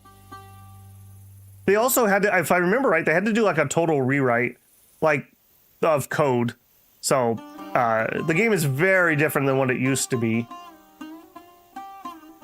She doesn't like the fatty. Guangzhou's caravan keeper flashes a brief look of annoyance, but he quickly composes himself, smiles, and shoots a sideways glance at Taiwu Dun. His tone is suddenly nonchalant. Of course the gift is for the Merchant League. Tongxing is our honored guest. If he requests anything, it is his. Successor Taiwu, I'm not wrong, am I? Promise made, promise kept. The Guangzhou's caravan keeper is right. That feels like we're giving Tongxing to him, and I don't want to do that. Tongxing's reputation isn't what it used to be. It's still up for discussion. Is this implying that we're going to give it to the Gongshu? Of course it's a gift if he requests anything. Usually these are very clear what they're going to do. I don't like ambiguous things here. Yes, I would. Okay, I don't want to give it to him. No, it isn't what it used to be. Means he's the guest of honor to them. Yeah, I don't want to give it to him, so I'm going to say 2. See, that's the type of thing that I would save scum. If I was trying to pick an option to do one thing, like, don't you hate it in a game when your character's like, say something nice, say something mean. You're like, oh, I want to say something nice. And your character's like, I hate your face. You're freaking ugly. I'm going to kill you. And you're like, what? That's not what the dialogue said. Yeah, I absolutely hate that. And this game's been really good about that not being very ambiguous. So that's a little, that's a Telltale's classic. Yeah. I remember when I played Tales from Borderlands, there were a couple of those. I was like, that's the complete opposite of what you implied I was going to do. It's like, be nice to the little child, and then like you click it and it like punches the kid in the face. You're like, wait, what? What? As soon as Dun Taiwu speaks, a mocking laugh rises out from somewhere nearby. Many fail to hide their grins. A few even chuckle. Guangzhou's caravan keeper's smile vanishes in an instant. He clenches his fists and blurts out, what do you mean up for discussion? That head of Tongji, I paid a small fortune from it. Of course he belongs to us. What's there to discuss? As soon as he says that, the other shopkeeper's smiles vanish. They crowd around him, all demanding answers. The commotion scares the servants standing at the door. No one dares to look. No one dares to move. They just stand there holding drums and horns, awkwardly frozen. Inside, they secretly curse the fireworks outside for still cracking. They just add to the chaos. Look at the Wonders. How shameless. The Pavilion of Wonders keeper is the first to strike back. He stands with his head bowed, his tangled hair shadows his face, making him look even more eerie and gaunt. Everyone here has spent a fortune buying bronze parts, old fox. You want to claim Tongzhou entirely for yourself? That's not how business is done. Shink.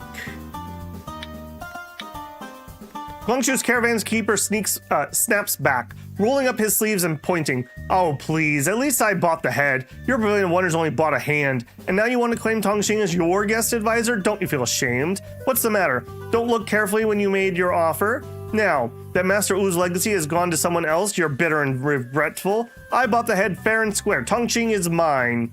The Pavilion of Wonders and Guangxing's caravan clearly have bad blood. Looks like they're about to blow up over who gets to keep him. That's funny that they think I'm just going to tell them no. Look at the Vault of Volumes. As a shouting match between shopkeepers get louder, the Vault of Volumes keeper looks like he wants to say something but can't get a word in. He turns red from holding it in, then finally lets it all out in a burst. The swordsmiths are in trouble and we jump at the chance to buy up their stockpile? That's just cruel. The 7 guilds don't even try to negotiate, but we force them into a tough spot, hoping to snatch up the legacy. That's straight up shameless.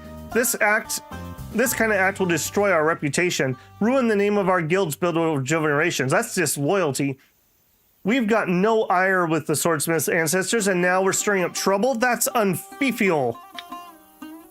Guangzhou's caravan keeper always thought the Vault of Volumes member was mild mannered, but hearing him go off and scold everyone, even him, he loses his fire. Fine, no honor then. What's honor and loyalty worth anyways? This isn't your business. Go back to your books. He's backed into a corner. He seems fierce. Look at the Yangzi merchant keeper. Yangzi merchant keeper stands calmly in the smithy, still wearing that harmless little smile. Once everyone else said their piece, she finally speaks, going straight to the heart. Guangxi's caravan keeper, if I'm guessing you're right, when you handed over Tongxi to successor of Taiwu, you probably thought he was a normal mechanism. You had no idea he was sentient and could even talk. If you had, there's no way you'd let someone else get their hands on him. The moment the speaker finishes, Guangxi's caravan keeper freezes, clearly embarrassed. But Yongzi merchant keeper doesn't let up. She smiles and says, "We're all entrepreneurs here. Pay what it's worth. Get what you pay for. Prices rise with the tides. Even plain charcoal has different prices in the spring, summer, fall, and winter.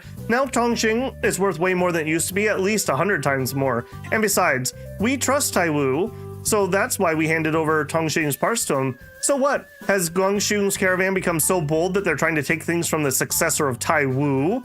The girl from the Merchant League. Once she shows her edge, she's nothing like before."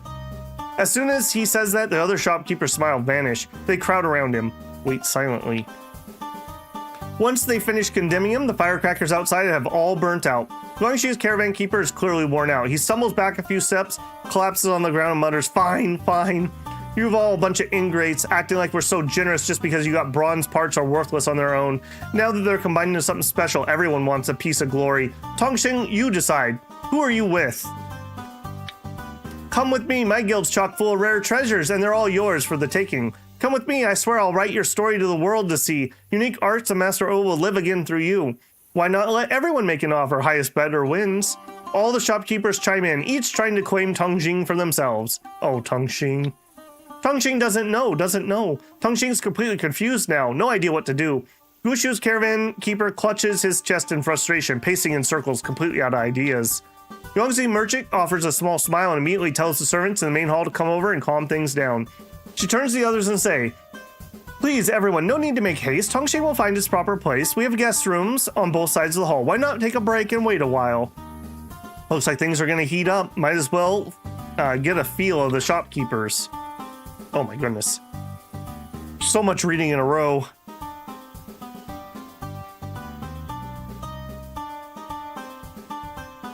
Option surrender. Okay. Side conversation is what we're currently doing. Passing in the cloud viewing room, Taiwu Dun sees Guangxu's caravan keeper wiping sweat with it. Oh, I thought that the Pavilion of Wonders would show up and fight me over this. Now there's all four. If any of them get Tongxing, that's another enemy for us. We got shops of our own, but no, they have to show up here and mess it up for me.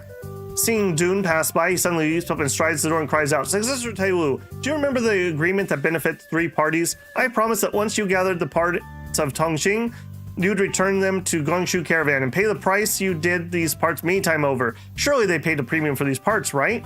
To be honest, none of the shopkeepers took a penny. They all handed over their parts as gifts. Huh? Guangxing's caravan keeper then rolls his eyes back, clearly loses consciousness, and has to be helped into a chair by his servants. He keeps muttering, it's over.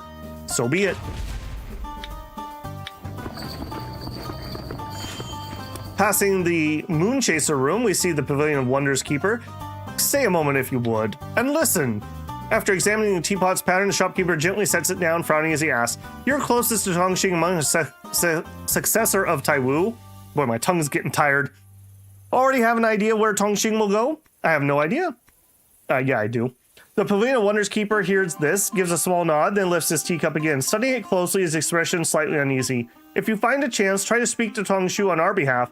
Pavilion of Wonders has the resources to back him. We can make sure his path of artisan stays bright. Master U's craft has returned to the world for a reason. We can't squander his legacy. I mean, at least that's a better argument than the other guy.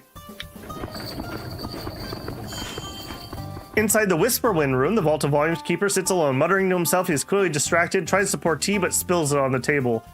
Forgot Oxback Caravorn, and even Revival Apothecary didn't show. What's going on? As hot water hits the tea leaves, steam rises up like rainy haze and shroud Mount Lu, gentle and ethereal. It's a sharp contrast to the worry written all over his face. With 4 big guilds all gathered here, even if Swordfish Villa is in trouble, and the champion's armaments name not what it once was, the other 3 are still standing strong. Whoever gets Tongxing, for us smaller guilds, it'll be more trouble than benefit. Maybe the other guilds aren't interested in where Tongxing ends up. I guess they're staying at their shops. Having spoken, the shopkeeper lifts his teacup and drains it in one gulp, tasting nothing. So many artisans throughout history are immortalized in books. If someone agreed to write about Tongxing and Master Wu, would he come from Vault of Volumes? In this world, why is there no manual on running a guild? I mean, you could write one. Successor of Aw Yazi. Just as the shopkeepers grow restless and impatient, another guest makes a surprise appearance. The servant rushes to report. The monolith smith of Swordsmith Villa has arrived. Someone from Swordsmith Villa is here too. An elderly artisan of Swordsmith Villa walks in, leaning on a cane, helped along by a young disciple. He's winded and caked in dust, clearly having traveled non-stop through wind and rain. His eyes are locked on the shopkeeper. Tongxing, you're not the guild's guest advisor, you're an artisan. You belong at Mount Zhonglu. That clearly crosses the line. The Gongshu's caravan keeper storms out. The other shopkeepers go stiff and ready to jump in. Look at him. Gongshu's caravan keeper chest heaves violently as he thrusts out a finger. Old fool, your disciples from Swordsmith Villa sold Tongxing himself to fund the grand sword trial. Now you're trying to back out now? Seems like your sect never once respected us. The old artisan's voice isn't loud, but it hits hard. You lot trick our young disciples, selling off relics they don't even recognize. And now you want me to show you respect? How shameful. The Gongshu's caravan keeper clenches his fist. I'm expecting this dude to spit out blood pretty soon. With rage grinding his teeth, he doesn't deny a word. But the old artisan won't back down, he snaps. Don't think just because I'm old and my eyes are bad I can't see what you're really after. The second you make one Master Wu's successor your guest advisor, you'll have an excuse to tear it down everything Swordsmith Villa has left. Give it a few months and all of our materials will be dirt cheap in your hands. Our disciples might as well start calling you Lord. Trying to swallow a famous sect? That's ambition. Look at the Pavilion of Wonders. Arches his brow and glances at the old artisan. Sir, if Tongxing comes to Pavilion of Wonders, he'll be a guest advisor and artisan. He'll have jade gems, strange stones, and rare materials to work with. He doesn't have to stay up on your Mount Zhonglu to be an artisan. The old artisan snorts. Kid, a fine metal comes from Mount Zhonglu and the finest artisans come from Mount Zhonglu. For all you know, the knife that cut your umbilical cord was forged from our scraps. Soft skin, fancy belt, pretty clothes, just another spoiled brat. If Tongxing goes with you, good luck finding a proper hammer or grindstone. You'll have come crawl into a Swordsmith Villa. That one hits a nerve with Pavilion of Wonders. His eye twitches as he falls silent. He backs off. That clearly crossed a line. They storm out of the room. Did you hear the news and rush here straight from the mountain? Seeing two of the shopkeepers blow up and get nothing for it, the rest fall silent. The old artisan turns his head away, his anger fading. He leans his cane and walks slowly forward. You all once mocked my sect's young disciples for not knowing our ancestors' relics. You bought Tongxing because we were blind to its value. To make amends, I sold the last of my private property and raised 100,000 silver, 10 times what you paid for today. With that, the Swordsmith Villa disciple steps forward, places a bag of silver on the table. So he was sold off in pieces, just 10,000 silver. The old artisan finishes speaking and bows to Tongxing. Tongxing, the Swordsmith Villa disciples didn't recognize a relic from our founder. That's a disgrace. Truly foolish. We're sorry. We even sold you off unknowingly. I'm not asking for your forgiveness, but I don't want you to make another mistake. I don't want you to be lost to fame and fortune. Please accept my bow and come back to Swordsmith Villa with me. His voice gets lower and lower. In the end, he actually drops to his knees and places his head on the ground several times. He was so proud before. Now he's kneeling? Babble's heating up.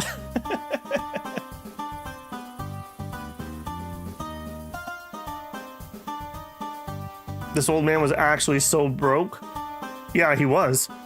Everyone here knows how talented Tongxi is. If he's given to the world, everyone profits. That's why we're all fighting over him, each trying to justify it with their own kind of logic. But no matter how meticulous their reasoning, it doesn't hold a candle to simple words. Master Wu's successor. When someone from Swordsmith Villa shows up, none of them can really argue. You old crook, the Swordsmith Villa can't even protect themselves right now. And you're still got the nerve to ask for Tongxing for nothing? He did offer you 100,000. Tongxing, we of Guangshu's caravan shelter artisans across the land. Come with me and I'll make sure you live in wealth and comfort. He's a little robot, man. He doesn't need that. Tongxing's caravan keeper's clearly out of moves, just rambling. He hasn't given up. All artisans under heaven? Please, you're just turning artisans into ordinary folk with no spark. Tongxing and the lost craft of Master Wu are something only my pavilion can appreciate. As long as the caravan speaks, the Pavilion of Wonders keeper quickly chimes in loud and clear. Even the vault of volume keeper jumps in. I'll make sure Tongxing's name, like Master U's, goes down in history. Dude, you could still write about him even if he's not there. All this just for a disciple. One by one, the shopkeepers start talking again. It's just like that. The fight over Tongxing starts up again. The Vault of Volume Keeper begins quoting all manner of ancient texts, weighing the pros and cons of each guild. The Pavilion of Wonders Keeper suddenly takes a jab at the keeper, mocking him for being slow and clunky, like a bronze tripod. Guangxu's Caravan Keeper blows up, hurling curses like no tomorrow, dragging every creature alive in their whole family tree. Guangxi Merchant Keeper, though, sits there calmly, sipping tea unbothered. Only Taiwu Dun and Tongxing glance at each other. Something stirs between them. Please, everyone, enough.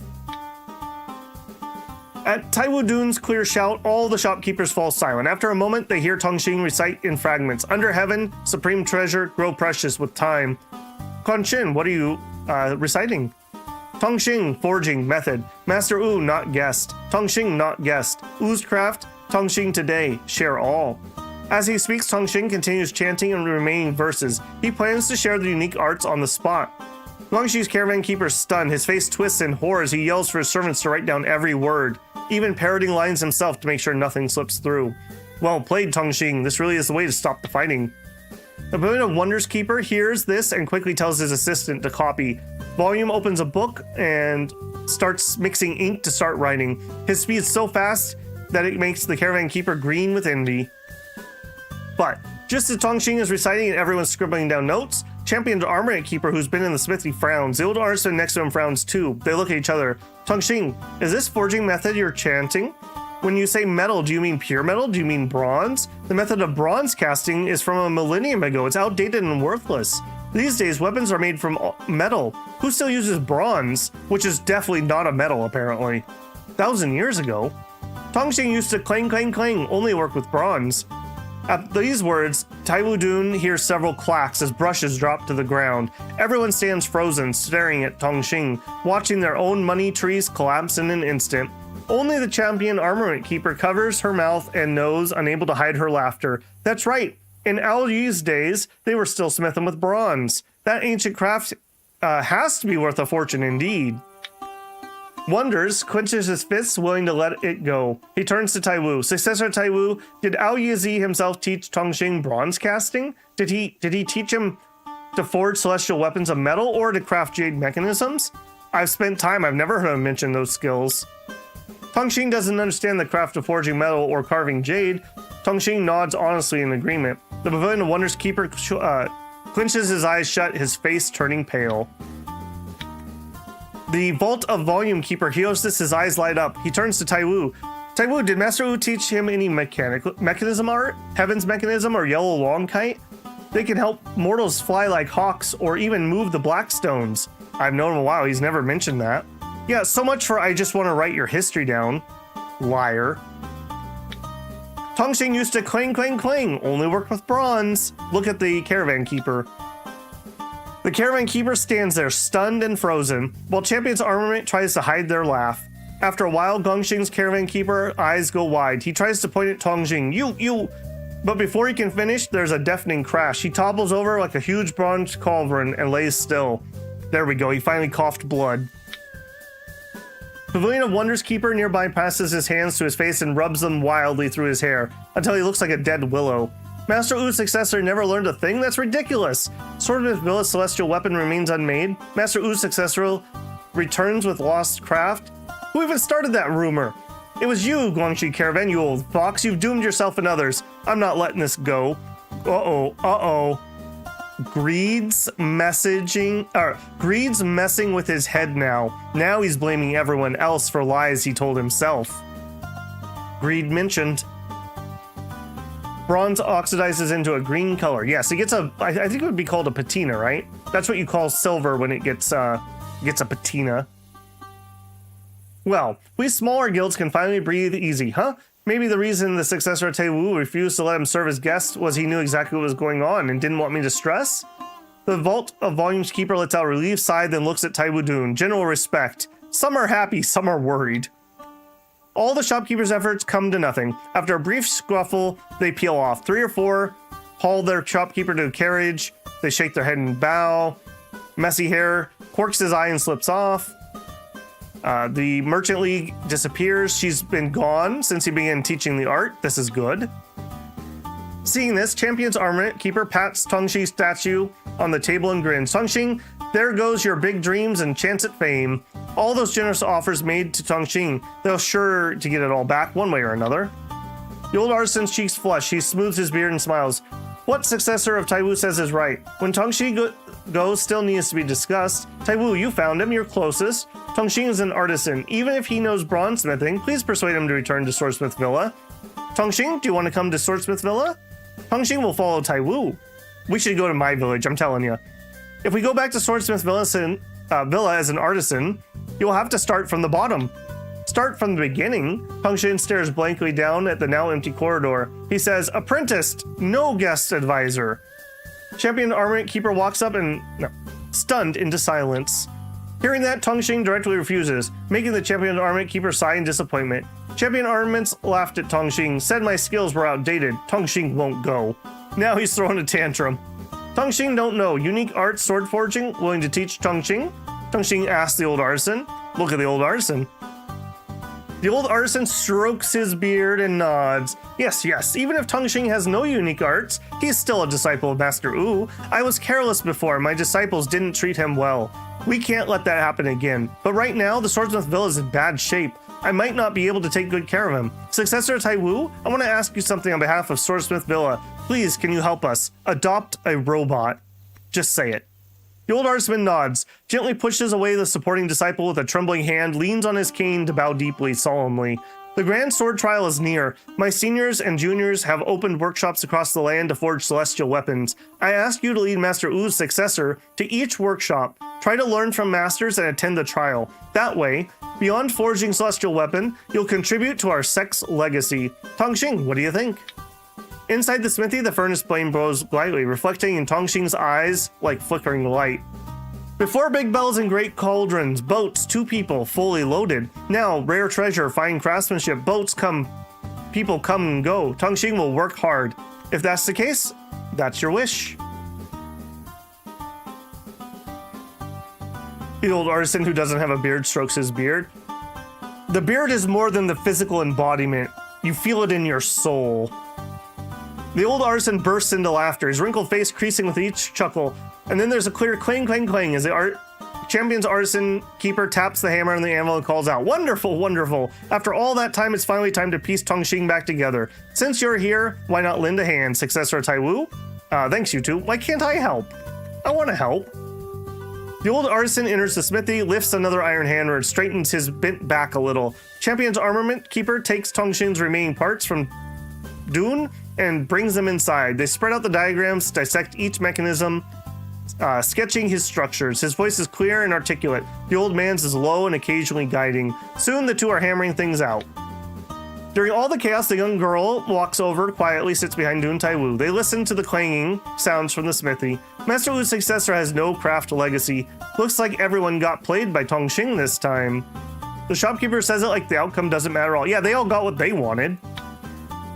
Tongxing's merchant keeper chuckles. Thanks, you two. Our Kungzhao branch opens without an issue. How can I worry over losses and gains? Besides, Master Wu's successor, who doesn't inherit the legacy, might just outshine those who already have it. Shopkeeper implies that those of us with inheritance are trapped by it. Smiles, forces a smile. Tongxing can offer all 7 guilds and still sleep soundly, but not everyone has that luxury. Running a guild, managing connections, passing down martial arts, fighting monsters, someone's gotta handle all that. But a successor doesn't mean inheriting skill, it means taking time, fortune, duty, and purpose. That golden shackle, I can't break free of it, but you still might. Recalling Tongxing's innocent simplicity and others' polished flattery, Dun can't help but feel a twinge of envy for him. Right now, the shopkeeper leans against the gate, eyes closed, resting in silence. Outside, the firecrackers and drums have fallen silent. The setting sun's last rays filter through the potted jade trees, casting thin black shadows that cling to her limbs like a wooden dummy from heaven's mechanism. Hey, looking good, my man. Looking good. When the smithy door opens, Taiwu Dun sees a tall figure bathed in the furnace's glow. He's draped in fireproof cloth, fully assembled, ready to go, every bit an artisan. Thanks for waiting, successor of Taiwu. Tongxing's all set. Let's get moving. That's a surprise. Tongxing speaks much more fluidly now. Guys, we'll take our leave. We told you it was a long one. No kidding. Like a crouching tiger, hidden dragon. Green destiny likes jade, but it's actually Damascus steel sword with a green tint.